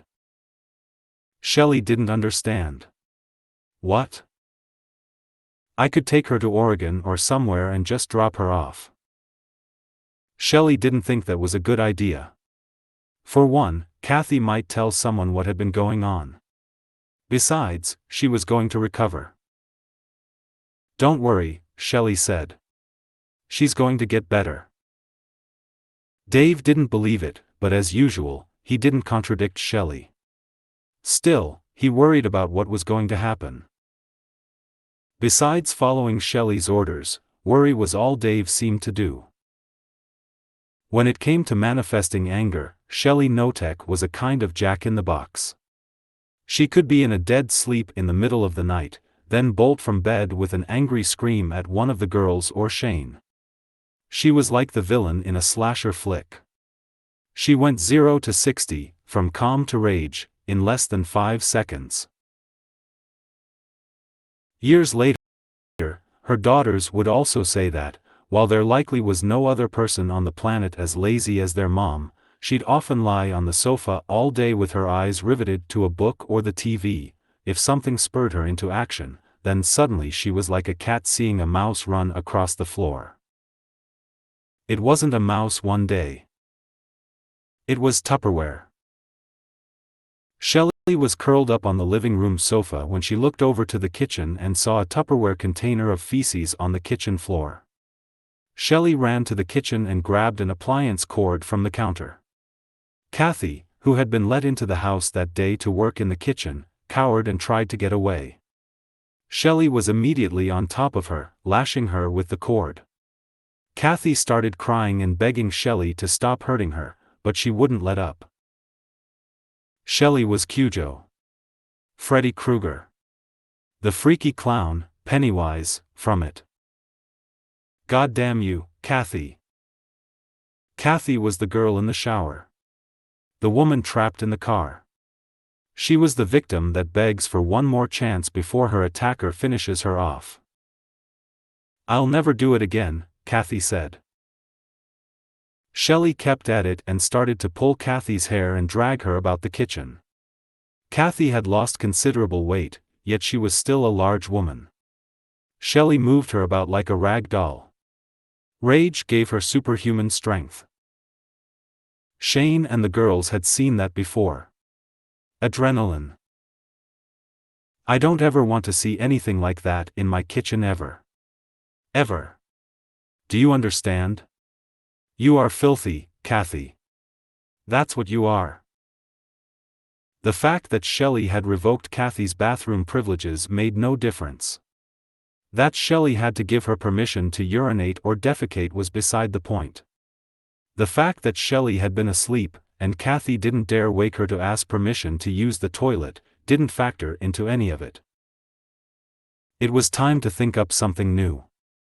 A punishment that would make Kathy understand once and for all that she needed to follow the rules of the house. Shelley told Dave when he came home what Kathy had done. Tupperware full of shit in our kitchen, Dave. What in the fuck is that about? She's really done it this time and you need to do something. Dave agreed that what Kathy had done was beyond gross. However, he didn't have any suggestions on what they could do beyond isolating her in the pump house. He liked Kathy. They all did. Yes, she'd misbehaved, but he didn't want to beat her, kick her. It was pointless and, though he never said it out loud, crazy. Shelley already had an idea on what they should do to break Kathy of her bad habits. Waterboard her. She instructed her husband to build a seesaw device with a wide plank over a metal fulcrum made of an old tank from the pole building. Without saying a word, Dave went about it as Shelley barked orders. This was what they needed to punish Kathy. A bucket of water was placed at one end of the board. You two stand watch, Shelley told Nikki and Shane. Shane quietly muttered to Nikki that, while he didn't think any of the abuse being inflicted on Kathy could be worse, this was a whole new level of fucked up. Shelley brought Kathy, now naked, from the pump house. Shelley helped her walk, because by that time Kathy was having a difficult time moving. She'd lost a lot of weight, and the sight of her made Nikki nearly gag. She was black and blue, and her skin hung in soft red folds. I'm sorry, Kathy repeated. Please don't do this. Shut the fuck up, Shelley snapped. You are a no-good piece of shit and you're going to listen to me. Kathy begged and pleaded. She looked at Nikki and Shane with an expression Nikki read as, "Won't anyone help me?" Dave put Kathy on the sheet of plywood face down. She tried to fight him, but she was too weak. He pinned her down and ran duct tape over her body to hold her like a mummy on a stick.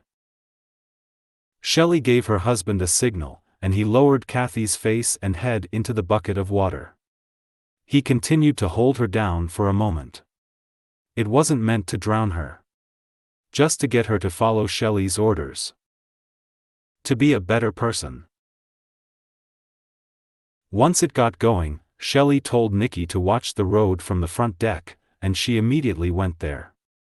Shane was directed to the driveway to make sure that the family across the road didn't hear Kathy's screams. Sammy was positioned in the yard to stand watch. They could hear their mother laughing at Kathy. Calling her stupid. Fat. Ugly. "You're worthless, Kathy. You need to shape up." Nikki tried to shut out the sounds of Kathy's cries as the woman's head was lifted and submerged into the water. Kathy's voice was on the lower register, and it was more of a gurgling than a true scream as she fought for air and begged for mercy. Nikki stood at her post while her mom barked orders and her dad did the dunking. The scene was shocking, a horror show, and incongruous with the pretty bucolic setting of the country. Apple trees. Horses in the pasture. And a naked woman bound to a board and being dunked repeatedly. The waterboarding didn't go on long. Maybe 10 minutes or so. Long enough to freeze the image of Kathy, naked, duct-taped, and screaming for help, in Nikki's memory forever. Later, Shelley would characterize the waterboarding punishment as a shower or bath. Her best friend hadn't been keeping herself clean, so Shelley and Dave had employed the technique as a way to wash her. None who witnessed it saw it that way, of course. It had nothing to do with bathing Kathy. "My mom enjoyed doing that to Kathy," Nikki recalled one afternoon from her Seattle area home while her children played outside, and she took herself back to that time when she was a teenager in Raymond. "I don't see how or know why, but she really did. It only happened that one time. The contraption was put away. We never saw it again." Beatings. Waterboarding. Endless days in the pump house. Shelley was on overdrive when it came to harassing and torturing Kathy. It was as if Kathy wasn't even a human being anymore. Shelley seemed to treat her like a sadist's worst pet. She fed her rotten food from the refrigerator that she'd whirl around in the blender. "Drink this smoothie, Kathy." Kathy's hands trembled as she took the glass and looked at its brown and gray contents. Shelley kept her eyes fixed on Kathy. "Isn't it good?" Kathy drank the concoction of far beyond pull-date hamburger and spoiled produce. "Delicious," she said. "Thank you, Shelley." Another time, Nikki watched her mother fill a kitty cup of Morton salt from the kitchen cabinet. She couldn't understand what her mom was going to do, but she was morbidly curious. Shelley had enlisted Shane to be a part of whatever her plan was, and he did as he was told. Nikki followed the two of them out to the pump house. She didn't go the entire distance, however, instead choosing to linger back and watch as her mother unlocked the door. Shelley handed the cup to Kathy, who by this point could barely stand without assistance. "Eat the fucking salt." Kathy squinted into the bright light of day. "No." Shelley said that the salt was good for her. "It will help your swollen feet." Obviously, I wasn't a doctor, but I think anyone would probably know that there was no way that salt was going to do anything good for Kathy, Nikki recalled. "My mom acted like it was a big treatment. She always had a reason for all the shit she did to us and Kathy." Kathy tried to resist, which was unusual. She was always so compliant. "I don't want to." Shelley wasn't having any of that. "Eat it, she yelled. "Eat the whole thing, Kathy." Kathy resisted somewhat. Like always, she was no match for Shelley's indomitable will. Nikki couldn't see Kathy from her vantage point all the time, but she could hear her refusing the salt as her mother and Shane screamed at her. "Eat the fucking salt. I don't have all day." Nikki heard the sound of Kathy spitting as she ate the cup of salt. Her mother and Shane kept at her until she finished every last granule. "Eat it all." After that was done, Shelley gave Kathy some pills and told her to take those too. Then they locked the door and left. Chapter 32. No one seemed to notice what was happening in the little red farmhouse on Monaghan Landing Road. Some people would later say that they thought something odd might be going on over there, but other than a neighbor who called the authorities about the horses being neglected, nothing was ever reported.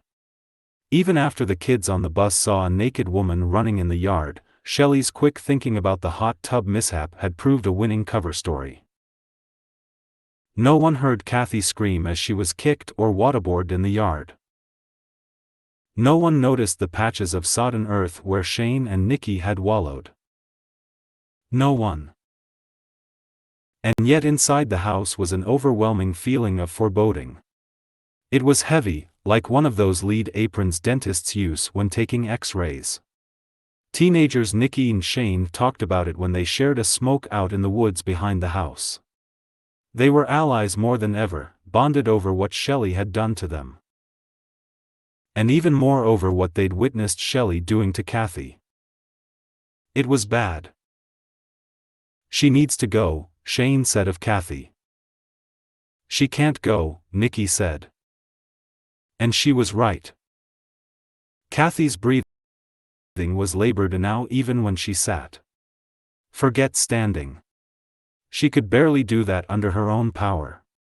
Her eyes seemed somewhat cloudy, and her skin was a map of swollen red tributaries with spots of blue.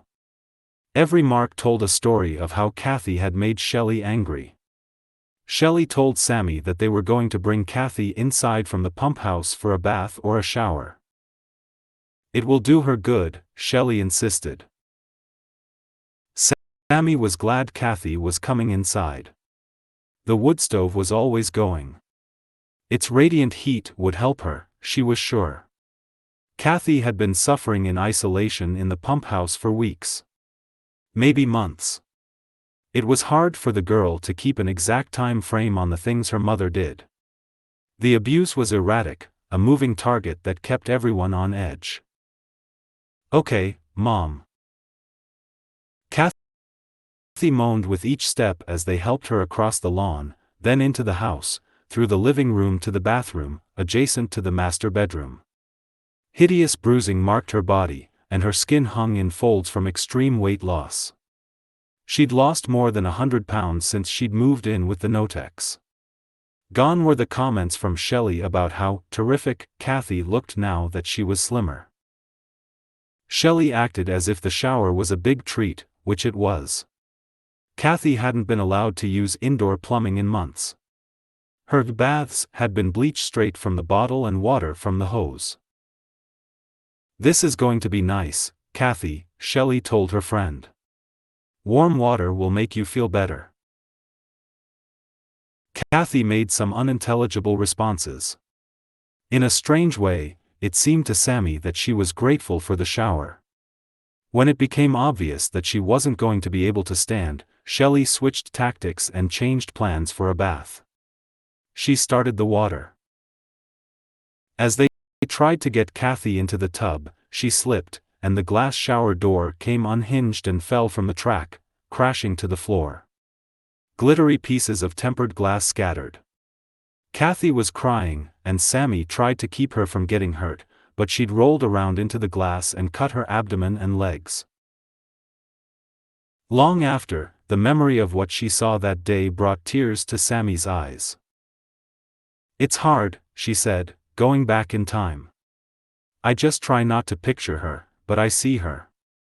It's hard. So many bruises everywhere. All from my mom. She was just a big, giant bruise. Sammy felt the vibe in the room shift. By then Nikki had joined the three of them. Shelley was piling on the kind words and the loving touch of a good friend. "Everything is going to be okay, Kathy," she said, her eyes meeting her daughter's. Sammy could tell that at that moment her mom was scared. Shelley was carrying on as if trying to convince Kathy that all would be fine when she knew full well there was no turning back. Kathy needed to go to the hospital, though Shelley insisted that she could help her. Cure her. Save her. "We're going to keep you in the house now, Kathy," Shelley said. "You'd like that, wouldn't you?" Kathy slurred her speech. It seemed that she agreed with Shelley.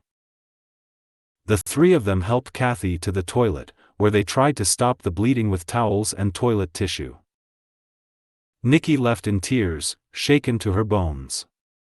The next time she saw Kathy, her mother had done what she could to stop the bleeding. Some of the cuts still needed medical attention. My mom had wrapped a thick bandage around her. I don't think she was bleeding a lot, but she should have been taken to the hospital and had stitches. Nikki told Shane what had happened, and Shane flipped out. "She needs to go to a hospital," he said. "This isn't right. We all know it." Dave had been working on an extension of the laundry room at the back of the house. It was a small space, unfinished. Unlike the pump house, it was heated and dry. Shelley set up a twin mattress with a pillow and some blankets. She tucked Kathy into the bed and told her that everything was going to be fine. It was a lie. Sammy thought she could detect a look in Kathy's eyes. Fear. Disbelief. Confusion. Not long after the Notex moved Kathy into the laundry room, the girls and Shane helped her into the living room to watch TV. She was unsteady on her feet, and it took a kid on each side to help. They sat her on the couch while Tori's cartoons played on the TV. Kathy was awake, though not lucid. Sammy gave her one of Tori's toys, a small plastic telephone with two cords that snapped together. Kathy held the cords with her bruised fingertips but couldn't manage what a 3 or 4-year-old was proficient at doing. She tried over and over, never able to connect the pieces. The kids took it all in. They knew at that moment that there was something wrong with Kathy's brain. Later, Sammy found a 2x4 plank to put across the bed at waist height so Kathy could grasp something and pull herself up. She nailed it to the room's exposed studs on either side of the bed. Almost immediately, Shelley told her to take it down. "Why?" she asked. "It helps her." Shelley gave Sammy a look. "You don't understand," she said, treating Sammy's act of kindness as some kind of silly mistake. "Kathy is lazy, and she needs to get stronger. You're enabling her, Sammy. We want Kathy better, right? She needs to get better on her own." Sammy didn't argue with her mother. She knew Kathy was extremely ill, not lazy. She couldn't walk. She'd fall down, stand back up, and then fall down. Her equilibrium was all messed up. She had no teeth. Her hair had fallen out. One day after school, Sammy waited until her mother wasn't looking and went into the laundry room. She knelt next to the bed and put her hand on Kathy's hand. It felt cool. "Kathy," Sammy whispered, "I came to see if you are doing okay." Sammy pulled up the blanket and adjusted Kathy's pillow. Kathy gurgled but didn't really respond. Her eyes looked at Sammy's and seemed to track her. Other than that, nothing. "Kathy," she repeated. "Can you hear me?" Kathy nodded and her eyes rolled backward. Sammy started to cry. "Something's really wrong here. Kathy needs help." Chapter 33. Dave Notek had been driving for God knew how long to get home from Whidbey Island. A ferry. The freeway. Seattle traffic. The 101. It had taken forever. He was wired on a gallon of coffee and a fistful of no dozen. His mind was in that foggy state where things didn't always make sense. He was more stressed out than ever. Shelley had renewed her complaints about money and how hard it was for her to manage the kids and Kathy. Dave knew about the bath incident that had lacerated Kathy's abdomen and legs. Shelley said she'd fixed her up and that she'd be as good as new. He doubted that. As he arrived home after the long drive in July 1994, he heard a sound coming from the laundry room that was like nothing Dave had ever heard in his life. He knew it wasn't an animal, but it didn't sound entirely human either. It was a soft moaning punctuated by a peculiar gurgling sound. "What's that noise?" he asked. Shelley, who was getting ready to go pick up Nikki from the Sea Star restaurant in Greyland where she worked washing dishes, seemed unconcerned. "Oh, it's Kathy. She's fine. She's resting. She doesn't sound fine." Shelley ignored Dave's remark and called out to the girls. "Sammy. Torai. Let's go." "What's going on around here?" Dave asked. On his last visit home, he'd remarked to his wife about the decline in Kathy's condition. One side of her face had started to droop a little. She was also bruised. It didn't appear that she was tracking what he was saying or even able to hold his gaze. He'd put his finger in front of her face, but her eyes had failed to follow the trajectory of his movements. She'd needed help standing up, and even staying standing. Her balance was off. "She's getting better," Shelley had insisted. Now, Shelley and the girls left to get Nikki, leaving Dave standing there baffled. Shane did dishes in the kitchen. More guttural sounds from the laundry room brought Dave to Kathy, who was lying in the makeshift bed Shelley had fashioned earlier that summer. The hot July air filled the small room. Dave leaned in close to Kathy. She had vomited, and the sounds coming from her indicated she was choking. The smell was nauseating too, and Dave's heart pounded so hard he was all but sure he'd have a heart attack. Kathy's eyes rolled back into their sockets. She was struggling to breathe. She was mostly motionless, slumped over, emitting pitiful little noises. "What's wrong with her?" he called out to Shane, grabbing Kathy by the shoulders and shaking her. She was listless. Shane stood statue-like, terrified. "I don't know." "Jesus," Dave said, looking up at the boy. "This is bad." And it was. Very bad. "Kathy?" Dave raised his voice a little. "Are you okay? Kathy, answer me." Kathy gurgled some more, and Dave started to panic. "She's not breathing, Shane." Dave dropped to his knees and somehow managed to get Kathy on her side. He started to clear the vomit from her mouth. There was vomit in her nose too. He scooped it out with his fingers. "She's not breathing." Dave was shaking as he tried to perform CPR. He worked on her for a long time, maybe as long as 5 minutes.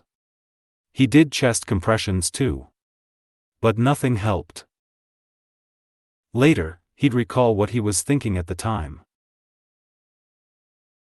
"I know I should have called 911, but with everything that had been going on I didn't want the cops there. I didn't want Shell in trouble. Or the kids to go through that trauma. I didn't want this to ruin their lives or our family. I just freaked out. I really did. I didn't know what to do." Kathy remained unresponsive. Dave struggled to lift her, but she was too heavy. Somehow, he managed to attempt a Heimlich maneuver. Nothing worked. He didn't know how long he tried to save her, but it was futile. Shane became agitated by then, talking about how fucked up all of this was. He and Dave locked eyes and then they just sat there in a stupor, not really knowing how to handle the situation. Everything had indicated an ending like this was possible, but in the moment, it didn't seem real. Kathy Lorino was dead. Dave called the Sea Star to see if he could catch Nikki or Shelley at the restaurant, but they already were in the parking lot. The kid who took the call got Shelley to come back inside. The girls remembered Shelley looked white when she came back to the car. "Is Kathy okay?" Sammy recalled asking her mother over and over on the drive home. Shelley stayed unusually quiet and wouldn't even look in the direction of her middle girl. She kept her eyes on the road. "She's fine." Nikki knew something terrible had happened. She just didn't know what. When they got home, Dave immediately yanked Shelley aside, telling the kids to give their parents a moment to discuss something very important. The girls and Shane lingered in the living room for only a second before, in a firmer tone, he told them to go upstairs and watch TV. "She's gone," he told Shelley when the kids left the room. "What do you mean, gone?" Dave pulled her closer. Shelley needed to grasp what he was telling her. "She's not here no more. Shelley, Kathy's dead. Go look." Shelley pulled back. With an exasperated and perplexed expression on her face, she made her way to where Kathy's body lay on the mattress in the airless laundry room. It was as if she didn't have any idea why Kathy might have died. The kids huddled in Nikki's room. They could hear something going on downstairs, arguing, yelling. None could hear exactly what their parents were saying. "You stay here with Tori," Nikki finally said to Sammy. "Shane and I are going to find out what's happening." Sammy was crying by then. Something was really wrong. Nikki and Shane snuck down the stairs and through the living room. Dave and Shelley were outside arguing in the yard, so they went into the little room where Kathy had been staying. It was dark, and they didn't turn on the light. Although Shane knew what was going on, he didn't say anything to Nikki at the time. They called out Kathy's name, but she didn't answer. Shane pushed her foot, but nothing. Finally, he picked up her arm and dropped it. Her face was still. Puffy. Bruised. Completely lifeless. "Yeah, she's dead," he said. "She's really dead. Holy fuck." Nikki was terrified. She was shaking when she and Shane crept back upstairs and told Sammy. Sammy started freaking out, Nikki remembered. Really? She loved Kathy so much. Shelley, hearing the commotion, went to comfort Sammy and then returned downstairs. A minute later, she was back. She came back and said, "You know, get in the car." "My mom was actually being nice at that time, telling us that it would be okay. And we can't let anyone break our family apart," Nikki recalled. "We need to call an ambulance," Shane said. "We aren't going to do that." Shelley's eyes narrowed. "There's no point. She's gone." The house was in complete turmoil. The kids were hysterical. Shelley was crying too. She alternated between letting everyone know that everything would be all right and sobbing her eyes out. Dave was bawling as well. His nerves were beyond frayed, and his chest thumped like a jackhammer. It ran through his mind just then that he should have put his foot down. But he hadn't. And he didn't now. Instead, Shelley packed up the girls for a motel near Westport. It It was after 10 when Shelley checked in on the girls, gave them money and some snacks, and promised she'd be back later with Shane. In the meantime, she told them not to talk to anyone. Not a single person. Not about anything that had happened at home. It was confusing, Shelley said. She was going to get some answers to see what happened. Things needed to get sorted out. You killed Kathy, Mom, Nikki thought at the time. There was nothing to sort out. None of this was confusing. It was messed up beyond belief. Shelley and Shane arrived around midnight. The next morning, Shane went swimming with Tori and Sammy in the motel's heated pool. At any other time, swimming there would have been the highlight of summer vacation. As they splashed around, no one would have known why they were there or what was going on back in Raymond. When Shelley arrived later that morning to pick up the kids, she made Nikki call the Sea Star. "Tell them you can't come in today," she said. Family emergency. Chapter 34. Dave Notek went over the grim details of the situation at hand. It played in his mind that what was happening wasn't real at all. He told himself that he and Shelley were normal people caught up in a tragedy that would undo their family if someone took things the wrong way. Kathy's death had been an accident. Natural causes. No one's fault. He was going to have to get rid of her body. Shelley was by his side, telling him what to do and how to do it.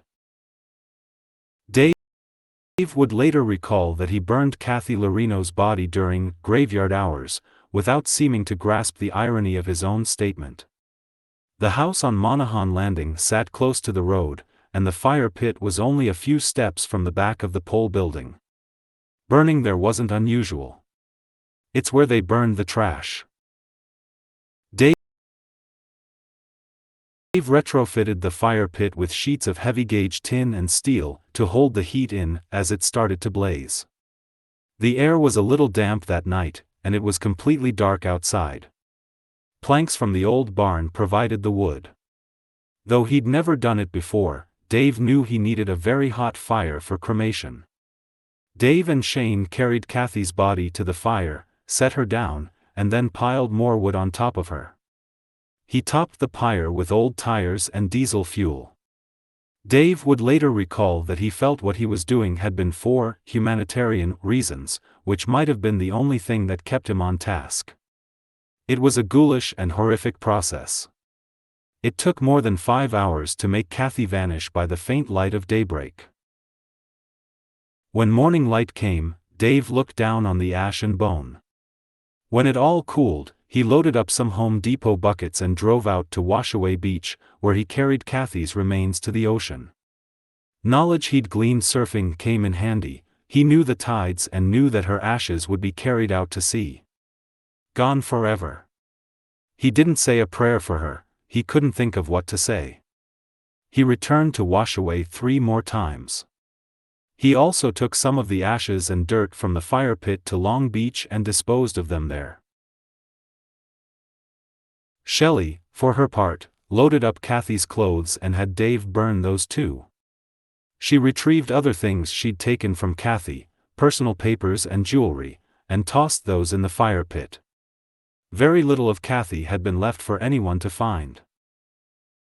The scent that permeated the air was thick and unmistakable. When the Notek sisters and Shane returned from the motel the next day, the yard still carried the acrid smell of burning tires and diesel oil.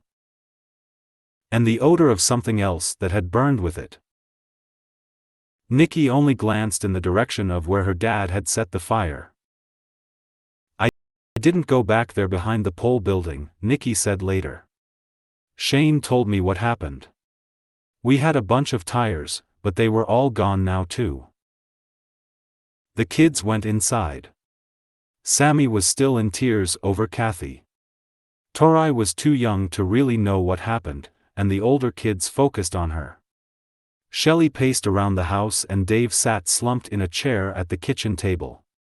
Bags hung heavy under his eyes. He drank coffee and smoked cigarette after cigarette. Kathy's death, and what he'd done to get rid of her body, was an anvil pitched on Dave's shoulders. He knew he could never erase what he'd done. He thought of how Kathy's family would always wonder where she'd gone, and if she was happy. He didn't know how he'd react when he saw Kathy's mom, Kay, around town. What would he say when she asked about her daughter? Because of what he and Shelley had done, Kathy's family might never have closure. It was something he thought about every second from the moment he'd begun to carry Kathy's body to the fire pit. Shelley told him she felt the same way, that she was devastated by the loss of her best friend, but she seemed much more pragmatic about it, telling him what was done and they needed to pull themselves together. Shelley told the older kids that they needed to stay in lockstep from now on. "All of us will be in jail," she warned, "if anyone finds out what happened to Kathy." She sent up a trial balloon the day they returned from the motel. "She committed suicide and we didn't want her family to know," Shelley pretended to speculate. No one said anything. They simply let Shelley's ridiculous musing fade away. Nikki and Shane didn't see how anyone would believe that story. Suicide? Nikki doubted it. No one takes a 5-year route to kill herself. Kathy had been beaten, starved, and tortured to death. With Dave back at work on Whidbey Island, Shelley had a chore for Shane and Nikki a few days after the fire had cooled. She led the pair outside to the pole building and handed them a Home Depot bucket. "Dad burned some insulation in the burn pile and I need you to find the bits and pieces and put them in here," she said. They both knew that wasn't what Shelley was looking for at all. Shelley went back inside the house, and they walked over to the burn pile. It was a gruesome task, and they poked through the dirt without saying much at all. "You think that's something?" Shane asked, pointing his stick at a tiny shard of white. Nikki looked at it. "Yeah," she said, feeling sick inside. "It's part of Kathy." Shane found quite a few pieces of what they both knew were fragments of bone, not insulation. He found some melted jewelry too. Nikki, who could barely keep her mind on the task, also found a couple of fragments. They gave Shelley the bucket at the end of the day. Shelley put the particles in a plastic bag. She made Shane look in the burn pile a second and third time over the next few days. On one of his next trips home, Dave managed to get his hands on a backhoe. He drove it over to the old burn pile and scraped off the top, down a foot or two into the clean earth. He drove the dirt out to a remote logging road up Ward Creek and dumped it on a fresh road the loggers had cut so that the soil would blend together. Later, he said, some years after the fact of the old burn pit in the backyard, we planted a garden in that spot. Chapter 35. Kathy Larino's disappearance needed a cover story. Suicide was a no-go. After all, there was no body. Shelley, whose mood had brightened considerably since the first few days following Kathy's backyard cremation, practiced her concept first on Dave. It was like she was spinning a tale from one of the thriller potboilers she loved to read. She was excited. Buoyant. It was as if she was lifting the curtain on some kind of big reveal and was waiting for the audience to gasp and nod in enthusiasm. We'll continue telling everyone that she ran off with Rocky. I introduced them and the two of them hit it off. She wanted to start over somewhere and, really, she didn't have any boyfriends, so Rocky would be really important to her, Shelley said, testing out her story. Dave went along with the story, but he wasn't sure anyone else would buy it. Kathy hadn't really dated anyone they knew about. That she would run off with a guy, especially in her weakened condition, was far-fetched, to say the least. I don't know if anyone will really believe it. We'll make them, Shelley said. Next, Shelley held a family meeting with all the kids. She brought them all into the living room and sat them on the couch. Dave didn't say much. He sat next to his wife and nodded in agreement at what she was proposing. "Remember my friend Rocky? Remember how he was so interested in Kathy? Wanted to date her?" None of the kids remembered anything of the kind. None of them had even met him, though they vaguely remembered having heard their mother mention the name back at the Louderback house. "You all liked him." It was typical of their mother, however, to suggest a shared memory as if it were something that could be planted and made to become real. Shelley went on with her plan. "It's very important that we stick together on this, okay? I need all of you to understand and know that Kathy went off with Rocky." "But she didn't," Shane said. Shelley shot Shane a harsh look. She had a way of burrowing her gaze into another's eyes as if she was willing them to believe what she was saying, simply because she was saying it. "You don't know that, Shane," she said. "You don't know that at all." Shane did, of course. He'd helped Dave start the pyre and drag Kathy's body to the fire pit. Nevertheless, he backed down. "Okay, if you say so, Mom." Nikki knew her mom was full of crap too. But, somehow, Shane's support of the Rocky story gave Sammy a little hope. It made her think that somehow, maybe, she'd been wrong after all. Maybe Kathy was alive. Maybe what she thought had happened had only been a bad dream. A story needs details to make it persuasive. Shelley had one item already in her arsenal: a blurry photo of a woman standing outside a semi-truck. Only if someone was told that the woman was Kathy could anyone imagine it was. Next, Shelley had Nikki forge cards and letters with Kathy's signature to make the Rocky Love on the Run tale even more convincing. She sat Nikki at the kitchen table with practice paper, cards, and a box of Ziploc bags. "Close, Nikki. Do another one." And so that's just what Nikki did. The messages were brief, extolling how much fun she was having on the road. She was in Canada, Mexico, California. She was happy and never coming back to Raymond. Nikki was thinking the same thing. She couldn't wait for high school to be over so she could leave the craziness of Raymond too. Shelley studied every signature and praised her oldest daughter when she considered it work well done. Mom never touched the letters, Nikki remembered. She actually wiped down each card and put them into the plastic bags. She was putting to use all of her forensic knowledge, I guess. Or thought she was. When the missives met her approval, Shelley handed them off to her husband to mail to Kathy's family. "She made me go all the way to Canada to mail the card to Kathy's mom's house in South Bend. So that's what I did," Dave later said. That wasn't the strangest part of Shelley's plan. Even though she'd made Nikki forge them and Dave mail them, she changed her mind about Kathy's mom actually getting all of the messages, and on one occasion she instructed Dave to hurry back to South Bend, use the mailbox key that she'd taken from Kathy's belongings, and steal a card back before Kay got it. Dave did just that. He waited like a cop on surveillance, and when the card was delivered, he retrieved it and returned it to Shelley. She put the card in a Ziploc bag and squirreled it away. "I really don't know what she was thinking," he recounted. "An alibi? A diversion? It didn't make any sense to me, but I was in such a panic over what happened to Kathy that I did what Shell told me to do." Even as the Rocky plan was in full swing, Shelley shifted gears. She got quiet and worried. She didn't say that she doubted her plan would work.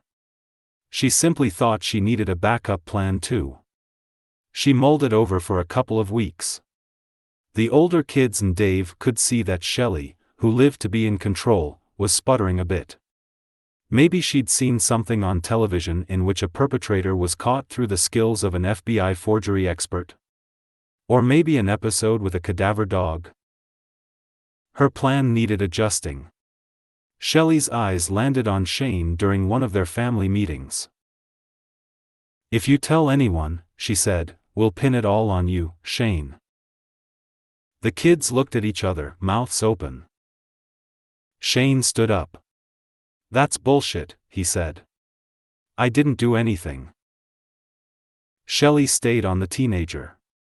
"That's what we'll do, Shane. We'll say you killed her. You killed Kathy." "That's a lie," he insisted. "I'm not going to say anything. I would never say something against my family." Shelley burrowed her gaze deep into his eyes. "That's good," she said. "I need to believe you." "You can," he said. "You can." "I sure hope so." Later, Nikki and Shane discussed their mother's surprise threat. It really shouldn't have been a surprise. They knew she was a survivor, a selfish one at that. She'd do whatever it took to save herself. Everything that had happened to Kathy, the bloody snow, the waterboarding, the long stretch of time in the dark of the pump house, had been Kathy's fault. Shelley had been forced to punish her friend. It was daunting and tragic, but everything she'd done was out of love for Kathy. Despite his promises to keep his mouth shut, Shane was smart enough to know that in time Shelley would turn on him. Someone someday would figure out everything and come knocking on the door. "We should tell," he said. "We should have taken her to the hospital that night." Nikki agreed with him, though she was too scared to say or do anything. "What can we do now?" she asked instead. Shane didn't know, but he was thinking.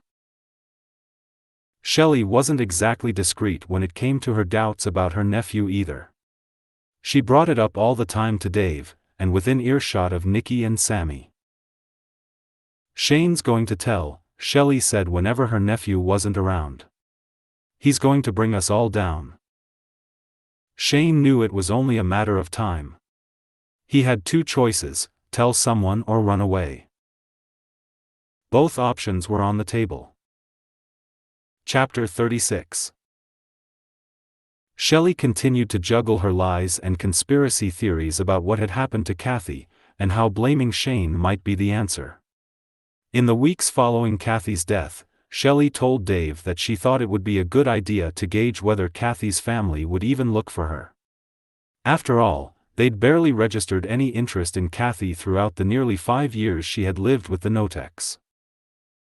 "I'm going to call Kay," Shelley said. "Tell her that Kathy wants to see her and see if she'll come over." Dave was alarmed and almost didn't know what to say. Invite her mother over there? To the place where her daughter died and had been burned? "Why do that?" he asked. "I want to see what her reaction is," she explained. Dave thought Shelley was playing with fire, but he backed down and watched as she dialed Kay at her little house in South Bend. The call lasted barely a minute. Shelley turned to Dave. She had a satisfied smile on her face. Her instincts had been correct. As usual. Shelley said that Kay was pretty abrupt, Dave recalled. Didn't want to talk with Kathy at all. He played that moment back in his mind later. In a way, it was a willful version of chicken, a concept that Shelley was a master at. Shelley had proven her point. They had nothing to worry about. Kathy's family had disowned her. They wouldn't be a threat whatsoever. The Lorino family out of the way, Shelley suddenly shifted her concerns to the neighbors across the street from their house on Monahan Landing Road.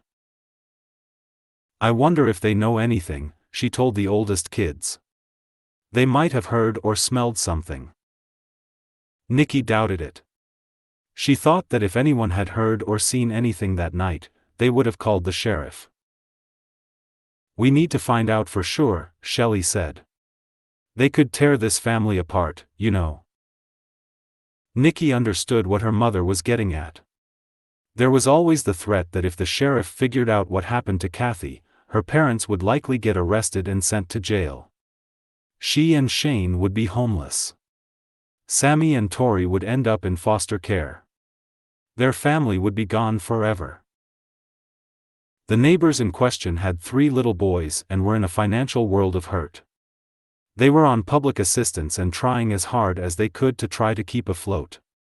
Their yard was cluttered with toys and the house needed major repair, and since they couldn't afford garbage service, they loaded up garbage behind and under their house. But no one who knew them could say they weren't trying. The boys were clean, well-fed, and happy. Shelley kept saying that she was sure the family was going to do something against them. "We need to find out what's going on over there," she said. "You need to go over there and listen." "What do you mean?" Nikki asked. "Go over there and ask them or spy on them?" The scenario was crazy. The teenagers could only imagine such a conversation. "Hey, did you guys hear anything? Any screams? Did you smell a burning human being?" Shelley indicated they should spy on them. "Don't get caught, whatever you do." Nikki and Shane went off on the bizarre reconnaissance effort. "Your mom is fucking paranoid, Nikki." Nikki didn't know what to think. Her mom could seem so convincing. So smart about things. There were times when she and Sammy thought their mom was psychic because she just knew things. "But what if she's right?" she finally asked. Shane didn't see how the family across the road was a threat of any kind. The two of them snuck over anyway and looked around and tried to listen in the window. When they returned hours later, Shelley wanted to know what they'd found. "Nothing," Shane said. "Yeah, Mom," Nikki said. "They seem fine." Shelley pushed for specifics and details. "What did you see?" Nikki told her mother about the lay of the land there, the garbage in the back, the freezer on the porch, and how she couldn't hear anything coming from the window while she hunkered down. "Crawlspace," Shelley repeated, letting the word hang in the air. "You need to go into the crawlspace and listen. This is important, Nikki. Our family depends on you. We need to stay together." The fucking crawlspace? Shane couldn't believe it. "I'm not doing that." "She says it's important, Shane." Shane thought it was crazy. "I'm not doing it." That summer, Nikki spent her days in the neighbor's crawlspace, against the garbage, looking up between slits in the floorboards as the family that lived there went about their daily lives. She could hear only a few words here and there. She stayed frozen, terrified she'd be discovered, unsure of the point of it all. "I let my mom think I could hear them," Nikki said later. "I told her over and over that they didn't know anything." Shelley could never quite be convinced. "You need to follow them the next time they leave," she said. That's just what Nikki did. She tailed the family to the grocery store, to the post office, to the welfare office in South Bend. She watched as they did the mundane things that people do. Then she reported back to her mother. "Mom," she said, almost pleadingly, "they don't know anything." "You don't know that for a fact, Nikki." She didn't. Her mom was always good at making people question facts. Nikki knew Kathy was dead, yet there would be times when she hoped that maybe Kathy had run off with Rocky. If Sammy could believe that, why can't I? Nikki thought. Her mom had Shane steal the neighbor's food a few times too. He also put pepper spray on their door handles. "I think my mom had it in her mind that she could run them out of town. She was messing with them," Nikki said later. "Trying whatever she could to get them away from here." After the pepper spray and the constant requests to hassle the neighbors, Shane once more said he wanted to get out of there. "Your mom is off her rocker," he said. "I'm going." Are you staying or leaving? Nikki wanted to leave. She dreamed of leaving every day. All day. She couldn't quite get there. Her mom was a monster, but she was the only mom she'd ever had. I can't, she finally told Shane. I just can't. For more than a year after Kathy's death, Shelley burrowed in with her paranoid thoughts and bizarre edicts to the family. She tested the kids about the Rocky story. Sammy wanted to believe it so badly that, in time, she allowed the tale to replace what she knew to be true. Shelley had Nikki follow the neighbors. Throughout all this, Dave stayed up on Whidbey Island, working as many hours as he could, partly because Shelley needed the money, but also to stay away from Raymond. With Kathy gone, she ramped up the punishments on the two oldest kids in the house, Nikki and Shane. The wallowing had subsided some, though the midnight hunts for shoes, homework, and hairbrushes continued. Sammy lived in another world. She was popular. Wore nice clothes. She hated what her mom did to Shane and Nikki, and she knew they didn't deserve it. But it wasn't her. Nikki went to class and did her best to blend in. She was quiet. She didn't invite anyone over. She didn't have a boyfriend. She didn't see how she could mix her school and social life with the craziness of what was happening at home the way Sammy could. Shane had reached his limit. He wanted to finish high school, but he was ready to bolt the first chance he had. One more night in the pump house or being forced to run around the yard naked, and he'd be out of there. All the while, Shelley beat the drum. Shane is going to tell. Dave fought her on that. He's blood. He's family. He's not going to do that. Dave had talked to Shane. Although he was angry at what had happened, Shane wasn't going to squeal on his parents and send his cousins to foster care. Shelley wouldn't hear of it. I don't trust him, Dave. He's okay, Dave insisted, though part of him wasn't completely confident. He could imagine an older Shane getting loaded in a bar and spilling the beans. No shit. You think your family is fucked up? Mine killed a lady and burned her in the backyard. Whenever Dave came home, Shelley would start up again. She wouldn't stop. She kept pushing at Dave in an unrelenting, nagging manner like some kind of vocal tinnitus. Her words pointing the finger at Shane rang in his ears even when she wasn't around. When Shelley didn't get her way, she manufactured the evidence, the way she had with her hair loss because of the supposed cancer, the bruises when she claimed to have been raped by the intruder when she was married to Randy, or the forged cards to Kathy's family. Proof was important to Shelley. Proof was undeniable. One time when Dave came home, Shelley met him at the door. He was exhausted from the drive, but his wife's expression gave him the jolt of 1,000 cups of coffee. Shelley's face was red, and it seemed that she might have been crying. She was so angry that she was shaking. I found them in the woodshed, Dave, she said, holding up a pair of bloody panties. Shane must have hidden them there. Dave knew what Shelley was insinuating right away. No, he said. Can't be. Shelley was as angry as she'd ever been. They're Tories, she said flatly. Shane's abusing our baby. You have to do something. Neither Nikki nor Sammy believed a single word of it. They knew Shane, and they knew their mother. They were positive that she'd planted the underwear to get Shane in trouble. It was a game to her. Shane denied it with everything he had. He'd never hurt Tori. The idea that Shelley would even think it hurt him to the core. He wasn't like that. Nevertheless, with Shelley egging him on, Dave beat Shane that night. The next morning, Shane, swollen and battered, renewed his vow to run away. He told Nikki that if she didn't go with him, he'd go on his own. He'd had enough. hadn't she? Chapter 37. Suddenly, Shane was gone. Shelley and Dave gathered the girls in the living room to tell them that their cousin had run away. It was February 1995, just a couple of weeks before Nikki's 20th birthday.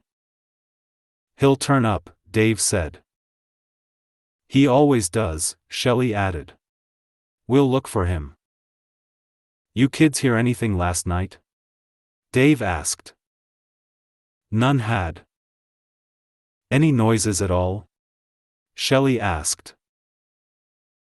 Neither Sammy nor Tori had heard a peep. Though Nikki remembered that when she'd gone to bed, Shane was not in the closet where he usually slept. "Nikki, did you hear him come in last night?" "No, Mom." Later, Shelley came into the kitchen holding a small wooden birdhouse, which the girls recognized as something Shane had built for a school project. On one side, he'd painted a little dog as a decoration. Their mother was misty-eyed when she put it on the table. She said Shane had left her the birdhouse as a gift. "He left me a note too. He said, 'I love you, Mom.'" No one ever saw the note. Nikki, for one, was skeptical. Shane hated Mom, she told Sammy after their mom made a show of the birdhouse. There's no way he'd leave her a note like that.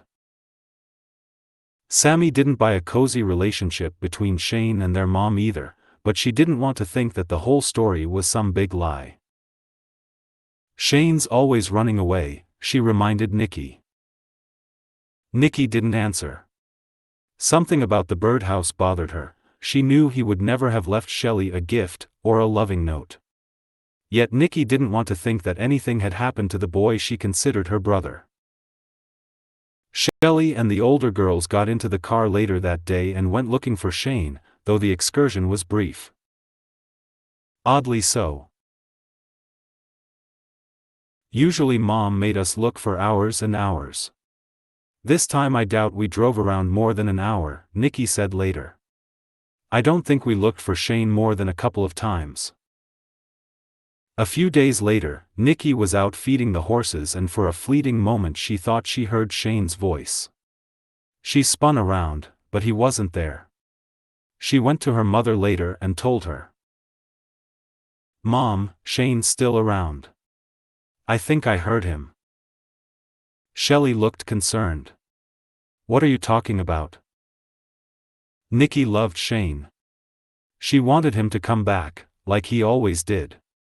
Maybe he didn't run away. Shelley held her daughter's stare for a second but didn't say anything more.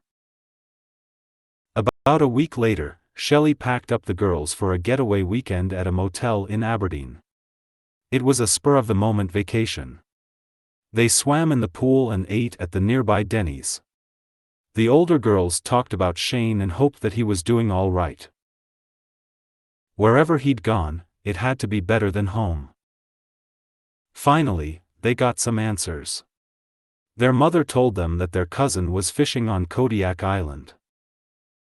"He called when you were at school. You just missed him. He's doing great. He misses all of us." Shelley said that she'd also received a number of hang-up calls. "I got another one last night," she announced with complete conviction. "I'm pretty sure it was Shane." Nikki didn't ask why Shane would call and then hang up. Or why only their mother would receive these calls only when no one else was around. Neither she nor Sammy ever picked up the phone and heard only the click of a disconnected line. She didn't think there was any point to challenging her mother on that particular lie. Shelley also reminded her daughters that if anyone inquired about Kathy, they needed to provide the party line. "What would you say if the police came and asked about Kathy?" "That she went away with her boyfriend," Nikki answered. "What was his name?" "Rocky." "What did he do for a living?" "He was a trucker." "Where did they go?" "Far away." Shelley made a face. She was annoyed. Think, Nikki. Be specific. California or Alaska? California. Why don't you ever listen? Shane's in Alaska. Nikki could only hope he really was. Chapter 38. Nikki attempted to twist the knob of the front door. Locked. With Kathy and Shane gone, she was on the outs again. Literally. She'd become her mother's favorite target. She stood by the door and knocked softly. Too loud of a knock would make her mom even angrier. She rapped just enough to make sure her mother knew she was there, as if there was any doubt about it. Please, Mom. Let me in. No answer. Please, Mom. I'm freezing out here. I'll be good. I promise. Shelley ignored her and stayed on the couch watching TV. It became almost a daily occurrence. One time Shelley handed her daughter a blanket. Usually, she got nothing at all. Once, Nikki stashed a sleeping bag and some matches under the old dilapidated barn. The next time she was banished from the house and went to retrieve them, they'd vanished. Her mother, she knew, had a knack for finding things. On some nights, Nikki slept in one of the outbuildings, but most often, she was out in the woods up behind the house trying to stay warm, wishing the night away. Wondering how she was going to get out of the mess she was in. She could see the headlights of a car as Sammy's friends brought her home from wherever they'd been. She would see the glow of the light in Tori's bedroom window. She loved her sisters more than anything, though she also wondered why her mother saw her so differently, treated her with such hatred. Why she told her over and over that she was garbage, a bitch, a loser, a whore, any nasty name that came to mind as she rattled off insult and epithet. No one will ever love you, Nikki. No one. Every now and then, Shelley would let her inside. It wouldn't be the result of any of Nikki's quiet begging or promising. It would just happen. Shelley would fix her something hot to eat and tell her daughter how much she loved her. It would be good for a while, Nikki recalled many years later. Maybe a day or two. I didn't trust her, but I always hoped it would last longer. Then, without warning, back outside. Often naked. Sometimes with a change of clothes. Always with hurled insults and anger. The violence escalated too. One time when Nikki was outside working in her underwear, her mother came at her with a knife. Shelley was mad for some reason. It might have been because Nikki had been unable to get a new job after she lost her dishwashing job at Sea Star, or maybe she hadn't been doing a good enough job with her chores. Whatever the reason, Nikki ran outside, then past the pole building into the field, with her mother on her heels screaming at her to stop. God damn you, Nikki. Do not defy me. She lunged and pinned Nikki down and sliced her leg with the knife. Blood oozed from the wound. Shelley looked at what she'd done, then let her go. Nikki ran for the woods, blood dripping down her leg from the 2-inch gash that almost certainly needed stitches, though she knew she couldn't seek medical attention for the same reason Kathy couldn't. Then someone would know. Nikki slept in the woods that night. When she came back inside the house the next morning, cold and dirty but no longer bleeding, her mother said nothing about the violent altercation. It was like it never happened. Around that time, the chicken house became a hiding place for the sisters. Mostly for themselves, but also sometimes for things like blankets and coats, since they never knew when they'd be forced outside in freezing weather. One afternoon Sammy was doing her chores, feeding the dogs tethered to the trees, then the rabbits, which were kept in the chicken house. When she went inside, she found Nikki sitting on a hay bale, laughing and crying at the same time. I tried to kill myself, she told Sammy. Nicky pointed to some twine from the hay bales she'd fashioned into a noose that she'd hung over a beam. It had snapped when she'd jumped from a bale to the chicken shed floor. "I can't even do that right," she added. Despite the circumstances, both sisters laughed. Sammy didn't blame Nicky for trying to end her life. She tried the same thing later. She'd stayed out late with friends, and when she came home her mother refused to let her in. "You're sleeping outside tonight." It was fall and the air was chilly, and she'd had it. She was sick of her mother's games and saw no way out, so she ran into the woods and found a bush with red berries that she knew were poisonous, and she ate them. First one, then another, then a handful. She was crying, and it was dark and hard to see. She didn't care. She just kept putting the berries into her mouth and swallowing. The berries, however, were a failure. "I came home after eating all those berries and my mom acts like nothing happened," she said later. "It was past midnight and she wasn't even looking for me. She knew I would come back. I was trying to make a statement by eating those berries and she didn't even care." She vomited and had diarrhea for more than a week. If she had hoped to make a statement living a real-life nightmare, no one picked up on it. In mid-September 1996, more than 2 years after Kathy Lorino vanished, Shelley applied for a teacher's aide position with the South Bend School District. Despite the dreadful state of the NOTEC's own finances, she boasted that she'd been a self-employed tax preparer but was now ready to return to her first love, caring for children. "I have spent a good part of my life raising my children, helping with their schoolwork, their school activities, volunteering at their school and even helping their friends from time to time." She felt she had the necessary patience to work with special needs children. Chapter 39. While Nicky found herself banished to do yard work all day, the two youngest NOTEC sisters went to school and acted just like the other kids. Tori was a quiet little girl who'd really been too young to see what their mother had done to Kathy, and she'd been shielded from the harsh punishments given to Nicky and Shane. Sammy was a social queen bee who used her sense of humor as a cover for life with her mother. She didn't cry about it. Humor was the curtain she put around everything. Her friends knew that her mom was a royal bitch with nonsensical rules and punishments that went far beyond any real or perceived transgressions.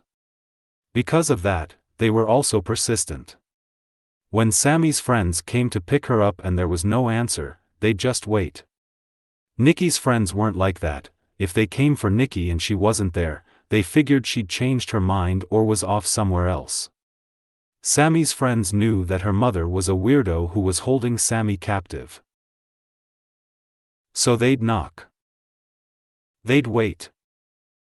As long as they needed.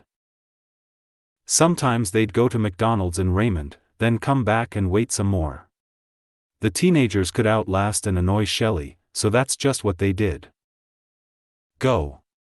Get out of here," Shelley would finally call upstairs to Sammy when the constant knocking and hovering on the front porch interfered with whatever TV show she'd been watching. Sammy knew how to handle that. She knew that her mom wouldn't want to be seen as anything other than wonderful. She'd go outside and tell her friends the same made-up story. "My mom didn't know you were here," Sammy would lie. "She just heard you now." And then the biggest lie of all. "She feels so bad." Shelley never felt bad about anything. At least not when it came to other people's feelings. The girls noticed she'd shed a torrent of tears for dead pets, but never for another person. Shelley assessed the relationship between her older girls. Tori was no threat, of course. She was young enough to be either clueless or easily scared by mere intimidation. Those other two? They were getting big. They were mouthy. They were spending too much time together. Just as she had at the Louderback house, Shelley told Nicky and Sammy that she didn't want them talking behind her back. She put it mostly on Nicky's shoulders. "Sammy, your sister is a bad influence." Bad influence? The idea was laughable. Nikki worked in the yard from sunup to sundown. She didn't drink or use drugs. She'd smoked cigarettes a few times with Shane, but she hadn't even liked it. Looking back, Sammy struggled to remember a single time when she and Nikki hung out in each other's bedrooms after they'd moved to Monaghan Landing. Their mother didn't approve of them spending time together alone. The only contact they had was when they did chores. Over time, even those connecting moments decreased. After Kathy died and Shane disappeared, they stopped altogether. Nikki was always outside, Sammy recalled. She was out doing chores. Until late. Dark. I had my friends and was busy in school, and I just remember my sister just not being there. She was there, but not around. In my heart of hearts, I think she was being groomed by my mom not to be here anymore. None of Sammy's friends even knew Nikki lived there. One time when the girls were doing the dishes, their mother came in and literally pulled them apart. "No talking," she said. "We weren't talking about anything," Sammy said. "None," she insisted. "No talking."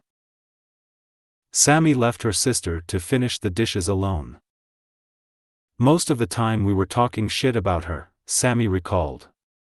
"We weren't talking about homework, that's for sure." Shelley started to put more emphasis on her appearance, which was a welcome distraction. She'd gained some weight over the past couple of years. As Dave continued to send his paycheck home, Shelley decided that it was her turn for a little fun. She slimmed down, colored her hair, and went out to the bars a few times. One time she told the girls that she'd met a new friend. "He's an airline pilot," she said. "And girls, we're just friends. Nothing more. I've invited him over to visit." Sammy had other plans, and Tori would be content to be in her room during the time Shelley would be entertaining her new friend. Shelley turned to Nikki. "You need to stay outside and make yourself scarce." Nikki promised she would. She saw the man's car later, a new Geo Storm. "Can't be much of a big-time pilot if he drives one of those," she thought. He stayed a couple of hours and then left. "I don't know what happened," Nikki recalled. "I think she was teetering on the idea of an affair. Or maybe she had one and it didn't go anywhere." Chapter 40. Laura Watson figured her grandson Shane was being a typical teenager whenever she reached out to talk to him. In addition, her timing must have been seriously off because he never made it to the phone. Just missed him," Shelley frequently moaned, claiming he was off hanging out with some high school buddies. A couple of times, however, Shelley played the victim and said she was at her wit's end because Shane had run away. "Don't worry," she said, making a show of putting on a brave face. "He always comes back, or we'll find him and bring him home." During those exchanges, Laura would thank her lucky stars that Shelley was looking out for Shane. He'd be running on the streets of Tacoma if not for Shelley and Dave.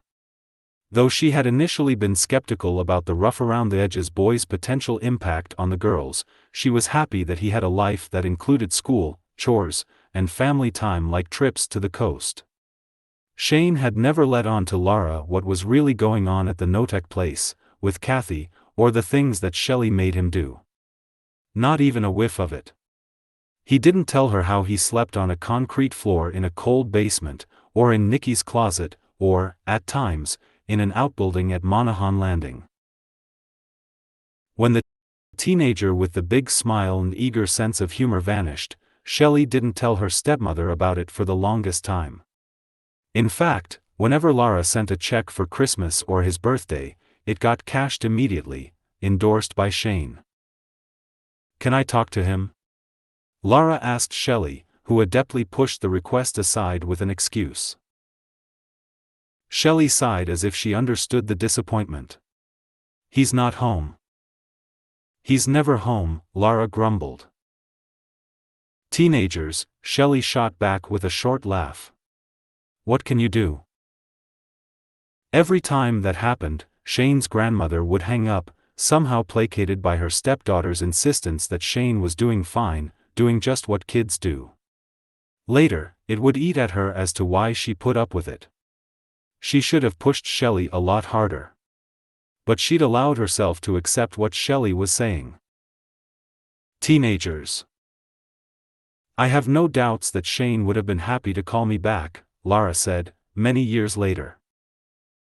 Except he never did. Finally, after a series of similar exchanges, Shelley finally divulged to her stepmother that Shane wasn't coming back to Raymond anytime soon.